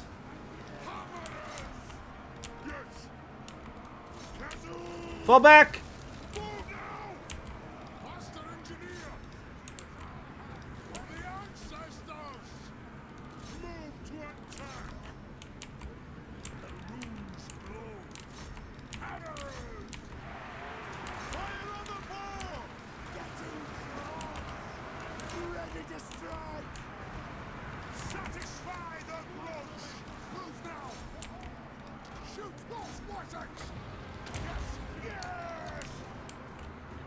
Get those war machines on the hill!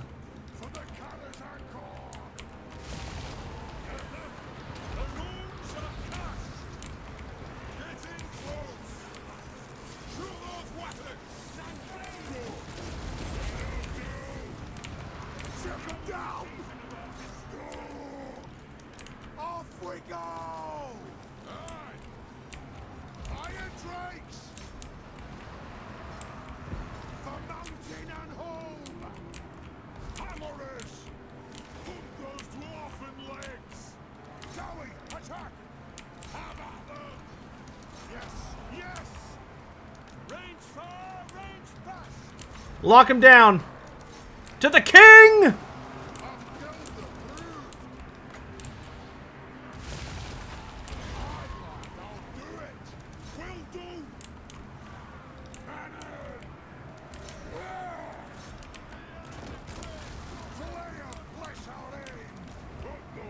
Thorgrim, I see an assassin that needs an ass kicking. Light him up!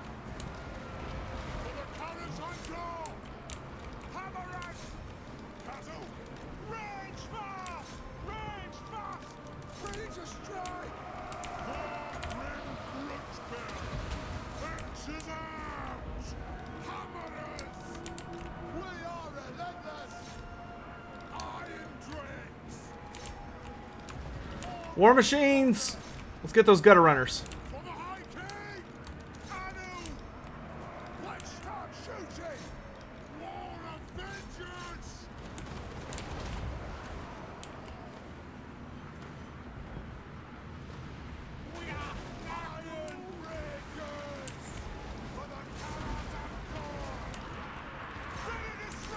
This is a mess.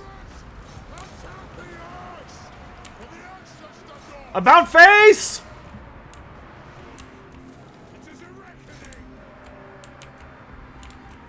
Oh, look how few casualties we took. Compared to, like, previous engagements, that was very nice. Am I excited about the new Warhammer DLC? Does a bear shit in the woods? Yeah, of course I'm fucking excited. I am beyond excited.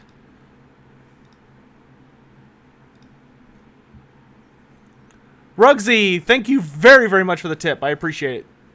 $10 tip. Thank you very much. I am, that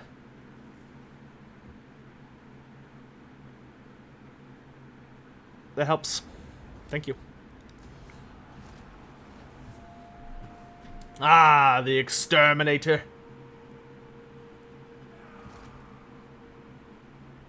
I think this is the last holdout of the Greenskins. Oh no, they've got one little spot within the Empire. Welcome back to the Dowie. Mr. Amazing. I would say that I'm honestly not sure what to expect from the pre-order DLC for Game 3. You know, especially because the pre-order DLC, you know, the pre-order DLC for every game has technically been a new race. Like, they've actually been bizarrely consistent on that, but I don't really know who they could do for 3 as, like, okay, here's a race that is in the base game that will also, like, add to your, like, here's a race that will be in 3 as well as 2. Because that seemed to kind of be the angle they were going for it. Yeah, I don't know what they're going to do, man. Oh, yeah, you don't have Lightning Strike. Okay, just hang out there for a hot minute. I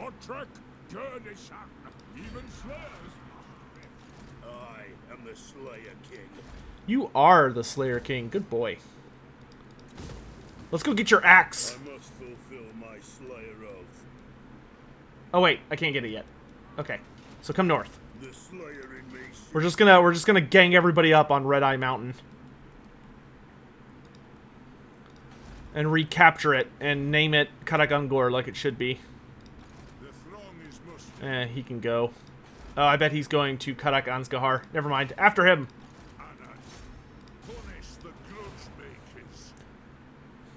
Do bears shit in the wood in Warhammer? Of course they do.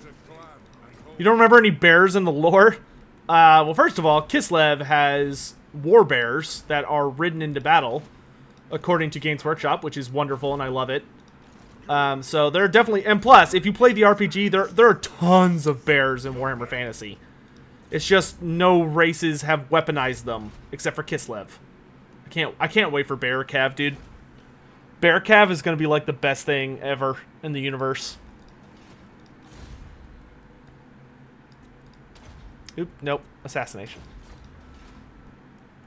Okay, so Confederation is over, so we can start winning over these poor lads. So I can be done with them. Let's be friends. Nine. Come on. Here, I'll give you a medium gift. Go on, then. I really want to get the Norskin dwarves on my side. What orders? Yeah, you just hang around here. A rebellion? Oh, okay, that's fine. I'm like right there. Who is this? Oh, okay. You're the ghost bro.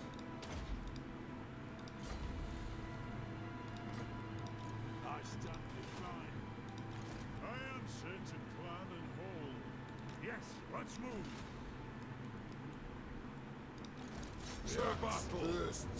Get out of here. Time for a reckoning. Drang them. We prepare Ekrend for war. What?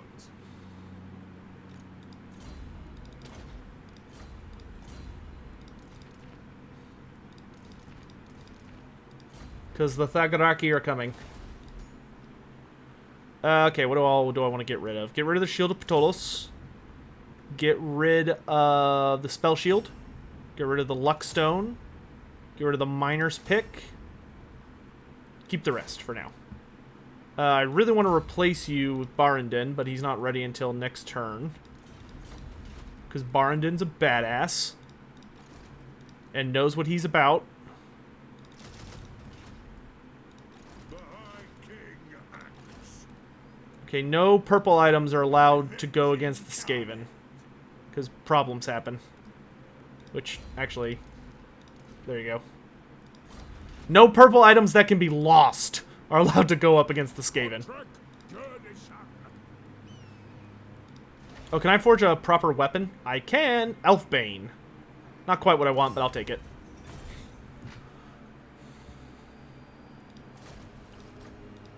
Yes. Here, wield this for a while. It's still a good weapon. The dwarf sneaking.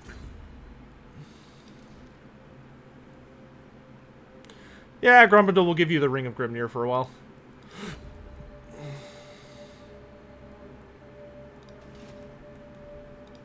I'm here now.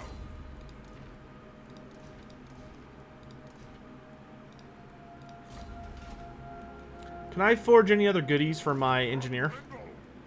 He needs... What is that? That's an enchanted item. Can I make the... No, I can't. I can only make a couple items. Okay, that's fine. Lore Master of Sotek, who is the biggest dragon in Warhammer Fantasy? The biggest dragon is a nasty old beast named... Where is it? Where is it? Where is it? Where's my... He's like Encalacar, Encala something. I don't see it. He's covered. It's covered in the Storm of Magic expansion, but he's the father of all dragons. He's the OG. He's like Kraken Rock's rival, essentially.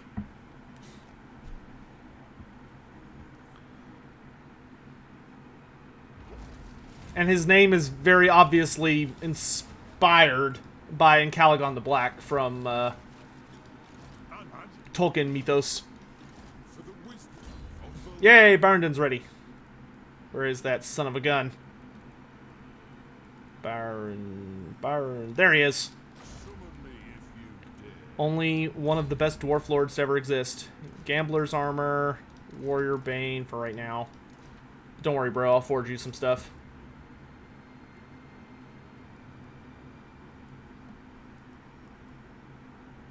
I hate how boring the runes are that you can equip to your army. Like, every single one of them is like, oh, I make you immune to psych for 50 seconds. It's like, if you're taking up an entire item slot, why don't you just make me immune to psychology, period? That seems much more reasonable. Like, the unbreakable one I get making it a temporary buff, but the other ones, it seems a little ridiculous that they're only temp.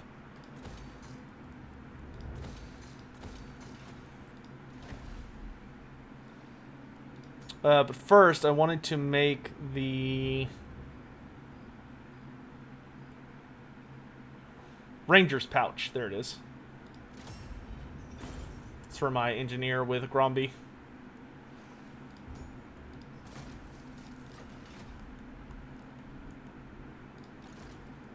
Because that gives him more ammo. I am the White Dwarf.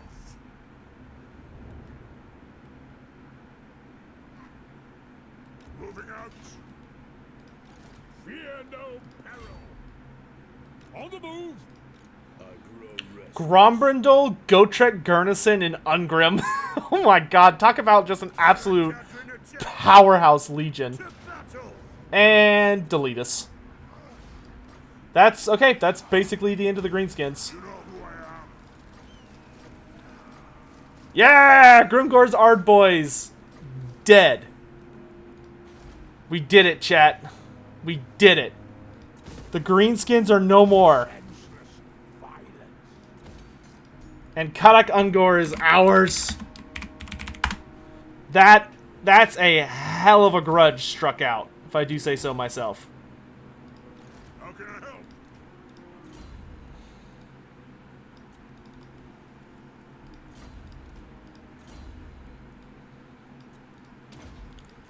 So there are dragons and dragon ogres? Yes, they are both primordial races that absolutely hate each other.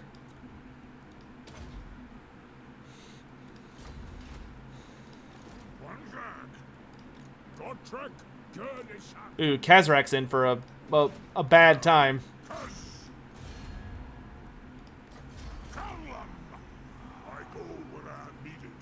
What motivated to make the Games Workshop to make the Dark Eldar and Elves play nice with the good factions, like the Dark Elves being the Grand Alliance and Order? So, I don't know for sure, but if I had to guess, which I am, it would seem to me that Games Workshop wanted to be able to divide up the factions in their setting into, like, very simple categories. So, like, in 40k, they're like, okay, you've got Xenos, Empire, Chaos, period. So, like, the Dark Eldar kind of mess with that as being almost, like, caught between that Chaos and Xenos label. So I think they wanted to push them more towards the Xenos label and away from evil Chaos. And in Age of Sigmar, it was the exact same thing. Age of Sigmar, they wanted to have the 4 categories of Order, Destruction, Chaos, and Death. And the thing about the Dark Elves in Fantasy is that in Warhammer Fantasy, the the Dark Elves were always kind of a... like, they were aligned in the same table as Chaos. And the Dark Elves and Chaos worked together frequently. Like, they were office buddies, for lack of a term. You know, they were allies a stupid amount of the time. And I think Games Workshop just did not want that to be the case anymore. You know, Games Workshop wanted there to be a obvious difference between those two factions. Which there just wasn't in the modern... in fantasy. Like, if you had come to me as a lore person and you had been like, hey, the end times are happening, what do you think the Dark Elves are going to do? I would have said, oh, I think the Dark Elves are going to join up with Archaon the Everchosen in hopes of basically, like, taking out their piece of the pie for world domination. Because that's what they had always done in the past. Like, they had been willing to work alongside the forces of Chaos to further their own agenda. And they had, like, flat out tried to break the Vortex multiple times, which would have always resulted in Chaos, like, swarming and destroying the world. But the Dark Elves were always just kind of of the opinion, like, whatever, we'll deal with it later. So, like...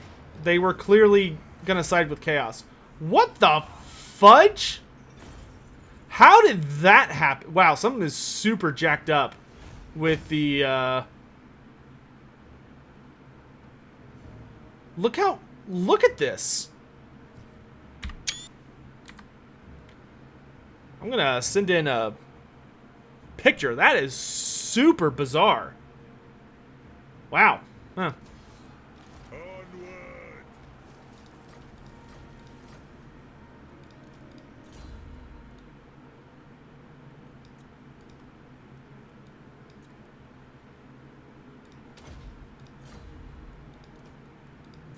Like, each one of those units got a single kill. One run! Yeah, that was very weird. Move the front! Move in! Very well. There's a lot of casualties for no apparent reason. To war! Billiga! Okay, so we're gonna send Gotrek back south. Keep up! Ungrim's gonna maintain the north for us, and Gromby's gonna go wander off.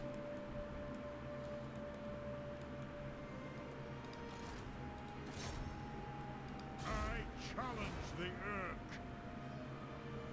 What's orders? But yeah, ultimately I can only guess at Games Workshop's, like, designs. Their grand tomfoolery. I'd really like to get a Rune Lord going. Ooh, I do like the Ancestral Blood of Grimnir. What's your stats? Acceptable. Okay, I want you to hold them off. And then we'll go from there. I guess I'll try and help out the undead here. Not that I really want to help them, but enemy of my enemy in this circumstance.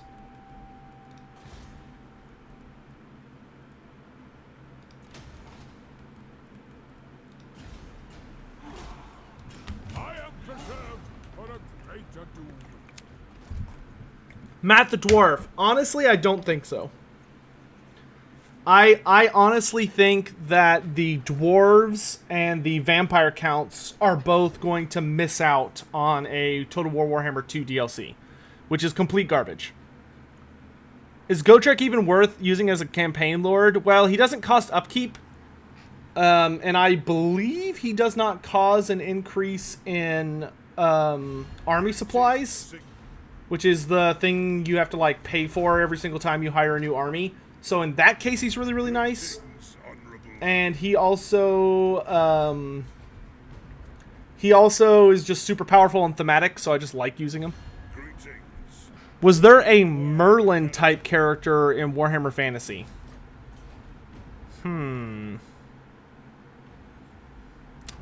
A Merlin type character. Probably, but as for, like, who it is, I'd have to think about that one.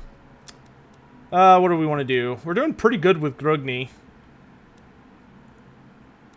But we're about to fight like a shitload of rats. Oh, that's only for Grombrindal's army? That's stupid. Grimnir's strength should be faction-wide. Oh, yeah, these are all only for Grombrindal's army. Except the research rate, which is faction-wide. Wow, that makes that just objectively better. That's dumb. These should all be faction-wide. Let Grombrindal just be overpowered. Let the man be broken! Oh, you know what? No, don't do that. Do that, and then growth. If I want Grombrindal to be cheesy as shit, that's my... Just let me have that. let me do what I want. Get off my back about it, Creative Assembly.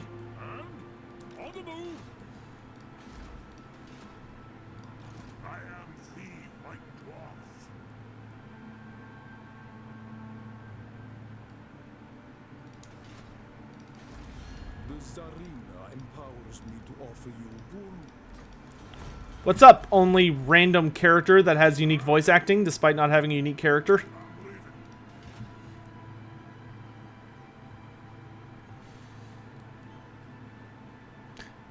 Yeah, oh yeah, I guess you could say it's techless. Yeah, like you would kind of expect a Merlin type character to be kind of like rolled up with the Bretonnians, but yeah, I guess techless would fill that role. Alright, Krakadrak is still, like, super upset with us, but they're starting to like us. It's just a matter of, like, smashing that.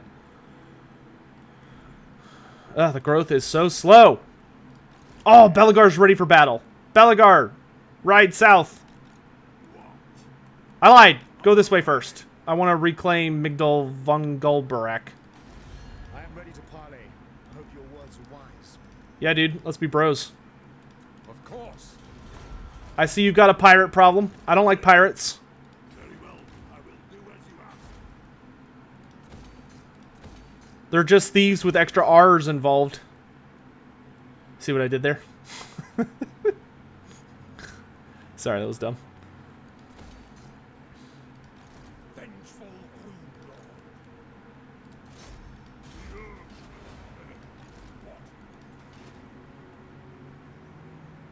Well, the Fey Enchantress... Yeah, I guess the Fey Enchantress is... The Fey Enchantress is kind of weird, because she's like... She's, you know, obviously she's based on, Morgana. Because her name's Morgiana. Like... Clearly, Games Workshop tried really hard with that one. But in addition to that, she is also the Merlin character, which is kind of weird. Okay, I want you to return south to Karak Kadrin.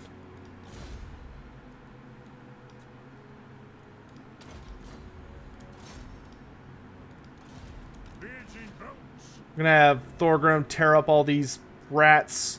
Once Belagar takes back Migdal Vungulbarak, we'll head back south with him to fight. Take Queek Headtaker head on.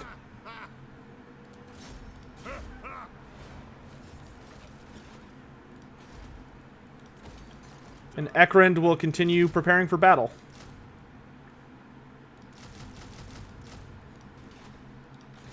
None is mustered. The wise plan for clan honor. Die, scum!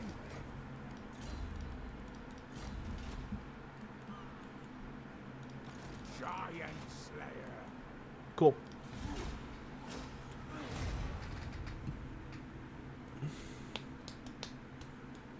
Wow, copy paste. Welcome to Warhammer Fantasy. Copy paste is what we specialize in here in this house. Oh dear. Oh dear. Oh dear. Oh dear. Oh, he confederated. Oh, dude. Okay, so the real final battle is on. But the good news is, actually the Skaven just messed up. Because Queek absorbed Deathmaster. Oh, okay, bring it on, you tree bitch. Because Deathmaster was absorbed by Queek, Deathmaster just lost all of his armor-piercing missile attacks. Join your war against the Goromadni tribe? I'm in. Yeah, I think every single race should have had one Vortex Lord. I'm pretty sure that's not going to happen because Creative Assembly is just they had a huge brain fart collectively. I genuinely don't understand how it happened, but it happened. You know who I am. You know, somehow, some way, somebody at their office who was in charge of making decisions looked at Total War Warhammer 2 and was just like, I can't imagine vampire counts or dwarves. And to that, everyone else in the world said, are you a fucking moron? And they would have answered, yes, I am. I'm so sorry. But, you know, here we are. Hey, Cazador. I don't want to confederate you just yet, so you just hang in there, big boy, okay? He still owns Karak Azul, at least. I don't want to confederate you because I'm trying to focus on Karakadrak right now, but hang in there and I will. I will try and distract the head taker from you.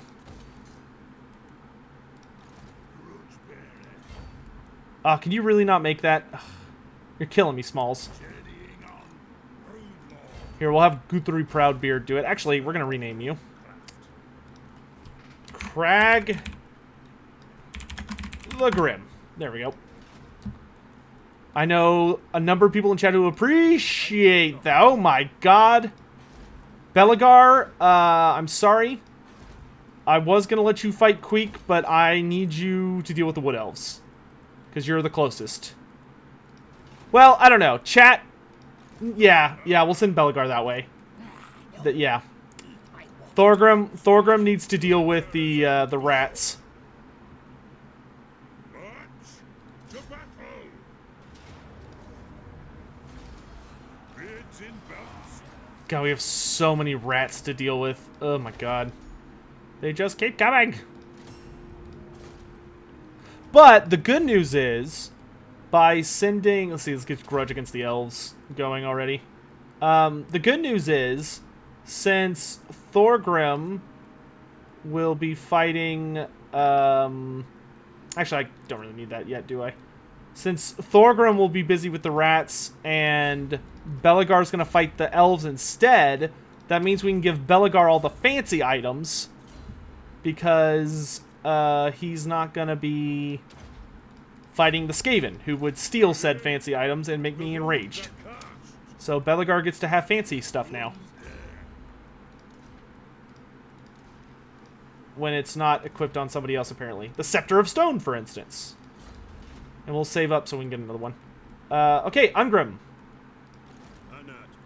Dude, it's time for you to go get your last item, my bro. Or your last item. Wait, do you have 4 items or 3 items? You have 3 items, okay. So we'll let you keep the Horn of the Ancestors. The Axe of Dargo. Alright, Chaos Bros, let's dance. What do I dislike about the Lord of the Rings universe? I dislike that the Lord of the Rings universe does not have compelling villains who stand a reasonable chance of winning. I dislike that Tolkien's universe almost seems to have like a moralistic stance. Oh, hold on, speech.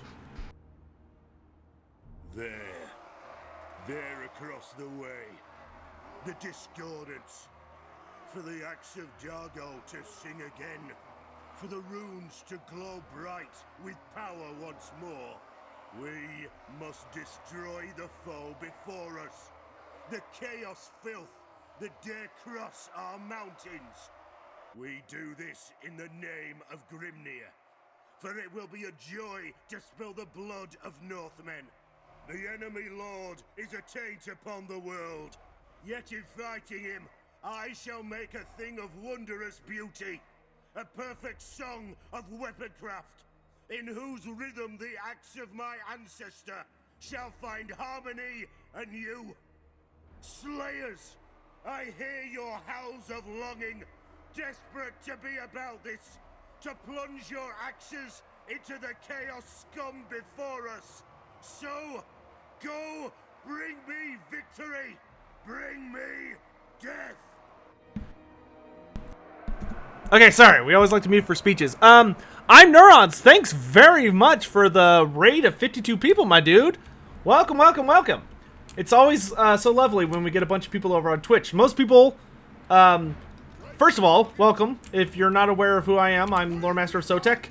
I am the leading authority on Warhammer Fantasy lore, at least as far as I can tell. I have a big YouTube channel about it, but I also stream on Twitch and YouTube. I'm actually streaming on Twitch and YouTube at the same time. So if you see me, or if you hear me responding to people and you ask yourself, who the hell is he talking to? Because I don't see those comments. It's probably someone on YouTube. That being said, yeah, so my biggest complaint with Tolkien's universe is I find it can get very boring because of how predictable it is. The bad guys don't have a lot of development. And a lot of them, I feel that there are a lot of moments where villains lose because they are villains, and not because they are, like, properly defeated. And the good guys seem to have such grotesque, overpowered people among them that it's genuinely a wonder how Sauron gets anything done in the first place. When I sit there and I read about, like, what Aragorn, Legolas, and all those guys are doing, it's like, I don't understand how any of this was even, like, up in the air. Because, like, it just seems like a complete curb stomp. Don't even get me started on the elves. I despise Tolkien elves. Like, I genuinely do not like the elves of Tolkien.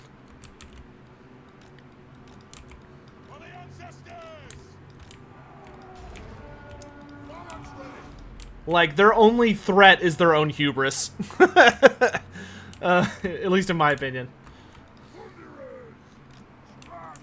Okay, I remember the thing that sucks about this one is that just like a ton of Chaos Knights are gonna come popping out. Yeah, but being said, like, we would not have the wonderful world of fantasy we do if it weren't for Tolkien. Like, Tolkien is literally, like, the greatest foundation of modern fantasy that exists. Thoughts on the Amazon Lord spinoff? I don't know what you're talking about.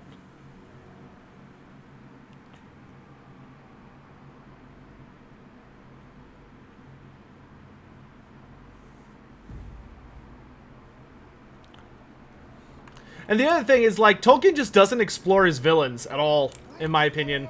Like, if you want to learn a lot about Morgoth and Sauron and all that stuff, or, like, how they created a lot of the evil that they did, you're just shit out of luck. Like, yeah, people can tell me this is how, like, you know, the Balrogs are just corrupted, I forget what the fancy word is, but corrupted, like, wizards. Or what act as wizards. But, like, one of the things, like, where do dragons come from? Because, to my understanding, from what I've heard from Tolkien lore nerds, Morgoth literally cannot create. Like, that's, like, one of the most important laws, is that there is a god, Eru-Ilúvatar, and only he can create, apparently, though the dwarf god made dwarves, and Ilúvatar found out about it and was like, okay, you can keep them. But, like, so, Morgoth can't create life. So where the fuck did he make dragons? Like, how did he make dragons? Because if he can't create them, that means that he twisted something to make them. But what could he have twisted to make... Like, the dragons are huge! And he goes through, like, so many variants of them. Like, and Calagon the Black, how the fuck do you make that thing?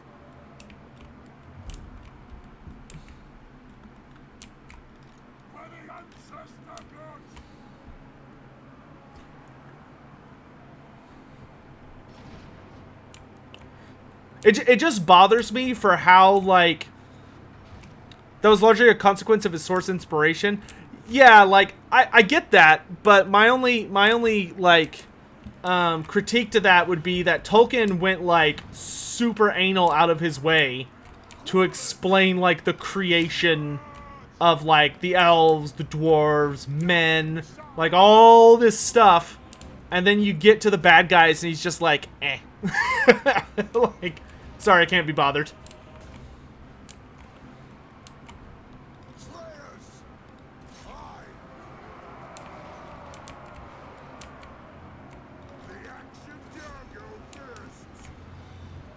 Crom Plagueis? That's clearly an allusion to Vardek Crom. I love it.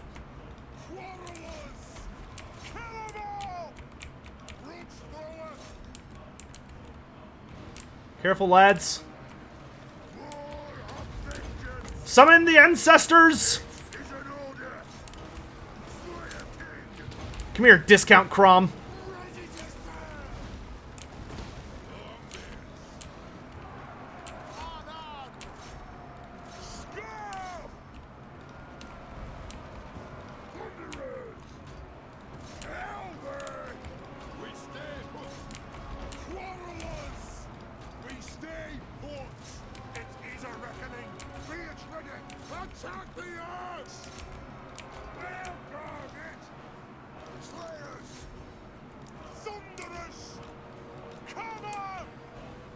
Oh, these are just marauders. Shoot them up.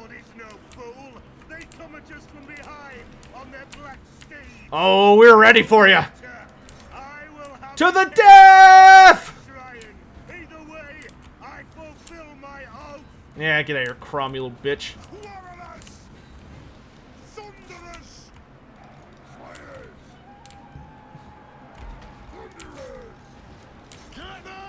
Mind the chariots.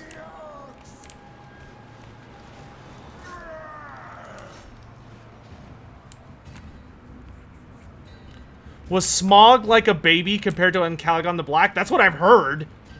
To my understanding, and Calagon the Black is literally so fucking big that when he died, he, like, shattered a mountain range or became a mountain range or something. Like, don't ask me. I'm not like, a lore person. All I know is that in Calagon the Black was, like, the big boy. The biggest of boys.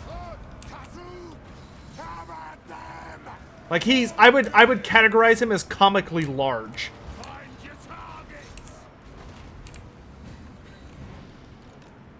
And unfortunately, one of the biggest damnations of Tolkien's work is that Tolkien did not believe in kaiju battles, which is the ultimate sin, as far as I'm concerned. So that he gave us the biggest dragon in the universe, and the guy that kills him is like a normal-sized dude on like a sky chariot or some crap. The next kill's ours! Quarrelers! Take him down! Move now!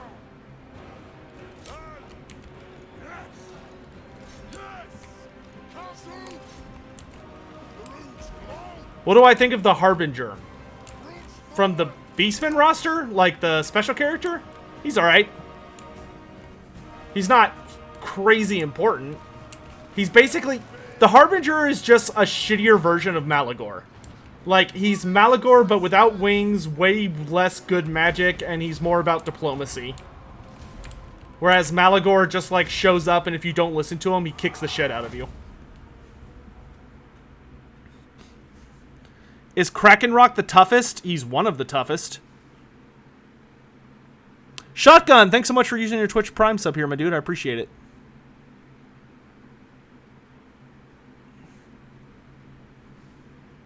In the Tolkien universe, the bigger they are, the more evil they are. Yeah. Yeah, Tolkien was clearly jealous of people who had divine amounts of thickness. And, like, his universe punished people who were naturally thick. It's truly shameful. Yay! We got all of Ungrim's items. An epic saga reaches its conclusion.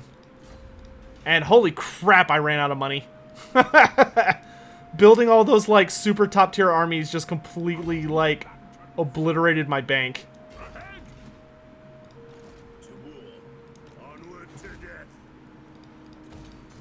I did not realize I was so close to running out of funds. Oops. Well, time to take to battle then.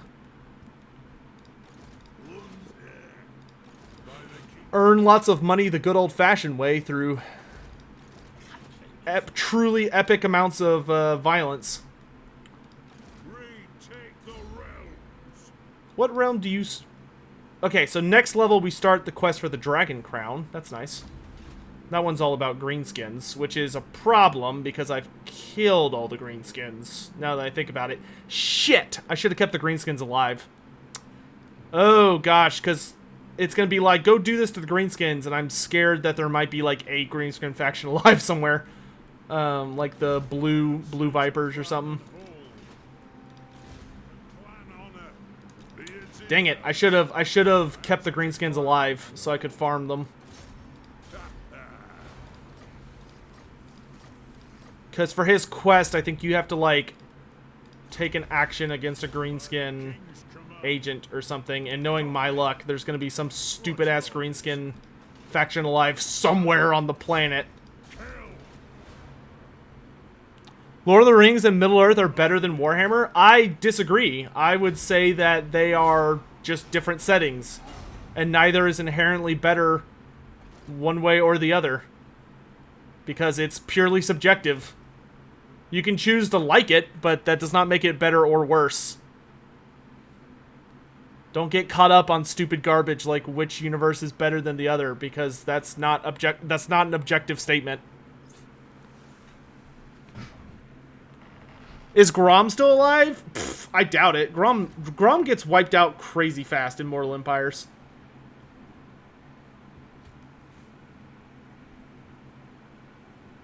What do I think of Aliens versus Predator lore? I think it's very fun. I don't, like, follow it, but I've really enjoyed the few... I really like the movie, even though it is objectively not a good movie. From, like, a movie-making standpoint, I loved it. Like, watching it. I got a ton of kicks out of that movie. Alien vs. Predator was an amazing summer blockbuster type film. It was just dumb fun.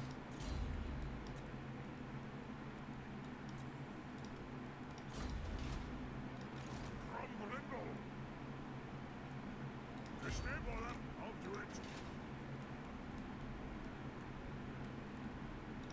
Armor is the major. Yay! The vampire counts are dead. Eat up the battles.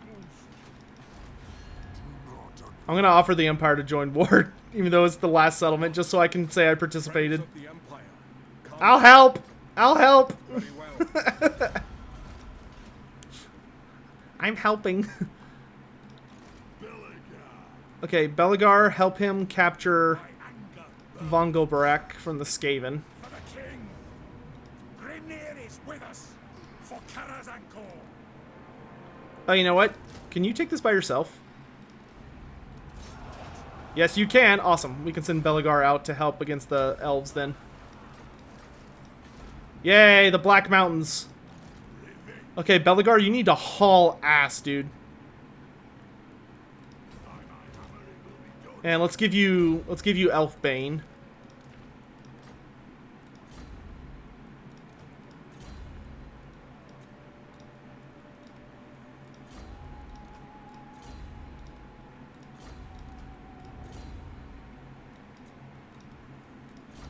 And then Ungrim. Please equip your axe, good sir. Thank you. Okay, you've got all your unique items on. Belagar, what do you need, my dude? You need a talisman. Okay. Let me cook you up something. I can't afford it yet. You know what? Why don't you go ahead and take the Ring of Grimnir from Grombrindal. And Grombrindal will... I'll give him the anchor chain when it's ready. Yeah, that'll work fine. Because the anchor chain is a pretty tanky item anyway. Oof, we are low on money, my dudes.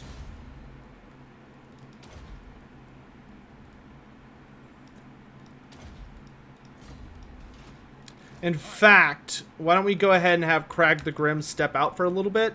Ah, we're making plenty of money. I just gotta stop spending it so much. Okay, I did saw... Oh, yeah, here. This is where the new commandment was. Cheaper buildings, please. Kadak Kadrin... Fine. Okay. Okay. Okay. Okay. Okay. Okay. Okay. You. Go here.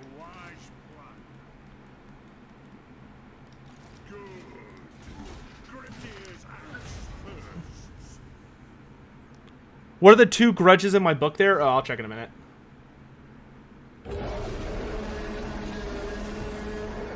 Underway interception.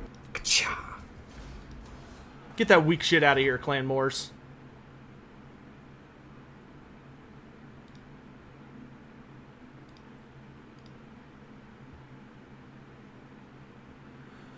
Undertaker, remember Tolkien was still working on his universe when he died. Silmarillion was just polished and released by his son. Yeah. That's true. Oh, we actually had a couple of Prime subs. Mr. Smith and Butter Devoe. Butter Devoe? Thanks so much for using your Prime subs. Enjoy the emotes, my dudes. I hope you like them. What units are the vampire counts and dwarves missing? Dwarves are missing Doomseekers, which are like a really high tier Slayer unit. They're missing Dragon Slayers, Demon Slayers, which could be like a hero and a lord. They're missing Thunder Barges, which are like giant weaponized Zeppelins. Oh, make a defense... What? With Nordland. Okay, that's super random.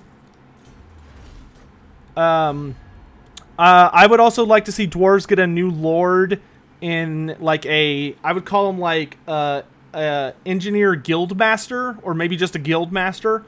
And that would basically be like a representative of the engineers guild who would be a shooting focused lord. I think that would be really sexy. You could also do... God, don't yell at me, Rapunzel. Jesus. I could also see the Goblin Hewer. The Goblin Hewer is... Imagine So like, imagine a what do you call it? Not an escalator. What's the thing that you run on to work out? The thing you run on and it just like goes really fast. You know what I'm talking about. One of those. But the trick is you no, not, a treadmill. Thank you. So imagine a treadmill, but you angle it like this, and you run it as fast as it'll go, and you just stick a bunch of axes on it, so that when it gets to the end of the track on your treadmill, it just throws an axe. That's a goblin hewer. It's like a mass rapid fire axe throwing machine, which is hysterical. Yeah, so those are all things the dwarves are missing. And for their characters, they need Thoric Ironbrow as a legendary lord. They also need, where the hell is Hammers? There we go. They also need, Joseph Bugman, I think, as a legendary hero. And then you could have, Joseph Bugman, I think, would be just the sexiest legendary hero. And then I would have the, what's-his-face? The engineer character as another legendary lord. What about a brewmaster? You could do something like a brewmaster. I would rather have a rune priest than a brewmaster. Norskins! Fear my axe! Wow, y'all are pitifully poor. Oh, we can do the Cloak of Valea quest, which is for undead? What the fuck? Huh. Nice. Move a character to Ockendorf. Oh, we got a free Obsidian Blade. That's nice. Obsidian Blade's pretty sexy, and I can always break it down. By Valea's will. Resolute. Oh yeah, we can forge that last talisman. The Anchor Chain. Give that to old Gromby. Well, actually, is he gonna need it? What is the Cloak of Valea? Oh, it's... Okay, we're not gonna need it. Cloak of Valea is gonna take up what I'm picking up anyway. So, I guess we'll just hold on to it for right now. Yep. Karakon Gore, make me more money. I need infinite muns. More growth. More garrisons. We'll get rangers here, because I'd like this place to be pumping out soldiers. Oh yeah, the grudges I have. Defeat some stupid-ass elves, and kill that guy.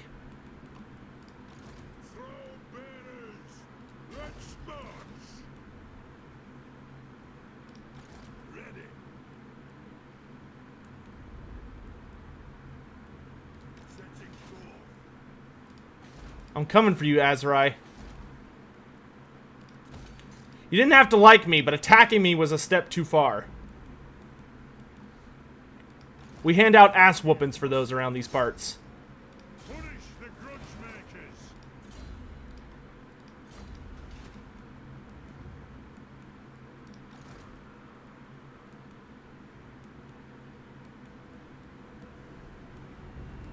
I should note, in case it's not obvious, don't, like, hate on Lord of the Rings. It's just different. It's not worse. It's not better. It's just different. Okay, you're the closest guy to Ackendorf, but Ackendorf is... Oh, good grief. It is over here. Ackendorf. Where the oh, no. Yeah, that's down here. It is time. The wise plan. Oh, the Dragon Crown. Okay, guys, it's time for another Grombrindal quest battle. The Rune Cloak of Valea. We're going up against one of the Harkins. There's a legacy.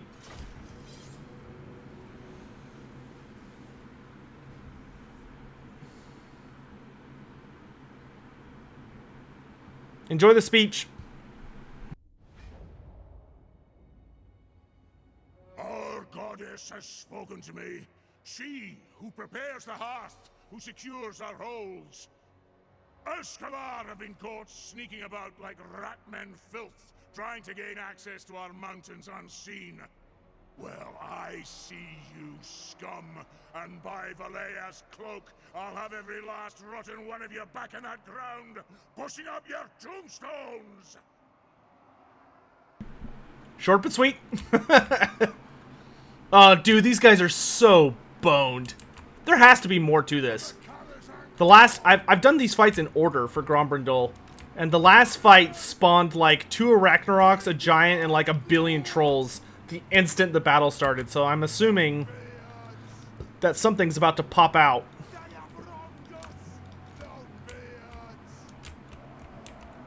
Longbeards, we will hold this line. Grombrindal, he's all yours, man.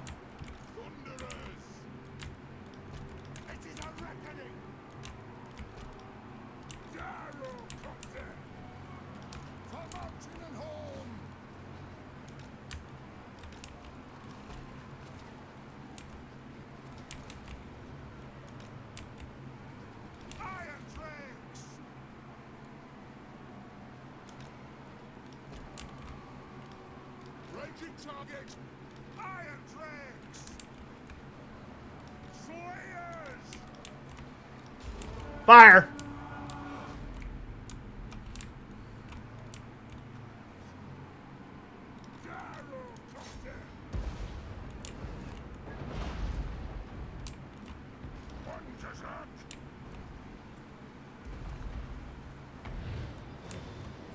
How powerful is Nyeth the Prophetess? There will be a video about that very, very soon. So I'm not going to answer that right now. All I'll tell you is that she is the most powerful wizard in Athel Loren, except for Ariel.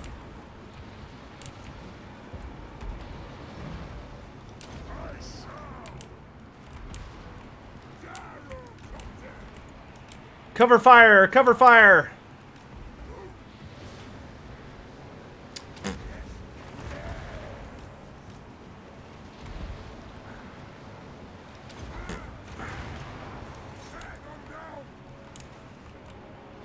No, of course it's bats. It's always bats. Oh, they've got Terrorgeist. Turn and fire! Turn and fire!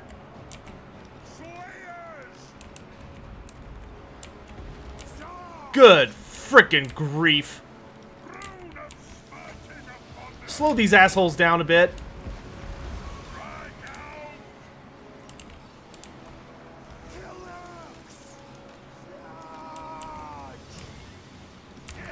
Oh, pfft.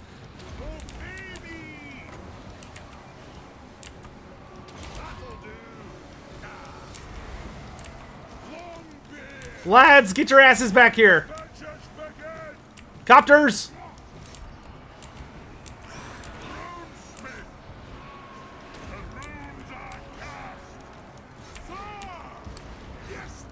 Get these assholes out of here. What about Durthu? Durthu is a terrible caster. Durthu is not a great wizard, actually. There's a fun fact for you today. Creative Assembly does a really bad job. I cannot express how bad of a job they do at like demonstrating the difference between like different classifications of wizards. They just don't bother with it, to be honest. Unfortunately, that's probably like the biggest failing of the Total War Warhammer series, is you can't tell the difference between good wizards and bad wizards. And, yeah, Durthu is a terrible caster. Like, Durthu is one of those wizards who's so bad at magic that he does not intentionally use magic. It's more like when he is, like, angry and enraged, he just sort of accidentally taps into magic and, like, unleashes it on somebody. But yeah, Durthu is not, he's not a wizard. He can cast magic, but only barely. Ariel is terrifying in magic. So is Nyeth. Grim Burlickson. Yes, that's the character I was thinking of earlier. You know who I am. The Rune Cloak of Valea. Oh, baby. Wow, that's actually not that great. I mean, it's okay, but... Eh. It is time.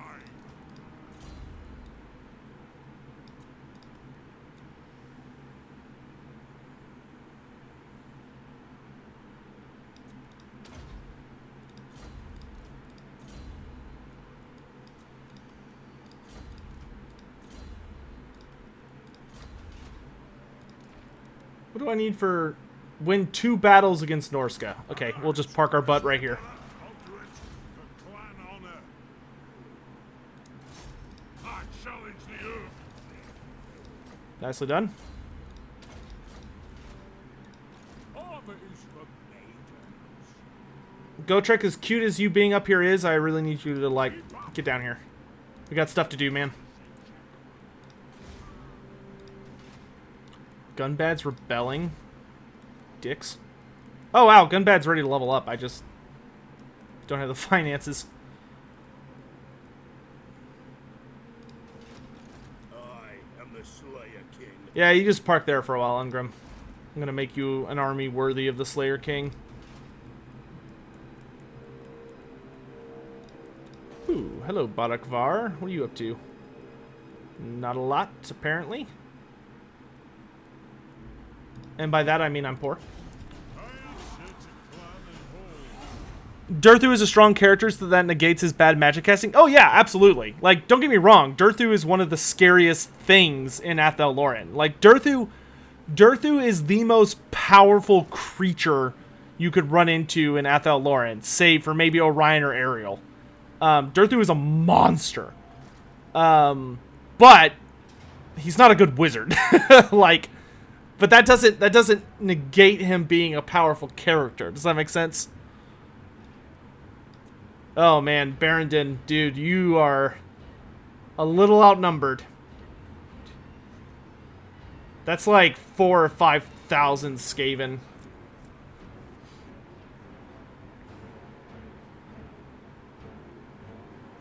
God, I hope we had time to finish our 3rd tier garrison, so we've actually got some, or 4th tier garrison, so we've actually got some decent walls.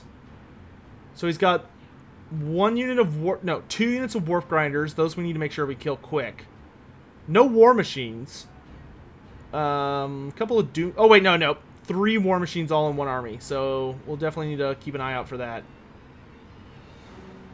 This is gonna be bloody. I feel for sure we're gonna lose, but we're gonna take as many of them down with us as we can to try and slow them. Who's stronger between Grombrindal and Gotrek? Probably Grombrindal. Who would have won between Grombrindal and Malekith? My money would have been on Gromby.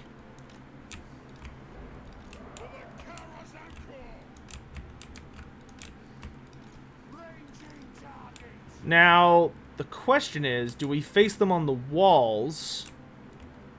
Or do we hold in the back of the city, make an impenetrable fortress of Dawi, and just ride out the storm?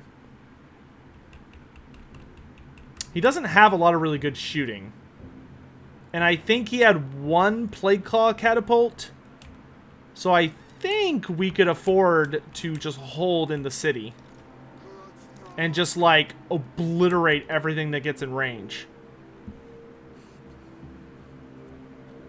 Who is Barrendon Stoneheart? He is the king of Zufbar.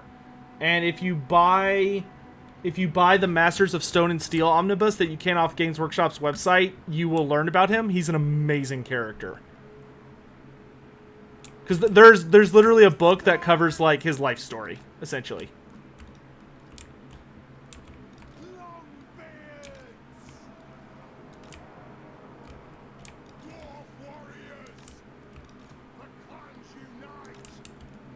Do tacos exist in Warhammer? No, sadly not. I don't even think tacos exist in England.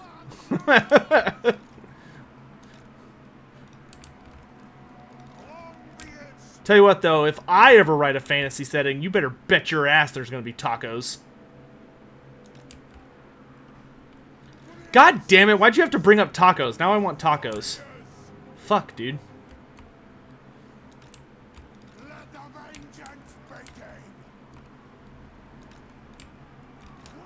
Oh god, tacos sounds so good right now.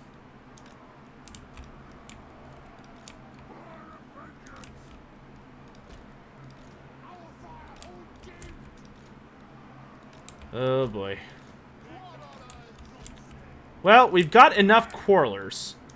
The question is whether we have enough soldiers to hold the line. You are not going to be on fire at will, because I need to save you for the plate claw catapult. Ooh, Thunderers. Actually, let's do this with the Thunderers. We'll have the Thunderers kind of like waiting on this little flank. Let the vengeance begin. Let the vengeance begin. Quarrelers. For the ancestors. We will have vengeance. The clans unite.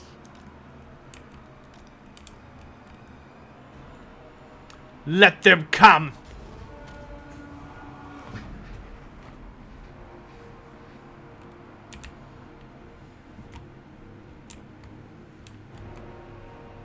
So he's got a Warlock Engineer. That's not great. Oh, he's got a Gracier of Ruin. That's a bummer. He doesn't have any of the super spells, though, so that's nice at least.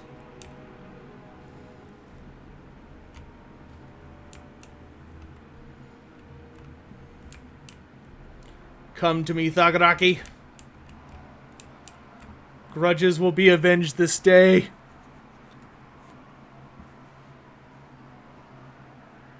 Can confirm, and in England. I'm in England and don't have taco. Truly one of the most the great tragedies of our time. What the fuck? How did he summon them inside my walls without having taken the walls in? No! Hold your fire! Hold your fire! We can deal with summons just fine with Azunclad.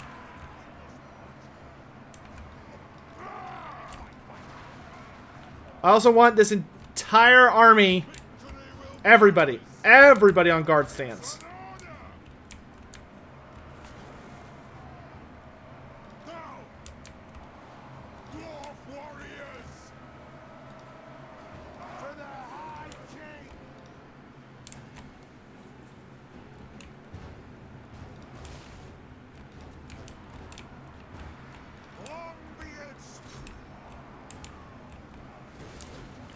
Come and get it, Rocky! Actually, let's lure them around the back. Getting off a single volley just to break them probably isn't a terrible idea, but... yeah, we're okay. We'll just hold the line until they naturally despawn. You know what? Instead of using our Thunderers kind of out in this flank maneuver, let's keep our Thunderers in reserve. That way, when he brings in, like, something really nasty like the, Doom Flayers, we can just mow them down.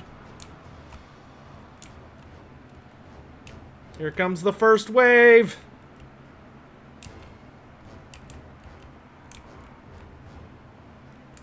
Could Grombrindal and Gotrek together take out an entire Warriors of Chaos army? I don't know about an army, but they'd certainly make a good effort. Snorri.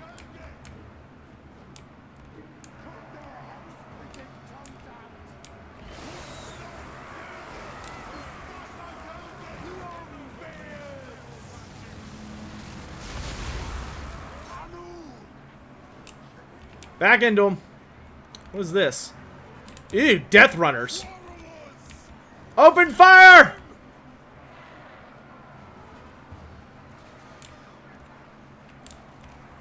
First line! Fire at will!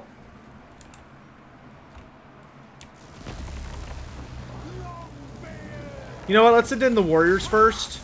Because I don't want him using all of his magic on my Longbeards. Longbeards, fall back! Warriors, into the fray!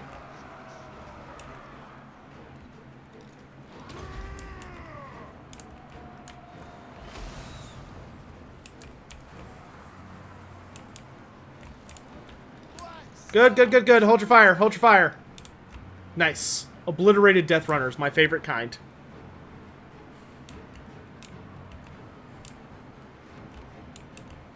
The clans unite! Pump those dwarfen legs! Kazoo!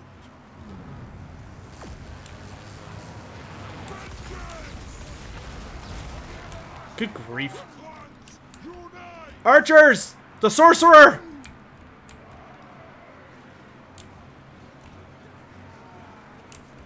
Catapult! Fire!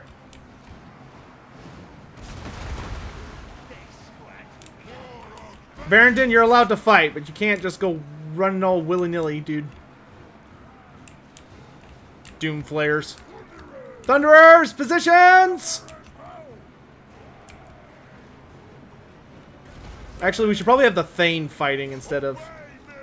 Fire!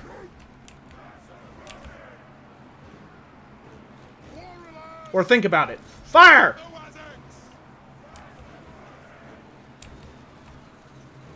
You need to get those out of there.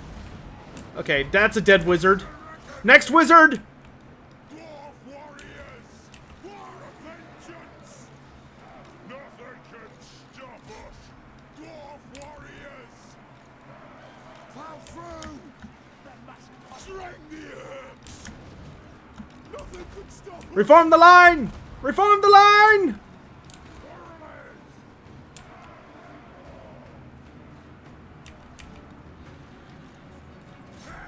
Let's get those warp grinders out of here. It is a reckoning! Okay, he's shattered. Focus the warp grinders! Muster the throng! I am the ranking lord!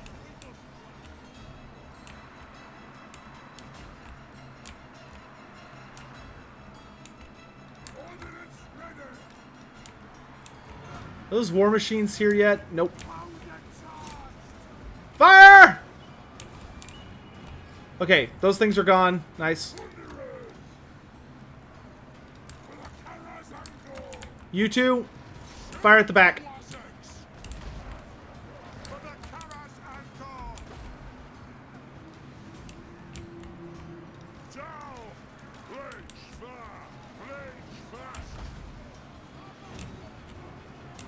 Push them back!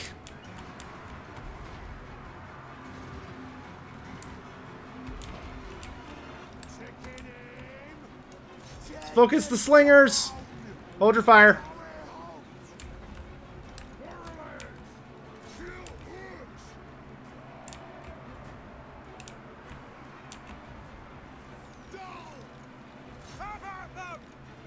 Miners reinforce.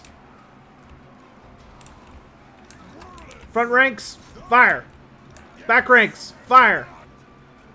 See if we can get some arcing shots here. There we go. Have I gotten the Oath Stone for this lord? No. Well, in my head, yes, but I don't think Oath Stone is an upgrade. Unfortunately. It should be an upgrade. Good job, lads. Are those storm vermin? Fire! Do not let those assholes get over here.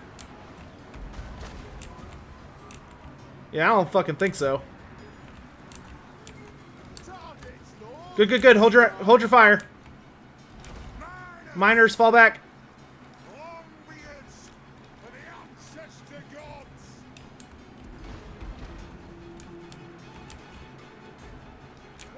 Hold fire. Storm vermin sighted. Fire! Can I do a video on Siege reworks and my ideas for it? Yes. I was about to do that before all this stupid shit with the Wood Elf DLC hit. It forced me to, like, change my schedule. Okay, let's get the Longbeards ready on the 3rd rank. Thunderers, I want you here in the 2nd rank. Coilers, let's fall you back for now. These are just clan rats.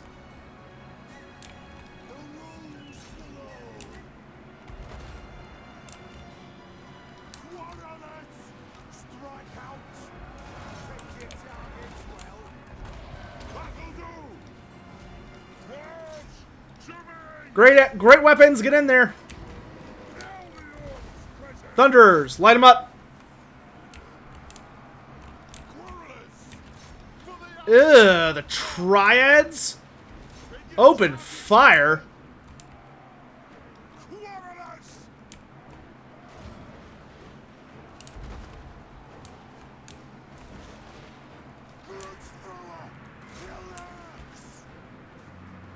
There are a lot of storm vermin.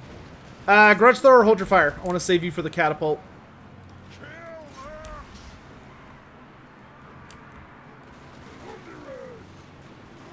Good volley. Good volley. Hold your fire. Back rank. Fire at will. Who would win, Dragon Princes versus Blood Knights? Probably Dragon Princes, from a lore standpoint.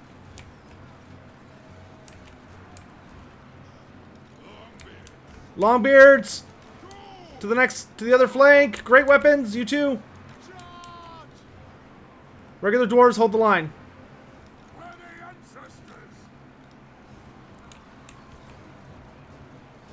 Ooh, yeah, those triads are nasty, dude. See if we can focus those warp grinders. Man, they got storm vermin too. Yeah, can you see this? If you can, then feel free to light them up, my dude.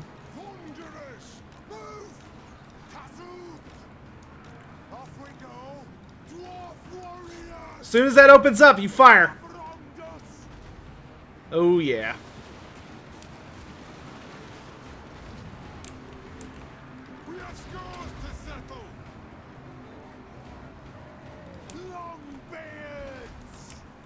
Keep their leadership up. Good job. Close the door.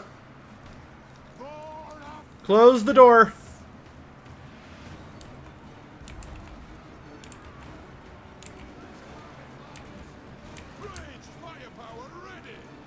All quarrelers. Fire.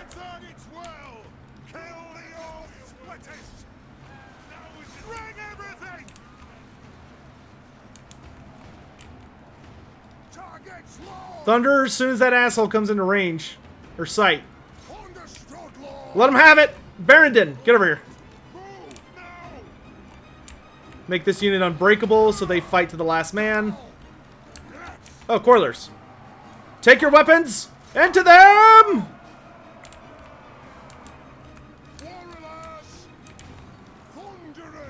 Yeah, we didn't really get off a volley, did we? Hang in there, lads. Help's coming. There it is. Warp lightning cannon. Poison wind globadiers. That's not what I want. Where's what I want?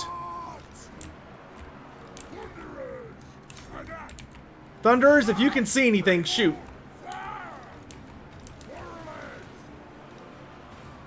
Thane, fall back.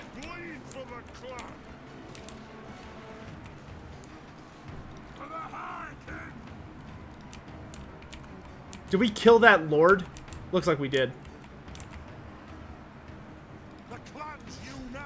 With me! Archers! The assassin!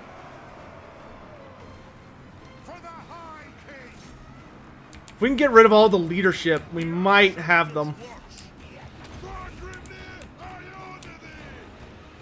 There it is. Nope, I'm not worried about the warp lightning cannons. Who's this? Spread out, dudes.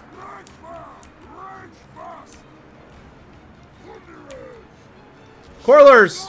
Fire at will.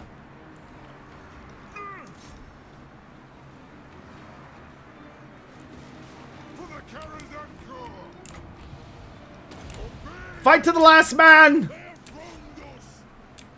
Dude, Cold! Cold, how are you, man? It's been a bit. What have you been up to, my man? Okay, looks like we got rid of all of, like, the looks like we've gotten rid of all the Master Assassins. I can put one unit to get rid of that. Thunderers, you're on fire at will. Catapult! Fire! Ooh! Damn! Ooh! My God! Talk about value. You two, get down here. Thunderers, fire. Fire, damn it, fire!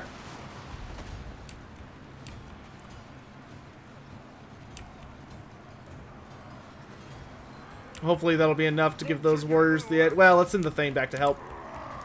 Barrington, to them!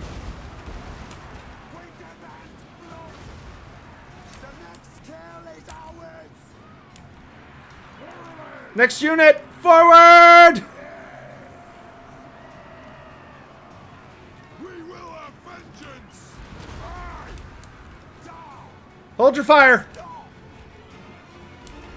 There it is. The one thing that can threaten me. The Plague Claw Catapult. Missiles ready. Warriors, vengeance. We demand blood.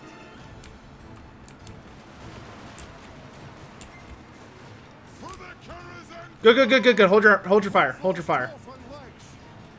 Strike out. Thane, I have a secret mission for you, Mr. Thane. I don't know if that's possible. I kind of want to send him out to like one of the towers. I don't think he's gonna. I don't think he'd make it though. I'll send him back here to just hold the line. Dude, so many Skaven are dead. Good grief.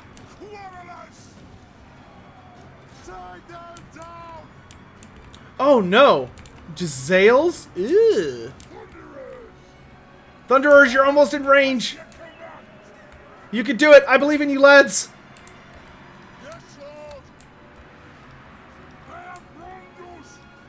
Fire! God damn, they've got missile resistance.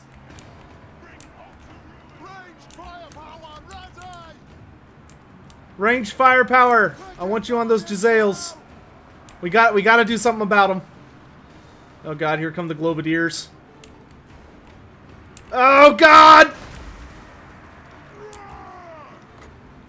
Well, at least they're gonna do a lot of friendly fire. Return fire! Thunderous. Grudge thrower. Quarrelers. Moving out. Let the vengeance begin. Quarrelers. Okay, those are Jezzails. I was like, if those are Rattling guns, we are in trouble. The old breakers. Our fire undimmed. Take an aim. Move now. See if we can, like, squeeze on this wall. Thunderous. Range fire. Range fire. Shoot them! Shoot them! Fire!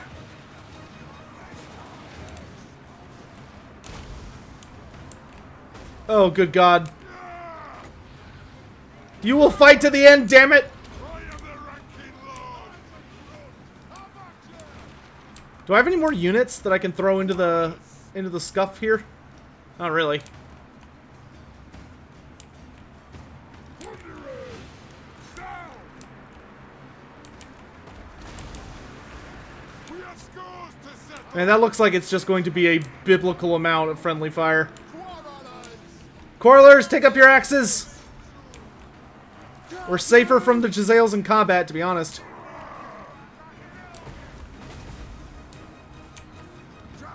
Oh God, what happened to you guys? Oh, dudes, I think the end is coming for us. Satisfy the grudge. Dude, you're not getting any hits there. Let's just focus you on near threats. Quarrelers. Corlers, I need you on. Are these just slaves? Anu. Catch them. Man, they're having such a hard time. Oh God, those are storm vermin. Warriors! Come on out, Wassari! Kill the old splitters! Shoot Oh God! Oh God, Doom Flares! Thunderers, fall back! Lords, forward! vengeance! No, you will fight! The clans unite! For the High Shoot the frickin' whirly things! Oh god. Oh god. Thunderous! Withdraw! Grudge thrower! To the bitter end! Dude, Barrington's just in there like a boss. For mountain and hall! Spread wide! Spread wide! Strike out! Reach for! Make these assholes friendly fire! Grudge thrower! We're out of ammo. Into combat! Charge! Quarrelers! Let the vengeance begin!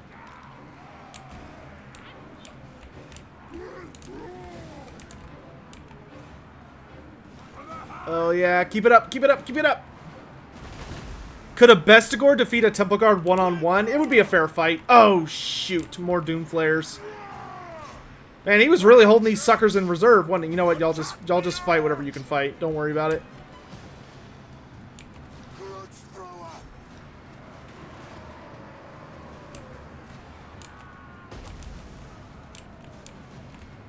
Warriors! You lot!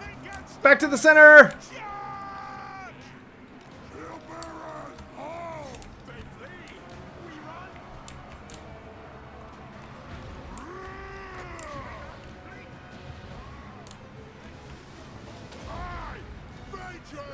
Damn it, these are not Gorlers with great weapons. Pull out!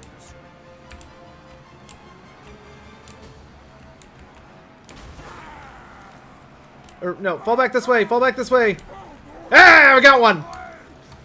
Tear him up, lads! Vengeance begin!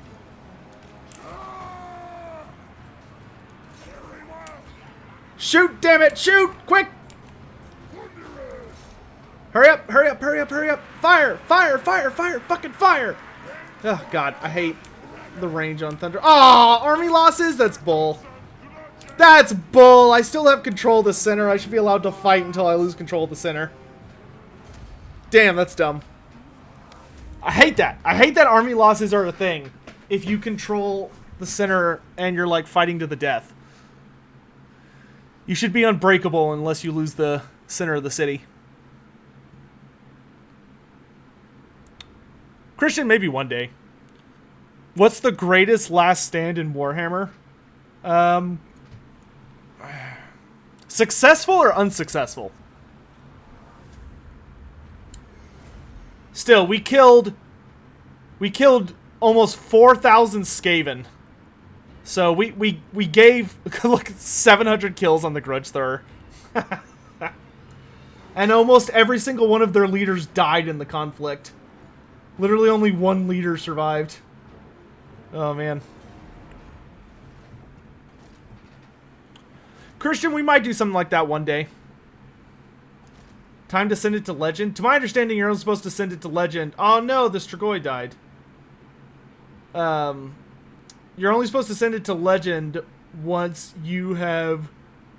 Your campaign has ended up as a loss, which we are significantly more powerful than Skaven.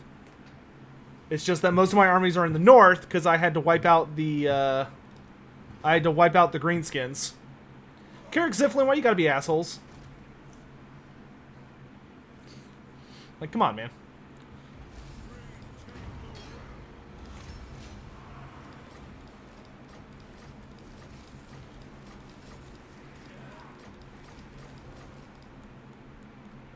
God, look how many rats are swarming up here. This is definitely going to be a fight. I want you to get to full health. Yeah, if we could get your dude here to be immortal, that would be super useful. Doesn't help that I have to fight the stupid-ass tree assholes at the same time. There you are. Or I at least am going to avenge my grudge against that one tree person.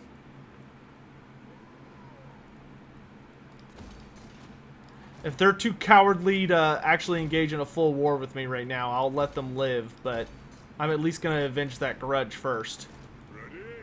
Oh, you know what? I'm gonna go get the dragon crown.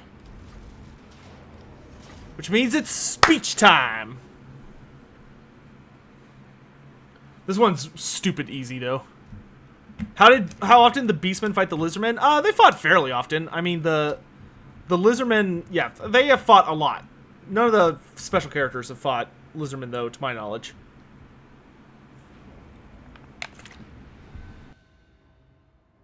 Once more, we will ally with the Manlings, just as Grimnir did 10 score centuries ago. It has been many years since the Umgi have produced an emperor as worthy as Magnus, or their founding warrior king. But I hear good things about this Franz.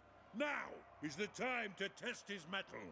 We will stand with him against the Groby at Blackfire Pass, as King Kurgan did long ago. If the men of the Empire fight with bravery and honor, then the runes of my crown will glow with pride ever after.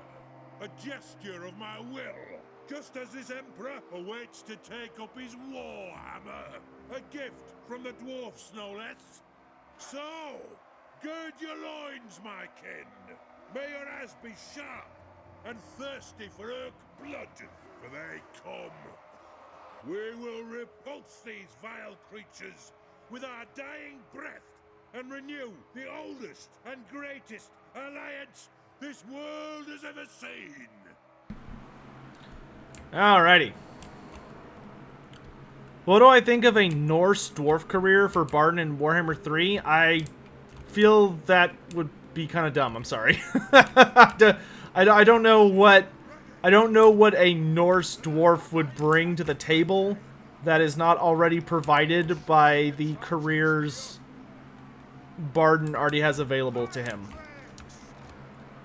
Yeah, I don't see anything new there. Not to like be a bummer or anything. I'd really like to see him be wielding like rune magic or something. Salamander has entered your dungeon. Dude, I need to play Dungeon Keeper 2 through again.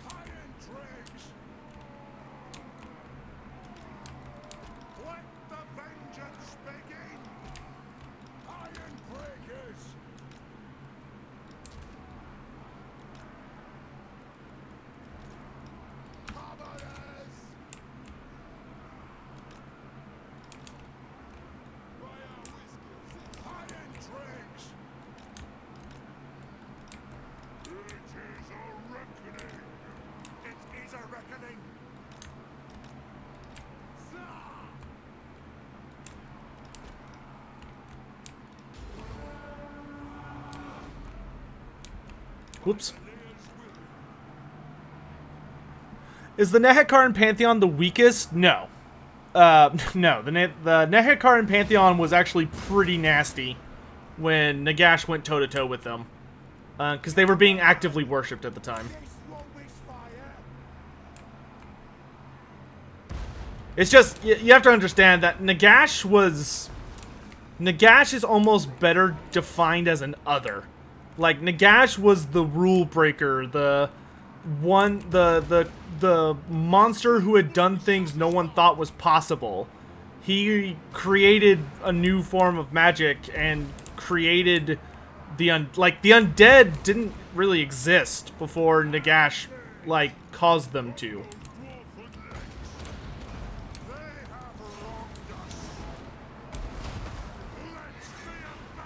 Well, that was super rude.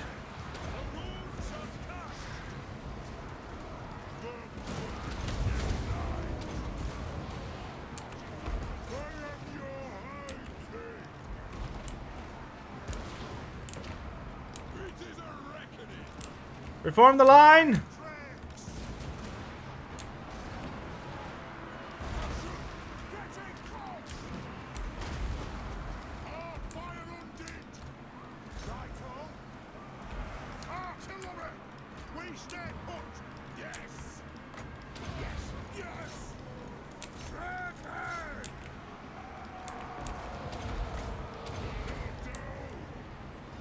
Oh, these guys are beyond boned.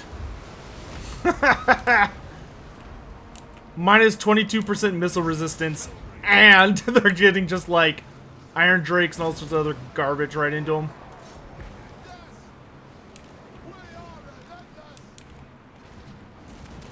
Ah, the Umgi are here.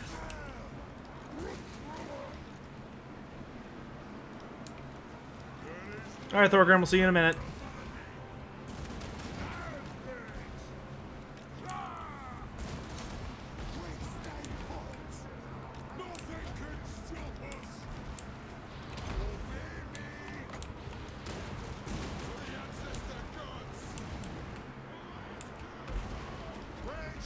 Torpedoes.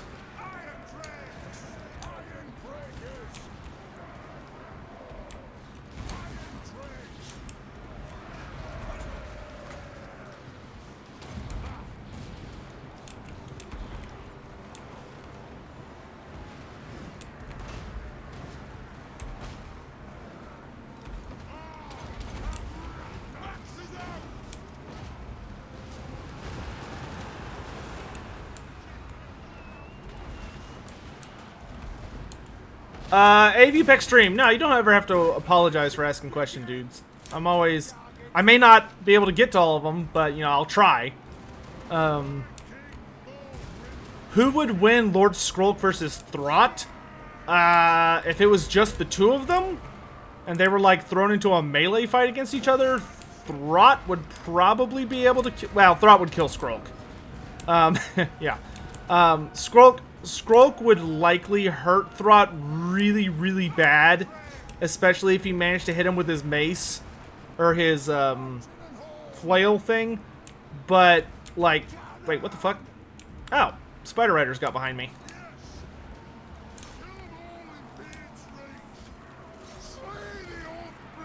How very, very rude.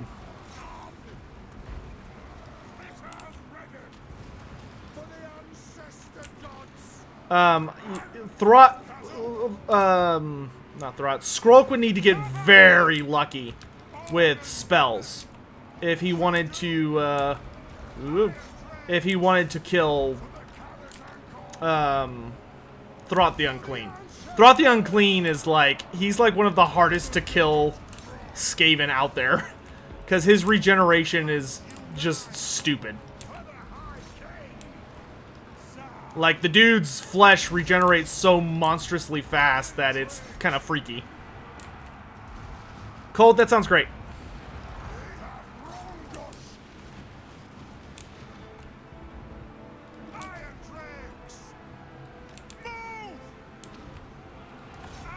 What's the lore behind Trollhammer torpedoes, Iron Drakes, and Flame Cannons? Were they implemented to be used against certain foes? Yeah, so the Flame Cannons... the Flame Cannons, Trollhammer torpedoes, and Iron Drakes are all very, very recent inventions. If you can't tell by their names, they were designed against particular types of enemies. Generally trolls, monsters. They were basically the dwarves coming to a understanding that they needed to innovate. Like, they needed to stop being quite as obsessed with purely focusing on like only tried and true methods.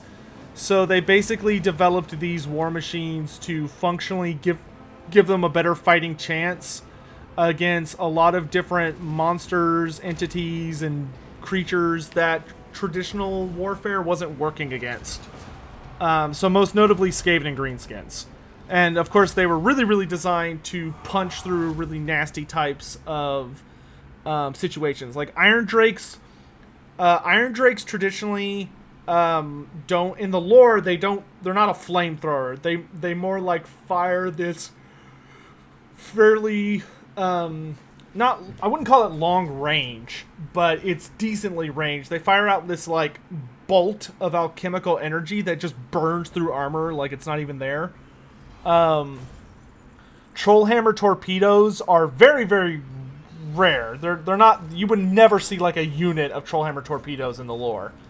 Generally you would see like one owned by like the captain of the unit. And a Trollhammer torpedo is exactly what it sounds like. You attach it onto the front of an Iron Drake, you aim it at a troll, and then you press the button. And it will, if you have good aim, and it doesn't move out of the way at the last second, it can easily one-shot a troll. But it's generally going to be a bad time for anything large. So, trolls, giants, etc. Alright, how is the Norscan dwarves feeling about us? Okay, they're getting there. Dude, just give me the military alliance. Dude, I will, or the defensive alliance. I will, oh my god. I hate that they hate me so much. Like, they're going to like me, but just the getting there for the going is taking forever. Oh, no you don't. I'm here to put you down, boy. Yay! Forge a god damn it. Forge a defensive alliance with Krakatrak. Okay! Sure, Dad.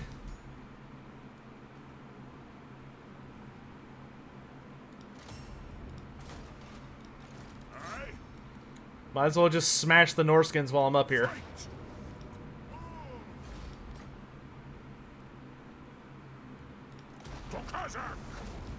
I'm here.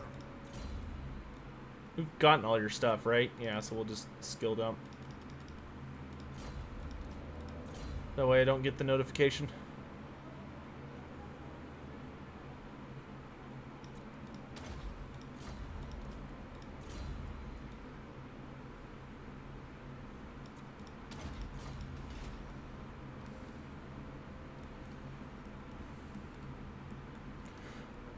Oh my gosh, so many things.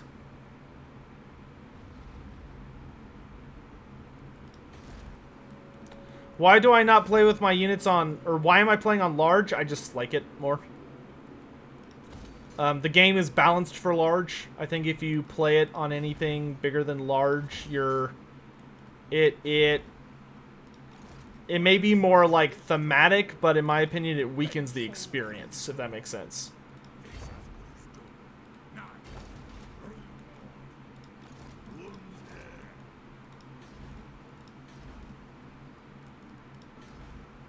Oh, nice. Okay, you're healing as fast as you can. Which unfortunately is not fast enough, but, you know, we're getting there.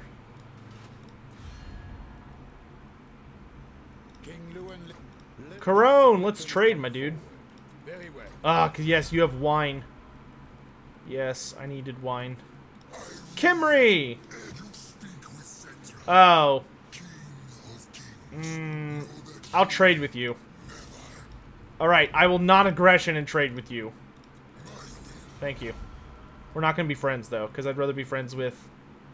Well, I'll keep an eye on you, Cetra. I'll keep an eye on you. Yes. Greetings, kin of another hold. What can I do for you? Go on, then.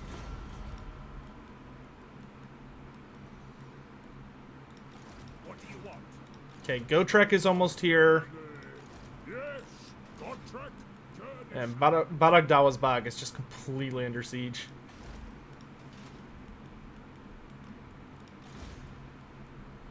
Yeah, I don't need you in the far north anymore.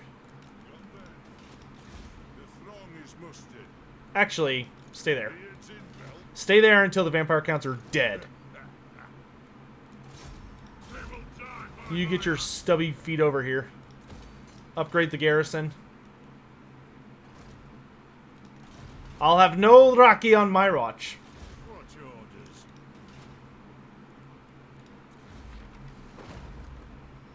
Okay.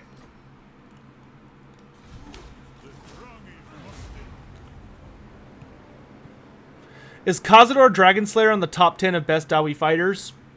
Yeah, you could say that. Yeah, I would say Cazador Dragonslayer is top 10.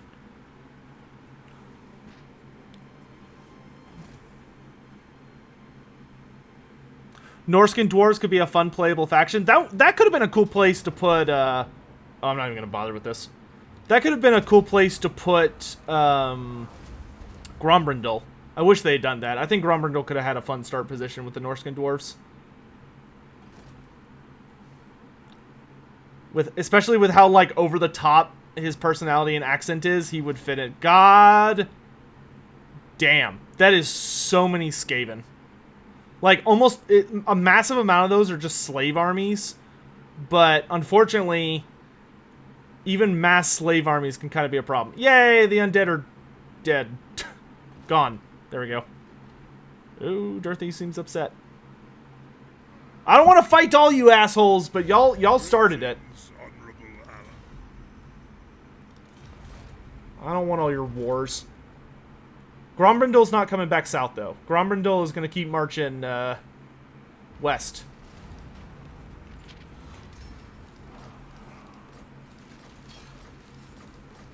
Alright, we're just going to focus on combat buffs now. It's time. It's time. Okay, I don't want to do this. Thorgrim, stop them at the Pillars of Grugni. Gotrek, you'll march for Varenka Hills. Crag, it's not really safe for you down here, my dude. Let's have you... Oh, let's have you hold Barak Var. That'll work.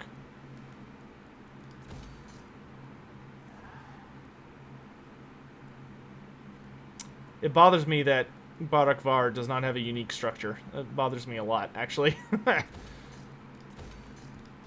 Get the beer! We'll deal with Belagar in a hot minute. I must fulfill my Ungrim. Just chill out. Actually, Ungrim, you know what you can do for me? You can go end the Siege of Gunbad.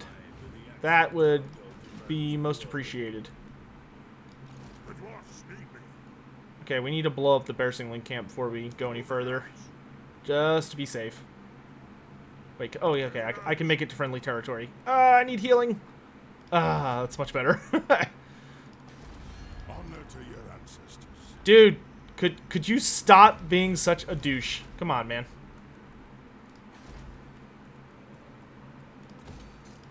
I just want to make you a part of me. And I mean that in an imperial sense, not a weird sense. Made Crag out there? Yeah, he hasn't done a whole lot yet, but he is there. We might actually have a bit of a hard time against Wood Elves with this army. Maybe not, but maybe so. It's hard to say.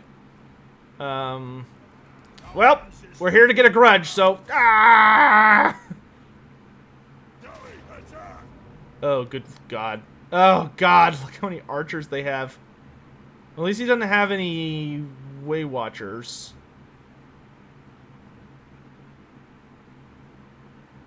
But I came here for a grudge, and a grudge I will have! Is Khazor Dragonslayer lore cool? Oh, dude, Khazor Dragonslayer is a badass. Like, he's a very, very cool character.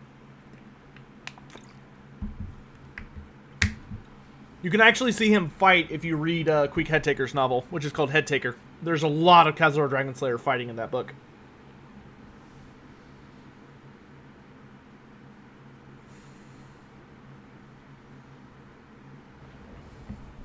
What's the lore behind Barak Var? Well, the big thing about Barak Var is it's the Sea Gate.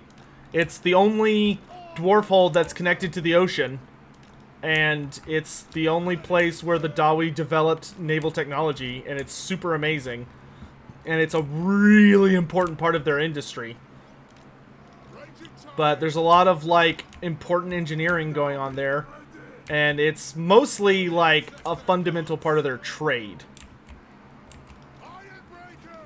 Ironbreakers, shields up, my dudes.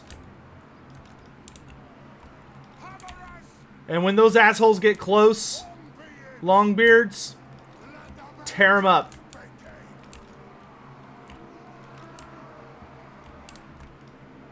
Yeah, we're gonna have Belagar out in front, because Belagar can take hits like a boss.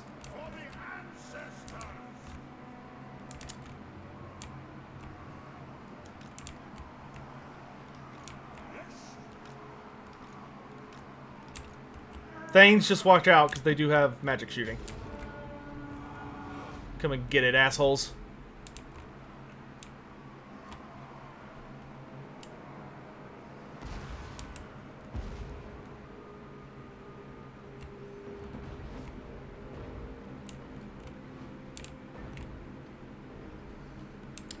Why don't we hold our fire for a hot minute? Wildwood Rangers. I'll take that free volley.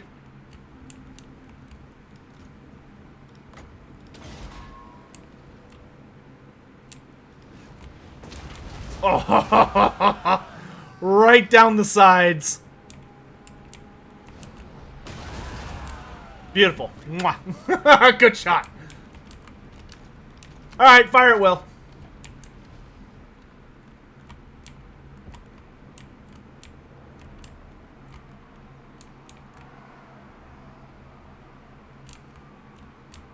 Cannon! Glade Riders. Oh yeah, I forgot. We have Elfbiter on Belagar, so his defenses against the elves are gonna be like nuts. Come and get it, Elgie.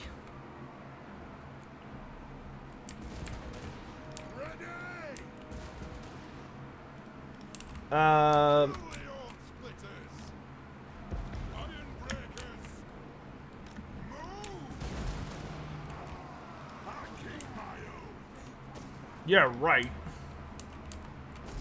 Flame cannon, the archers. The clans unite! Move now! Swords, shooting!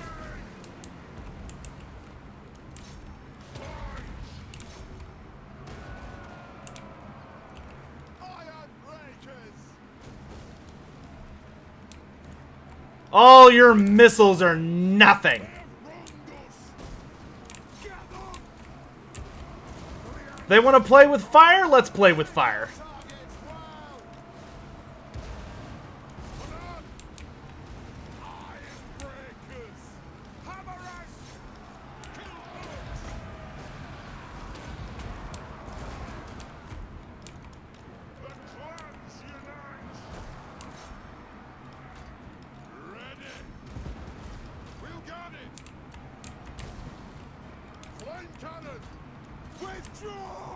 Oh shit. Fucking Wild Riders. Get back there.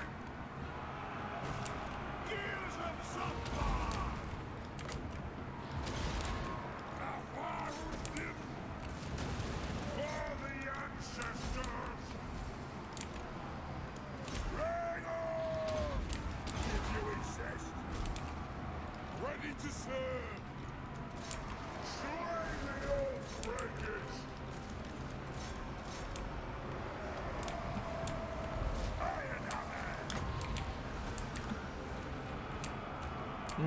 We'll wait. Okay, I lied. Turn off guard stance. No, not the flame cannon!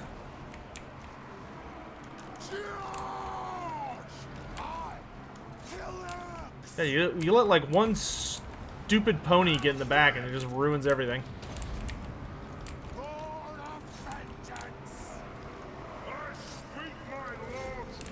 Okay, we don't want you fighting forest spirits. Go get busy in the front line.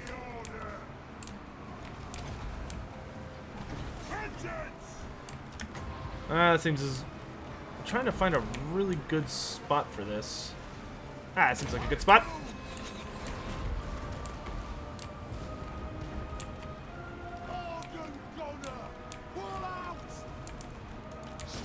Flame cannon, let's see if we can get you guys back online.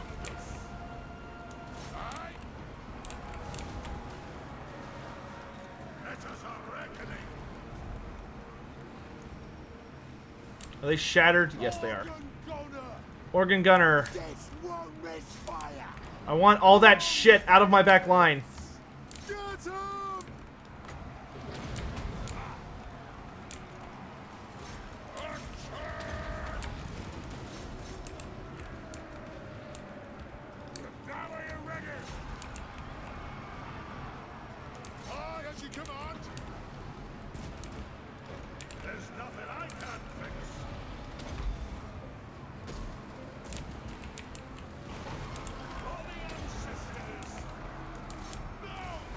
I like how Belagar's just like full health. Like, yeah, it's fine.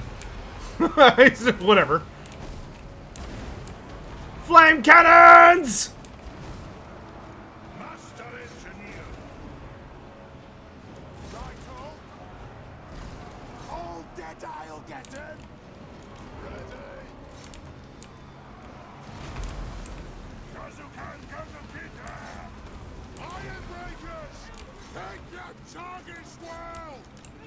Hammers to the back!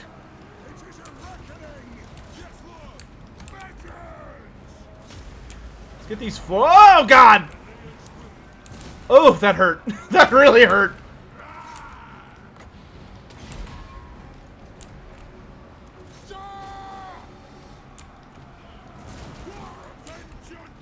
All range crap. Shoot the tree man.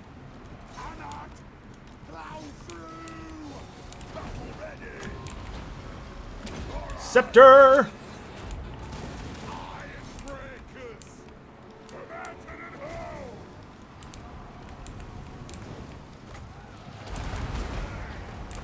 Oh, God. Wow, I'm out of ammunition already? That's dumb.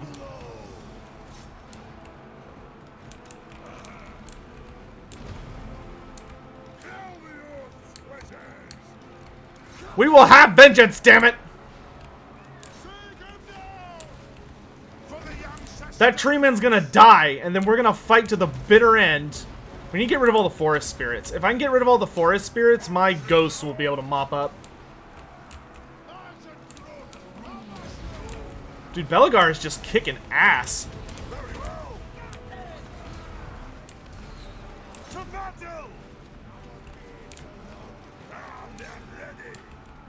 Bring it down! Bring it down! Yes. Good. Good. Get rid of the freaking trees. You. Drop your shit and get the hell out of here. Hello.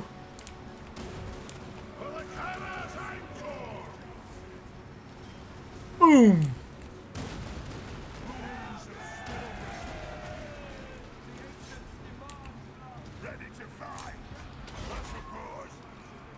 Belagar's busy dueling like a badass. Bugmans! Into combat!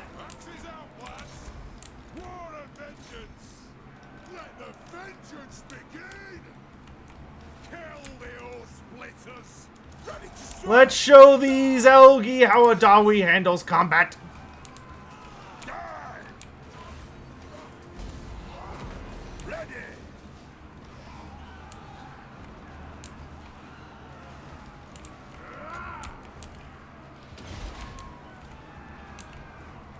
Yes! Yes! Ah! The AI has god tier micro, yep, but I won't save him from this dwarf. Not today. Vengeance! Many brave Dawi fell, but we took our toll. Are Treekin inhabited with the spirits of dead elves? Yes. If so, why do Durther and Drycha tolerate / accept them? Because they're still forest spirits at that point. Like, they are a part of the forest. They are bound to it, and they are more akin to forest spirits than they are elves at that point. Like, they lose a lot of themselves when they become Treekin. Burn it. Oath avenged. Or, grudge avenged. Oath fulfilled. There we go. You did it, Belagar. Rally the holds. Oh, yes. Plus 40 diplomacy with all dwarves. I will take that.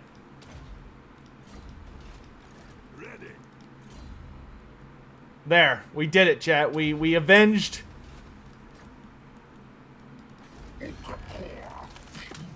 Now you can have peace. You big dumbass tree.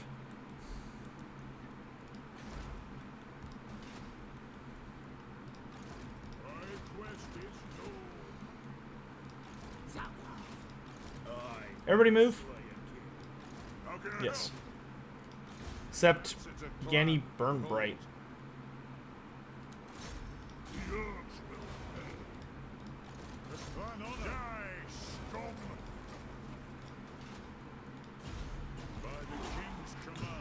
Hey, Sotek, have I seen that Treekin special character who killed a greater demon? Amadre Ironbark? Yep. So Treekin are Stormcast Eternals? Well, no. If a Treekin dies, it's dead. Like, you're gone.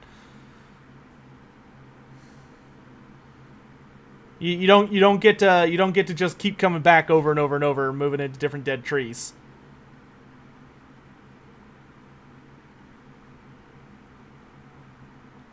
And Treekin are much different from their like they are not.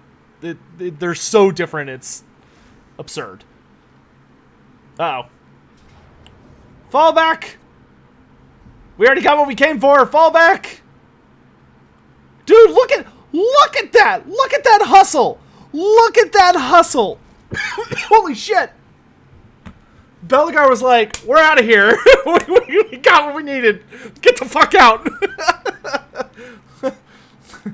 Damn, dude. Belagar got the fuck out of Dodge.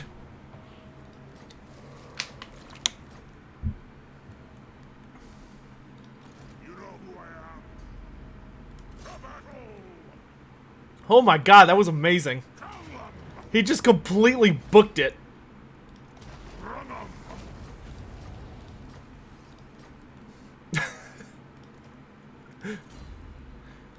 Quick march!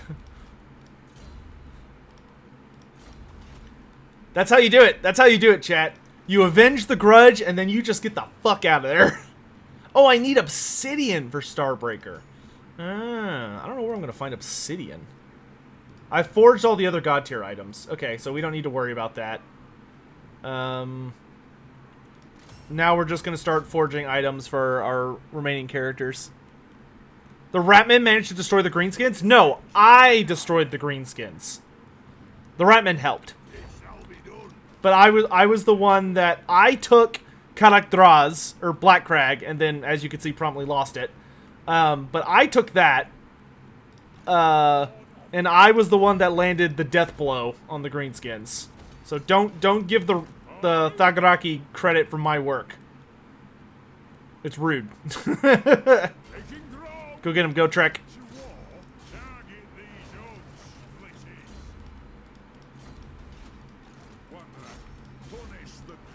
God, look at all these rats. It's gross. For clan honor, the throng is mustered. Send me to vengeance. March. Just gonna get right in the middle of them.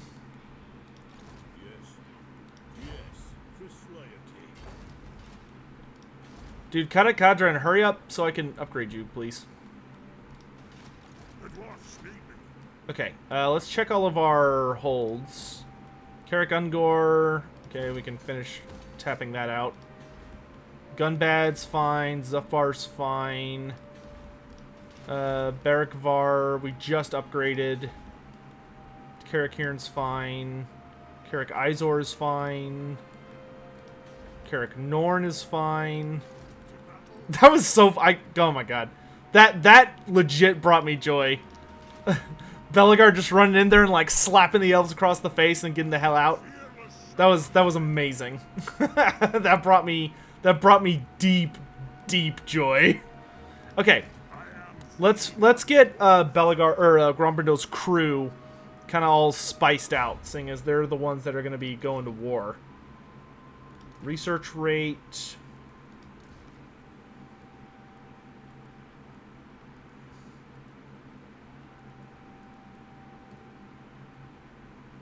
Oh, give me the Rune of Battle. Yeah. I don't need a Grudge Keeper anymore. Can I steal these from anybody else that's not being used right now? Yes, I will take the Banner of Swiftness. Dwarf Bride, I'll change out for the Banner of Eternal Flame. Stone Mason, I will change out for Ancestor Runes. Okay. And Slayer Ward, give me Standard of Discipline instead. Okay, and then what do you need? You need armor. Is there a piece of armor for Engineer? Oh, yep. We can get Snipe, Stalk, and Strider. I think you'd be better off with something just tankier, though. What is Gatekeeper's Helm? Ooh, provides... yeah, let's give you a Gatekeeper's Helm. So that'll provide magic resistance and missile resistance to everyone standing next to the Engineer. So that's cool. I like your other items. See, you've got Alaric's armor. We're going to move that to somebody else eventually, but not right now. Obsidian blade, that's fine. That's totally good item. Talisman of preservation and a trickster shard. Looks good. All right, so that's that army done. Now let's focus on Thorgrim and lads. Thorgrim, we are working on the armor of Skaldor with Krakadrak. Okay, we're at positive now. We're just waiting out the timer. So we'll wait on that. What else you got? Oh, let's give your engineer the engineering items. So the engineering items are... I don't think he has a weapon. Well, I don't have enough for that. Let's give him the easy ones, which are the Ranger's pouch. Actually, no. Let's do this one first. Prospector's spyglass, just because it adds accuracy to everyone in range. So it's like, oh, mwah, it's super good. And then I can't afford anything else right now. That's fine. So, Prospector's spyglass. Prospector's pickaxe is fine. I'll give you the armor of fortune.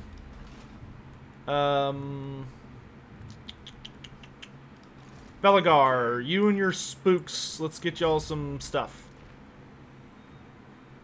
Who do I want to put the star metal plate on? I guess I can give it to you. That's fine. I want to put the super armor. What is it? The Alaric's armor I want to put on our Rune Lord. But we're not quite there yet. Anchor chains, fine. Iron Warden's tankard. Cool. Okay, are we out of stuff? We're out of stuff. That is A-okay.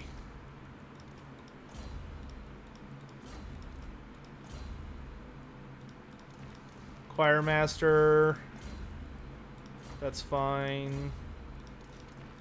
Just get stuff. I don't really care about all you have right now. Okay. Okay. Hero not moved. Oh yeah, this guy. Let's send you... Is that Queek? Yes, let's move. Nope, it's just some warlord. I don't know where Queek is in this mess. Or Deathmaster. They're both hiding around here somewhere.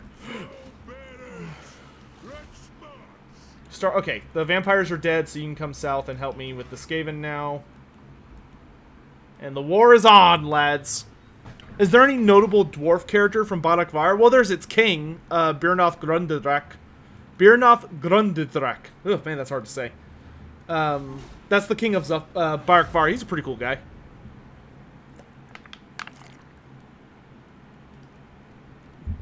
Yes.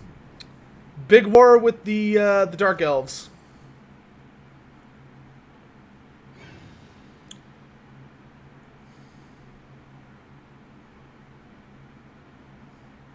Oh, there's Queek Head Taker. Going right for Thorgrim. And it's going to go just like it did in the end times.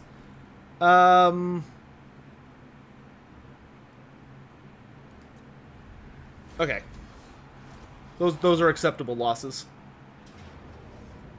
Those would not be acceptable losses, so I will fight this one. All slave army. Just slap them. Polex, hey man! Playing Mordheim, and I was wondering what were the factions involved in the actual game. Oh dude, Mordheim had a shitload of factions. Mordheim, they had a faction for each part of the electorate for the Empire. So there was a Middenheim faction, a Reichland faction, and a Tallite faction. And there may have also been a Marienburg faction. But then they also had, there were Greenskins, dwarf treasure hunters. Who else was there? I'm pretty sure Thorgrim could, like, solo this entire army. Other stuff includes Beastmen Warherds. There was a lot of supplement armies as well that were like expanded on in White Dwarfs that I don't think were technically official, but you could take them in certain circumstances. Depending on like your local gaming group and stuff.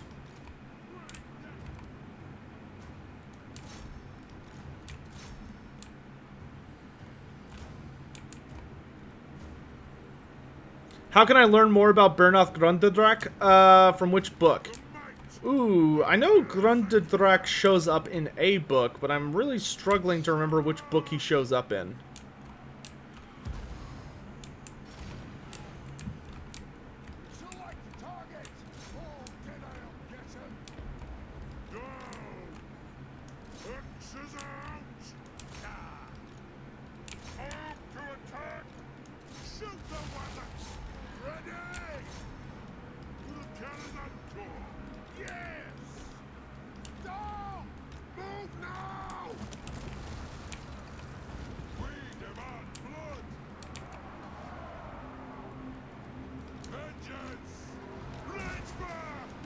Kill everything without a beard. Get back here, you goober.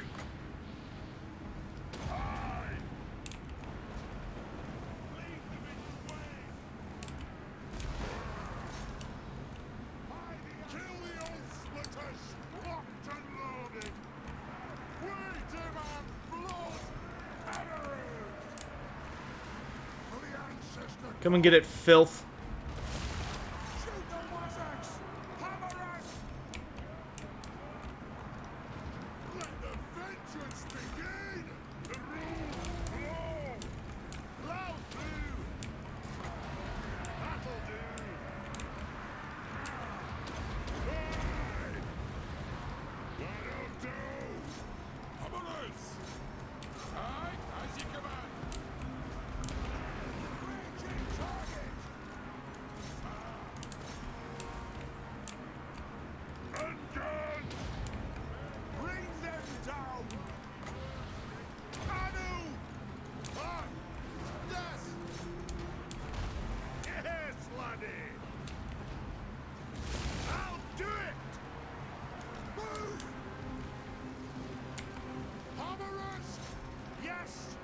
I like how these guys can't even hurt the armor of the...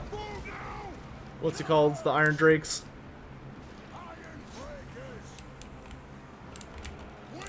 There's that asshole.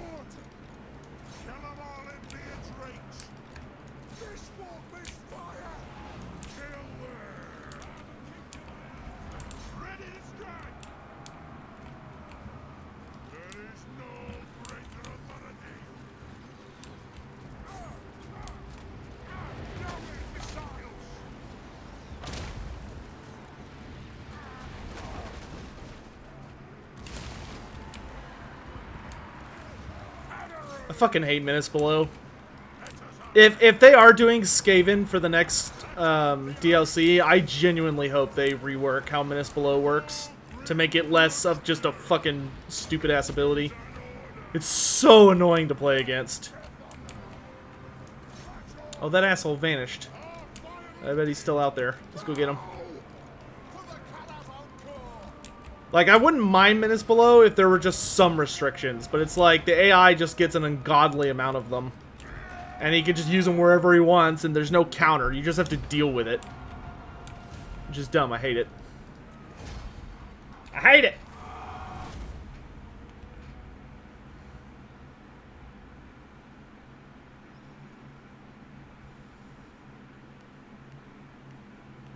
How long have we been streaming? I have a bad feeling it's going to be a big number. Have I tried SFL? I've tried it. I tend to stay away from overhaul mods. It makes doing my job hard. Which, usually the next immediate question is, oh, well, what is your job? What, yeah, so, like, when it comes to, like, doing the Everchosens and stuff like that, because, you know, I'm a official member of the Everchosen cast, assuming coronavirus ever gets close to ending, ever, and people stop being fucking morons about it, which, you know, will probably never happen. But in the optimistic future of coronavirus being defeated and cast down into the history books as just the biggest colossal fuck up of American history, we will be getting back to doing Everchosens, and I'll be traveling again for those. But, like, for an Everchosen, the thing is I have to, like, keep my pulse. I have to keep my fingers on the pulse of the multiplayer community. Like, I need to know what's popular, what strategies are big right now, who enjoys doing what, like, how certain factions are working. Like, I need to be aware of all that at the drop of a hat. And I need to know what it's like to be playing every faction in live. You know, so having, like, a significant mod really gets in the way of that. If that makes sense. Dude, join me. Join me! Thorgard Cromson, you colossal douche. Oh, wait. Ha. I'll join your war. And pay you, like, 5,000 gold. Yes! Frickin' finally! So that helps with the Armor of Skaldor. Have 2 Slayers, okay. And the Rune Axe of Grombrindal. Move a character to the Goro Madney Mountains. How convenient. I'm already there. Aye? Don't you fret, it's done. Finally! Finally! We get to join up with the Norscan dwarves. Moving out. Good God. The Rune Axe of Grombrindal was a literal nightmare. I wonder if we're going to fight Aisling. Who's like the big bad that killed the Norscan dwarves in one of the timelines. Because I'll tell you all what, a little fun fact of the Warriors of Chaos book and the Warriors of Chaos book and the Dwarf Army book often disagreed very heavily on whether or not the Norscan dwarves are still alive. I choose to go with the dwarf side of things because it's a little better documented. But Chaos thought it wiped them out. Which, you know, take that as you will. Let's get our grudges going. Yeah. Alright, Skaven, you rat bastards.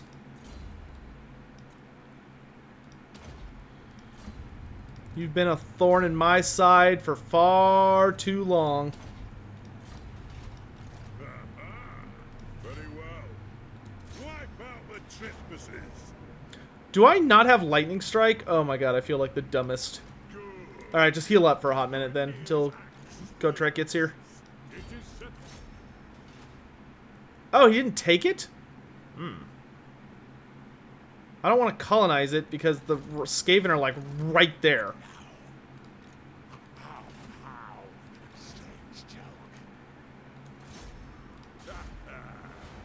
You're not going to be able to hurt Snitch, dude.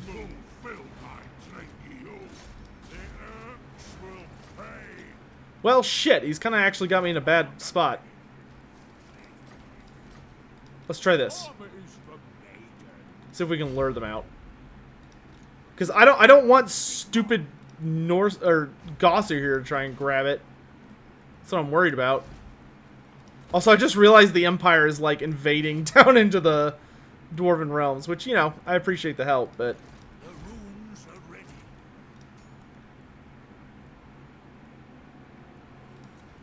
Aye, lad, what can I do? you're going to join my army. Could there ever be a naval battle rework instead of islands? I really doubt it. That would literally just be a completely new game, guys. Like if you were like, oh man, I'd love them to do naval battles like that. That's literally just a new game at that point. You're not like, ugh, dude. Why do you have to be so annoying? At that point, you're not faithfully looking at like trying to improve, you know, Total War Warhammer and all this stuff. You're just looking for ways to you're just looking for ways to like add another video game on top of the video game you're already playing. You know what I mean? Oh, that's right. They killed my cannons. Assholes. Like, that's just not a realistic expectation, I think. Don't get me wrong. I would love to see it too. I just don't see that being a realistic thing to strive for, I guess. Onward.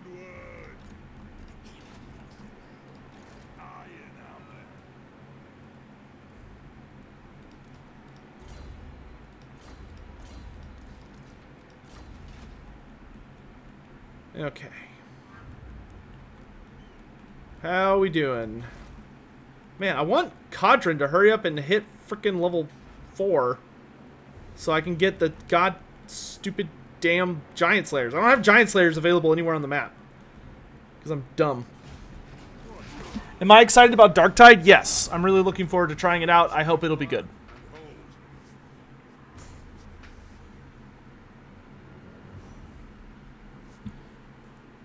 Yeah, I don't think you could do naval battles justice without making, like, a complete new game. Plus, I mean, have you played Total War naval battles? Like, they're fun, don't get me wrong, but I would not call them, the most stable of features. Oh my god. They just keep coming, dude. They just keep coming. It's just like an endless... It's a Vermintide, I guess. I really want to end the war with the Wood Elves so that I can bring Belegar down. We could just have a united front line against the Skaven and just start pushing them back. Like, the Wood Elves are literally my only engagement keeping me occupied in the west.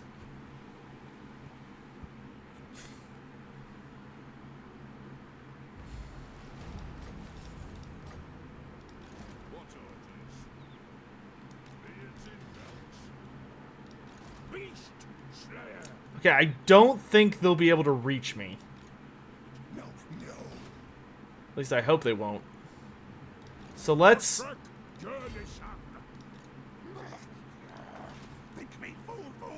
Let's tentatively... Well, yeah, let's just search the ruins. Let's just do one step at a time here. That's a shield I can break down. Thorgrim's under siege.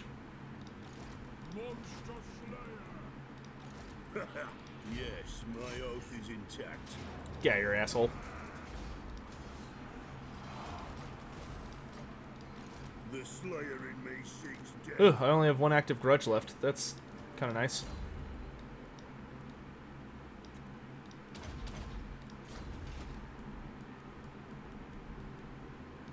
I'm ready. I'll see it done. Alright, y'all ready for the Rune Axe? The Rune Axe of Grombrindal.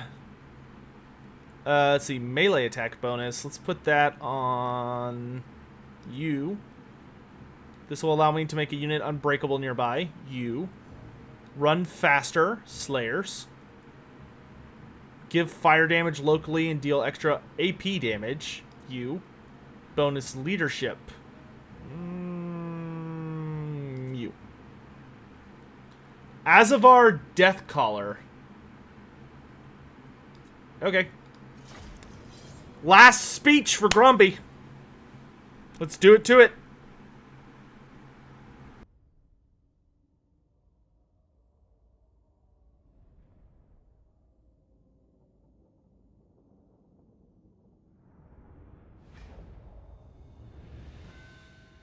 Right, my northern kin, let's get about this. These chaos-loving Ungi are in need of a reckoning, all right. I have an oath to fulfill, so don't mind me if I'm greedy. And I promised Grimnir there'd be a mighty tally, and I ain't one for breaking such an oath. So come on, let's have 'em! Oops. That was a little weird. He kind of skipped ahead of himself. I'll have to flag that down. The Golden Monolith. A classic. Alright, Chaos Filth. Let's see what you're made of.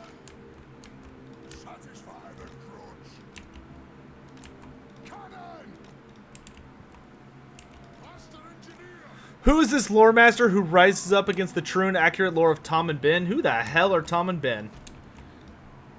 And are Tom and Ben daring to challenge me for my throne? Because I'll slap, dude. I will slap.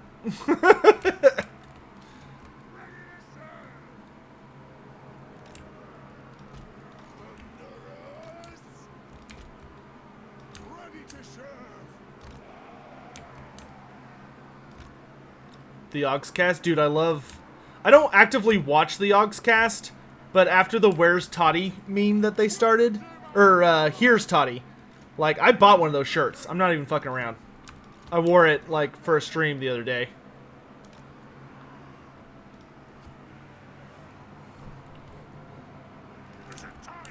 It's a great shirt. I love it.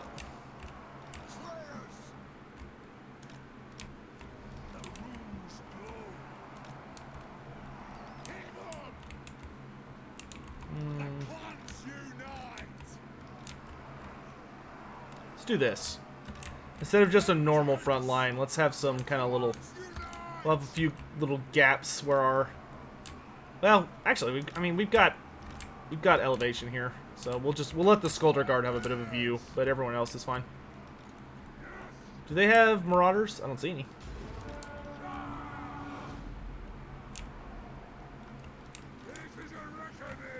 Oh no, they definitely have Marauders.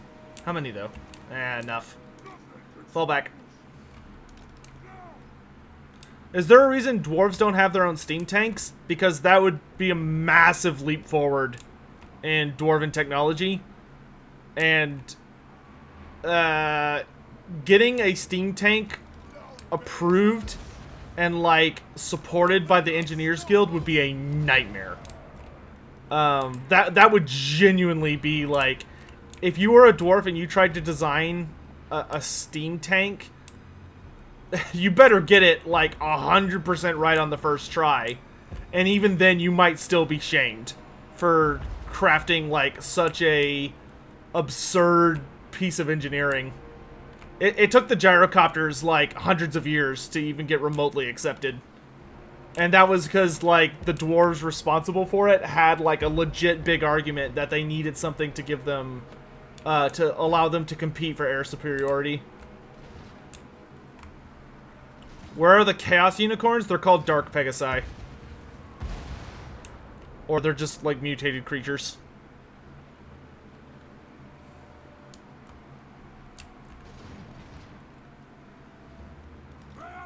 If memory serves, the saga of the gyrocopter is actually like a pretty interesting story. I'd have to go look at a couple of books to remind myself exactly how it goes. But, like, you have to remember that dwarves don't think super logically, so to speak. Especially when it comes to, like, feats of engineering and designs and stuff like that. The dwarves are very particular about advancements in technology. Because you have to remember, anytime you have a substantial advancement in dwarven technology, to the Dawi, that's like you insulting your ancestors.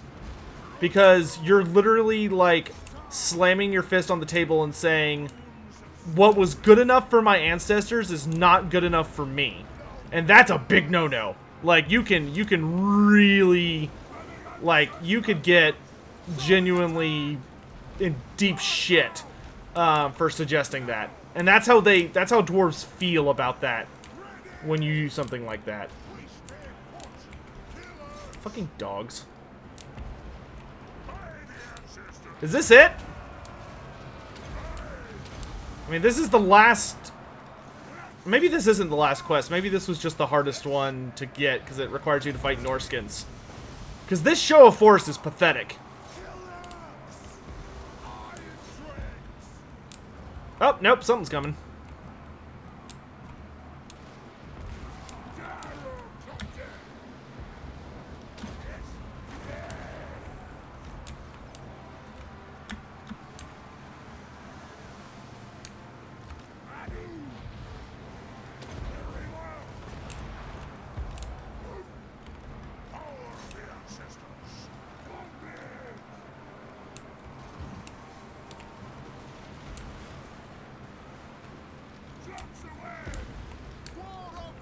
Reform the line!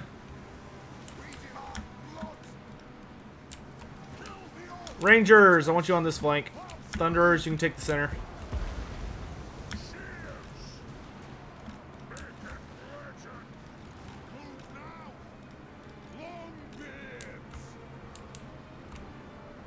Yeah, Skaven never figured out flying technology. The Skaven, you have to remember, Skaven are terrified of the open sky.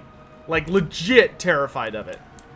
Like, if you want to make a Skaven army super on edge, just force them to fight in, like, open terrain. And that always will have them on edge. Because Skaven spend so much of their lives underground that for them coming above ground, they just sit there thinking, like, the sky is going to eat them. Or they're going to, like, fall up into it. It's very disorienting for them.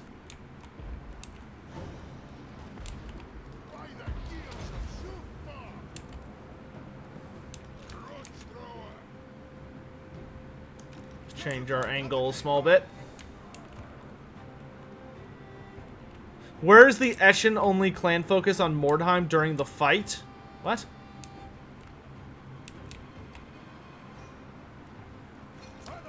If you're talking about in the game of Mordheim, if you play through the Skaven campaign in Mordheim, it is a Clan Eschen themed faction.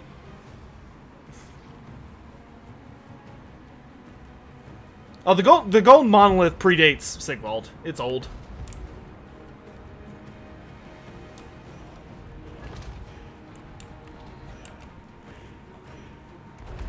I think you got him. Yep. You definitely got him. Copters, go have some fun. On that note, it's a little odd that Thankful wanted to capture the spirit of Grogny. Well, no, from Thankful's position, that would have...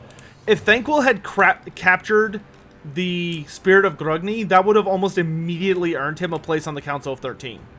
Because capturing the spirit of Grogny would have allowed the Skaven to essentially skip ahead on learning the technology for air travel, because all they would have to do is reverse engineer the spirit of Grogny, which would have been relatively easy for them to make something functional out of it. And that would have been, like, the only thing they cared about. That would have been a huge deal.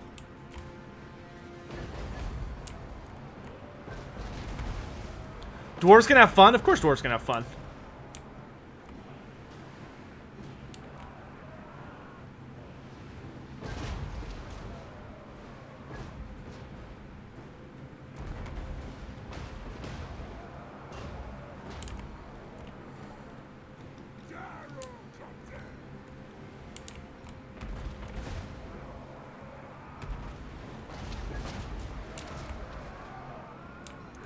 The Skaven were the first race to invent submersibles, though.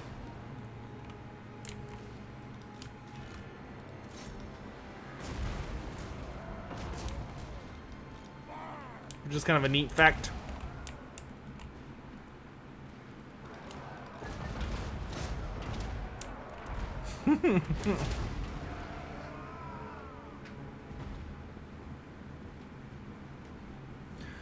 Oh, sorry, was Clan Eschen the only Skaven clan during the Mordheim incident? Yes. Clan Eschen was the only clan that participated in the Mordheim crisis. Most races only had, like, a single participant, so to speak.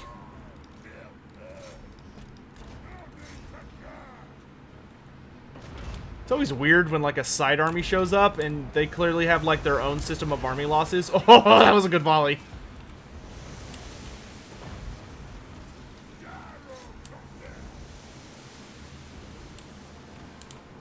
Yeah, that was a pathetic fight. That was way easier than the last two.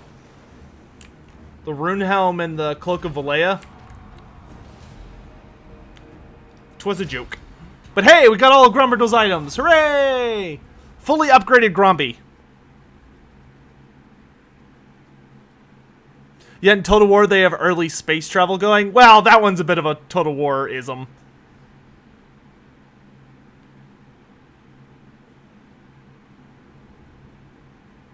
I actually would not say that the Skaven are the most religious faction.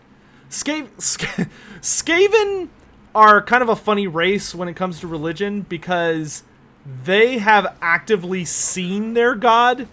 Like, they have the Rune Axe of Grombrindal. Oh, that's right. It's an actual ability. That's sexy. Oh, baby. Oh, baby. Yeah, the Skaven are actually kind of funny when it comes to religion because, like, they have had physical encounters with the Great Horned Rat, and yet many Skaven are, I guess you would say, opportunistically religious. Like, they're only religious if there's something really bad happening, and they're like, "Oh God, save me." But most Skaven are closer to being like, they don't really give a shit, or they're, some of them are even like vaguely atheist, despite the fact their god has like physically threatened and beaten them to death on, essentially, on numerous occasions, which I've always found very funny. I'm not gonna hide in my hold while Queekhead Taker's out there. I would say the most religious race in that they are actually pious and like actively worship their god is probably either the Lizardmen or the Warriors of Chaos. Those are probably the most religious factions. You expect me to run? No. Not this dwarf.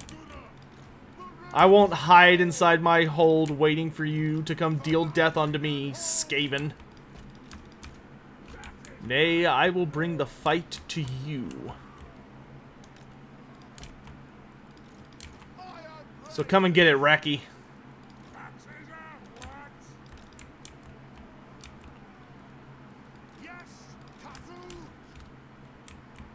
And I will deliver upon you an ass beating that will be honored for generations. Let's start shooting. Iron Drakes for the High King. Find your targets. Have you guys hold the back line.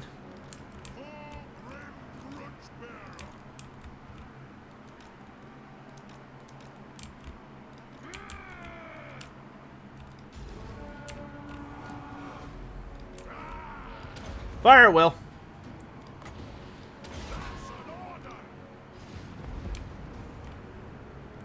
Was Mordheim one of the largest clandestine operations? Yes. Certainly required the most bodies. You lot, get to the front line! Yeah, these Skaven are in for the just an absolute beatdown.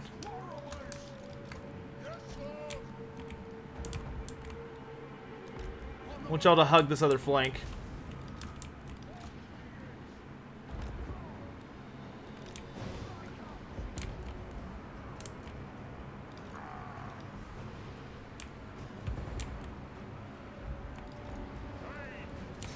I don't know, Thomas Eck, why did you?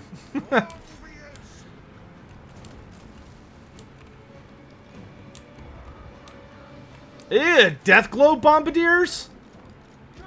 Return fire! Ugh, I hate those things.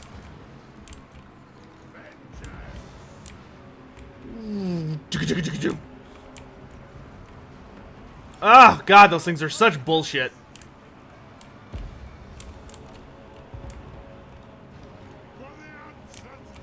Guard stance.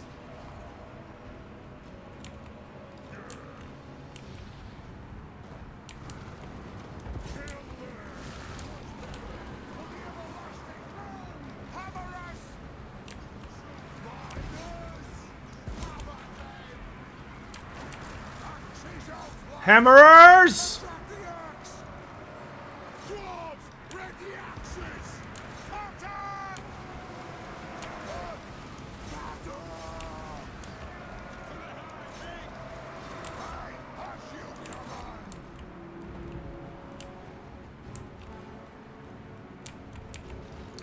You lot protect the war machines.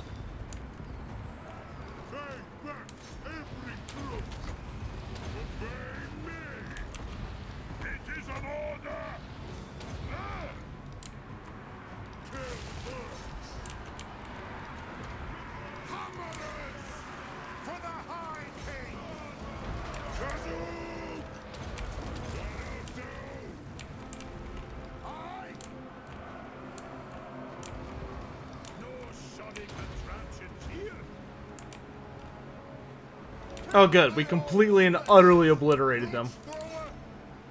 What is that? Rattling guns, huh? Oh, I don't think so.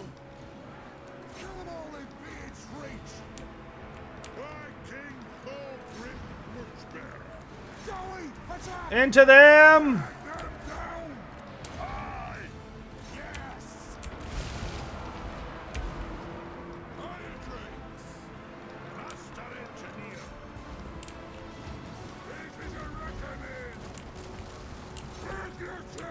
Yeah, get fucked.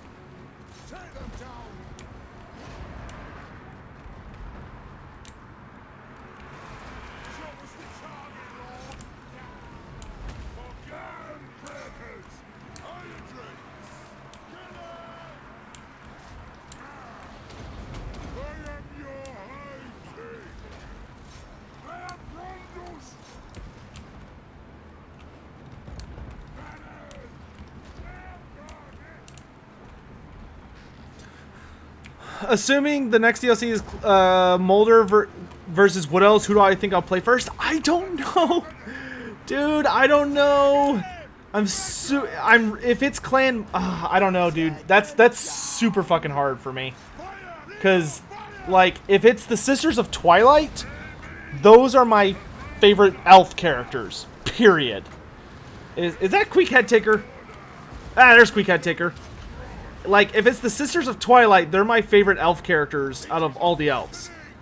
But, at the same time, my favorite character for the Skaven is Throt the Unclean. And, like, I don't know. I don't know. That's a really hard one for me. Like, I legit don't know what to say to that.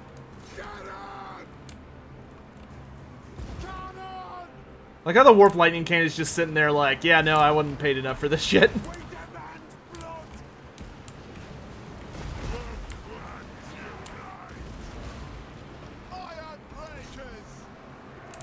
And so, Queek Head Taker's crappy army was cast down.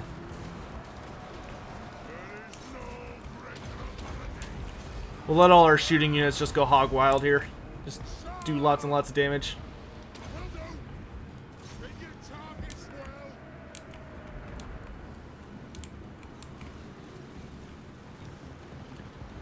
Thorgrim, I appreciate the enthusiasm, but I don't think you're gonna catch any of them.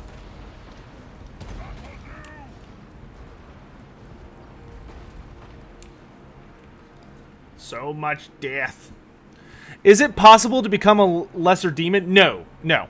If you're a mortal soul, your only upgrade option is a demon prince. That's it. You either go all the way or you don't go anywhere at all. Those are your choices.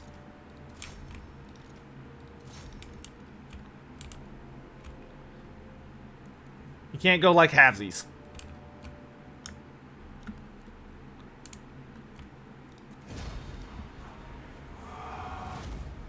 Too bad Thorgrim didn't beat Headtaker to death. Don't worry. He'll get his chance. I actually wanted to let Headtaker go because I don't think I get the trait for defeating him if he dies, especially because he's the reinforcement army attacking him. I don't think we're going to see Storm Fiends. I do not think we're going to see Storm Fiends, at least in this DLC. If it is Clan Molder, yeah, I don't see Storm Fiends coming in that. Clan Molder is already going to be like a kind of congested DLC, because there's like quite a few units that they could have added that are purely awesome Clan Molder.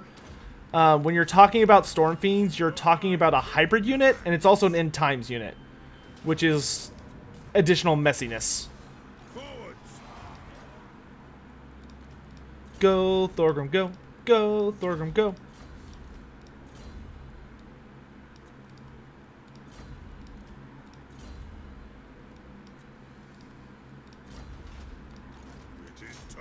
Hey, Queek. Bye, Queek. Hey, Trevor Wazik. Thanks so much for the tip, my dude. Ooh, a Talisman of Preservation that Queek no longer has, more importantly. Alright, back to Caradron. Good. That was a very effective push. I finally got Lightning Strike on Thorgrim. All is well.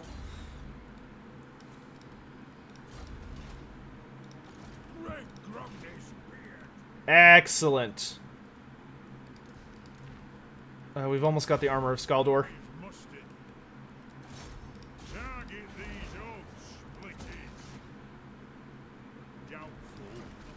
Crag the Grim is holding the line over at Badakvar. We're just going to unleash our dwarf heroes to chop down... God, if I could take Iron Rock, that would be such a good position to hold back the rats at.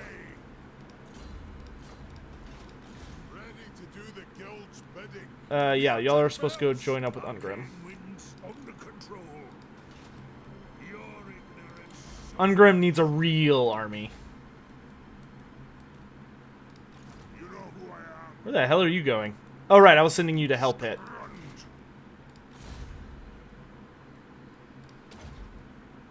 Because speak of the devils, we might as well wipe them out while we're up here. God damn, who has obsidian? Oh, you know what? I can get obsidian from Iron Rock. That's right. The Rat Hydra? Ah, nah. The Rat Hydra was a one-time creature that showed up in the White Dwarf. And that was before the Hell Pit Abomination existed. The Hell Pit Abomination basically replaced the Rat Hydra. Good grief. Oh, fuck you. Of course he gets an ambush. Alright, go Trek. Alright, go Trek. Fight to the death. I'm amazed at the amount of Skaven. Yeah, there's a lot of them. There is a lot of them. Alright, Gotrek's just gonna have to fight with the fury of all his ancestors here.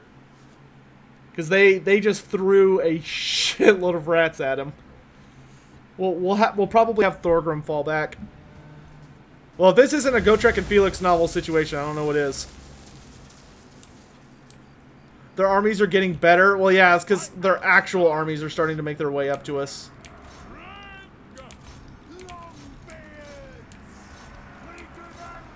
Oh, God.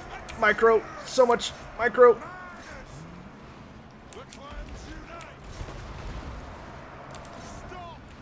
Okay, we gotta hustle for that other army gets here.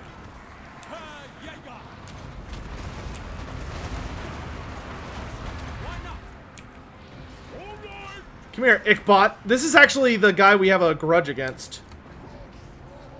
So if we can actually defeat him, that would be a very big deal for our grudge book. Get him, Felix!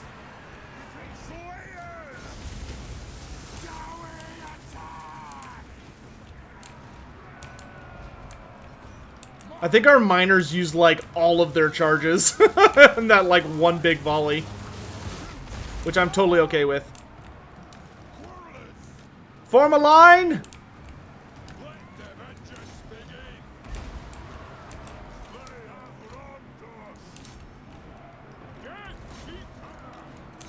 Yeah! Kick his ass, Felix! Yeah! Good job, dude. Fall back! Reform the line! Reform the line! Oh god, they're coming at us from like multiple directions. Oh god, I fucking hate how fast Skaven are. It's just the worst. Spread out! Fall back! Fall back! Cannon!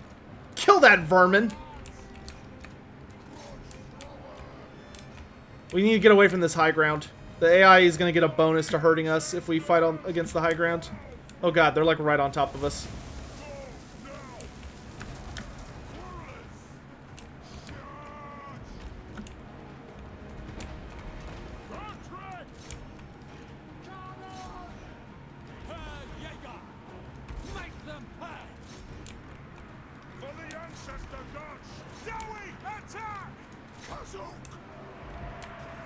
Oh, good god.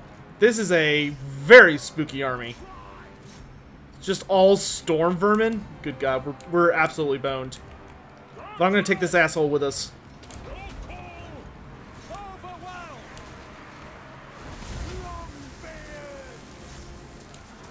Yeah, he's dead! We still struck a grudge out of the book. Oh god.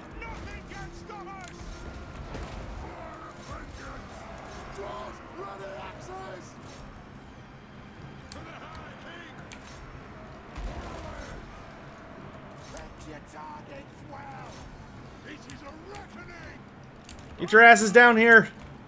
Yeah, you chase them off. Oh my... You gotta admit, those guys are reaping a freaking... Oh my god, the shooting, dude. is just reaping a horrific toll.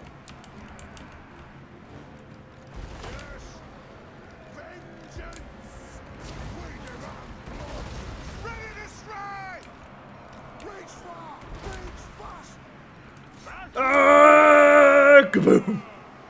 Agreed. Fine. I suppose so.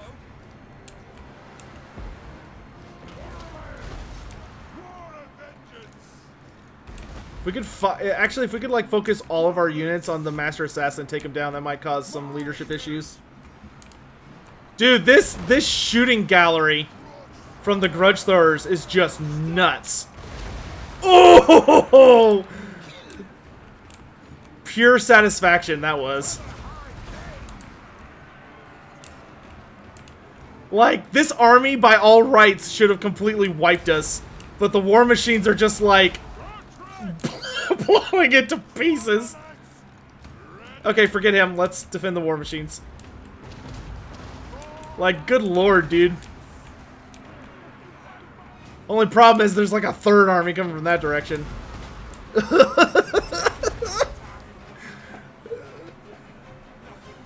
Oh lord, yeah, look at that. That entire army just broke.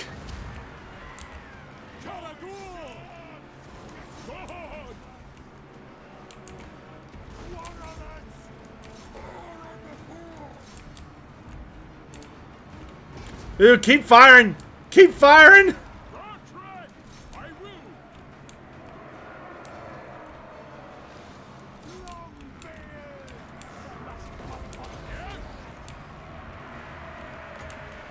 Keep that vigor replenishment up.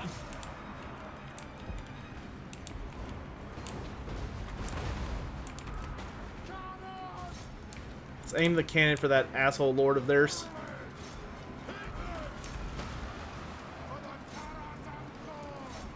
Push them back!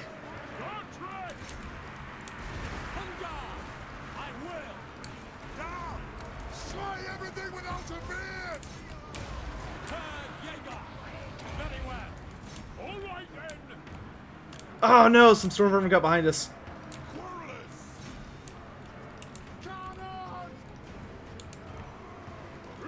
Oh, is this guy gonna get close enough where I can hit him?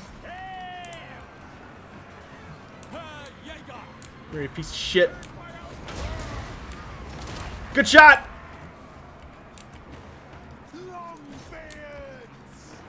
Ready to serve.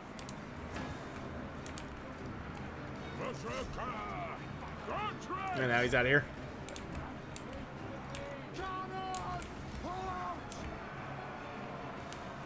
Ah, dang. That was stupid. I should have defended my war machines better. We lost like all of them for no good trade. By all means. As you can.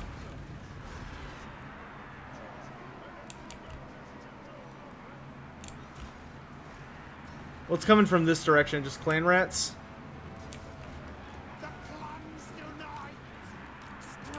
That asshole's rallying. Dude, Gotrek and Felix, I just hope they fight to like the bitter end. Yeah, I think our war machines are spent. Oh god, here comes the third army. Ah, great, and it has warp lightning. Ah, see, if I had protected my war machines, I could like obliterate this, but I don't have them anymore, so we're at the mercy of the vermin now.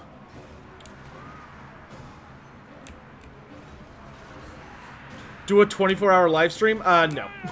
No thanks. I have actually preserved my voice much better during this live stream than I normally do, which is why we were going for as long as we have been. Like, generally, I'll go as long as I can, so long as my voice isn't just, like, completely busted.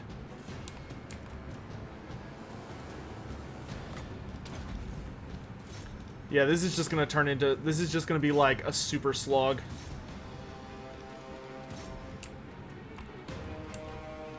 Of Gotrek and friends, Gotrek and Felix just, like, cleaving their way through all this BS.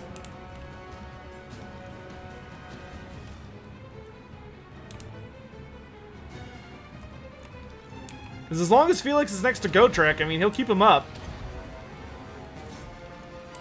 Oh, shit, what is that? Oh, no, they've got guns? Ah, that's a problem. Trying to tell the rest of my army to, like, run away. Oh, good grief. Yeah, get your damage resistance up, bro. We need to, like, try and get the army between us and them.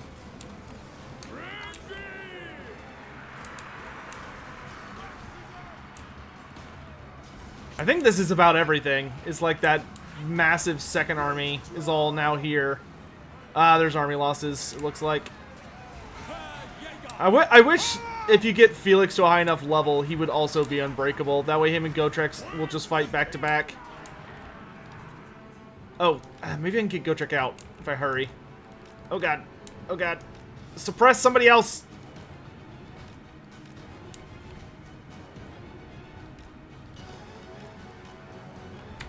We'll just concede. Hopefully that'll let Gotrek and Felix get out alive. 4 soldiers remaining. Oh boy. Alright guys, I think that's actually going to be the end of today's stream. It's been a lot of fun. We've been streaming, I think we started at like 1 or, no, just before 3, so it's been like a 5-hour stream. Over a 5-hour stream. So I hope you all had a good... Oh, dang it. Well, that's a bummer. We did kill Ickbolt, though.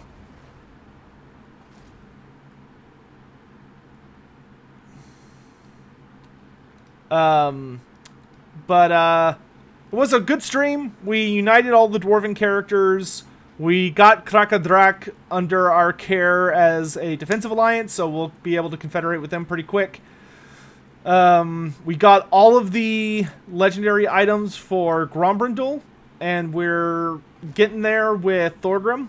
We also got all of Ungrim's items, and Belegar is only missing his hammer. So that's going well.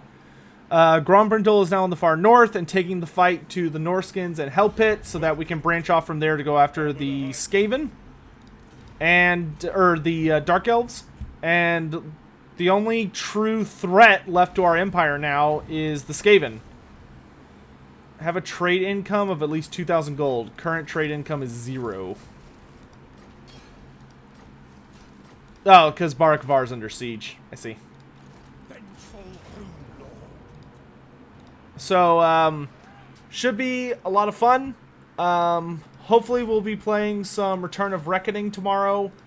And we'll get back to this campaign as quick as we can. Yeah.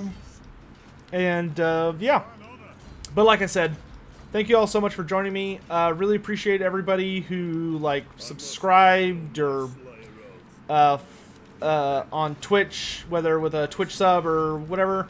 Also anyone that membered over here on YouTube. Really appreciate all that support. And also a big thanks to anyone that tossed some change in the tip jar so I can continue to do this and entertain you guys. So I hope you all had a great day. And we did kill the greenskins at least, so I mean this was a very fruitful stream.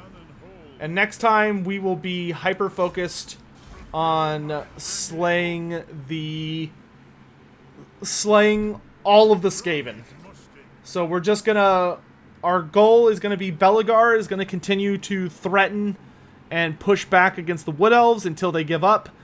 And then once the Wood Elves are no longer attacking us, we will just focus everything on the Skaven Empire. Because it's a big empire. He owns all of the east and all of the south leading down into Nehekara. So it's going to be a slog. In any event, thanks again for watching, guys. I will see you next time. Stay safe and wash your hands, wear a mask.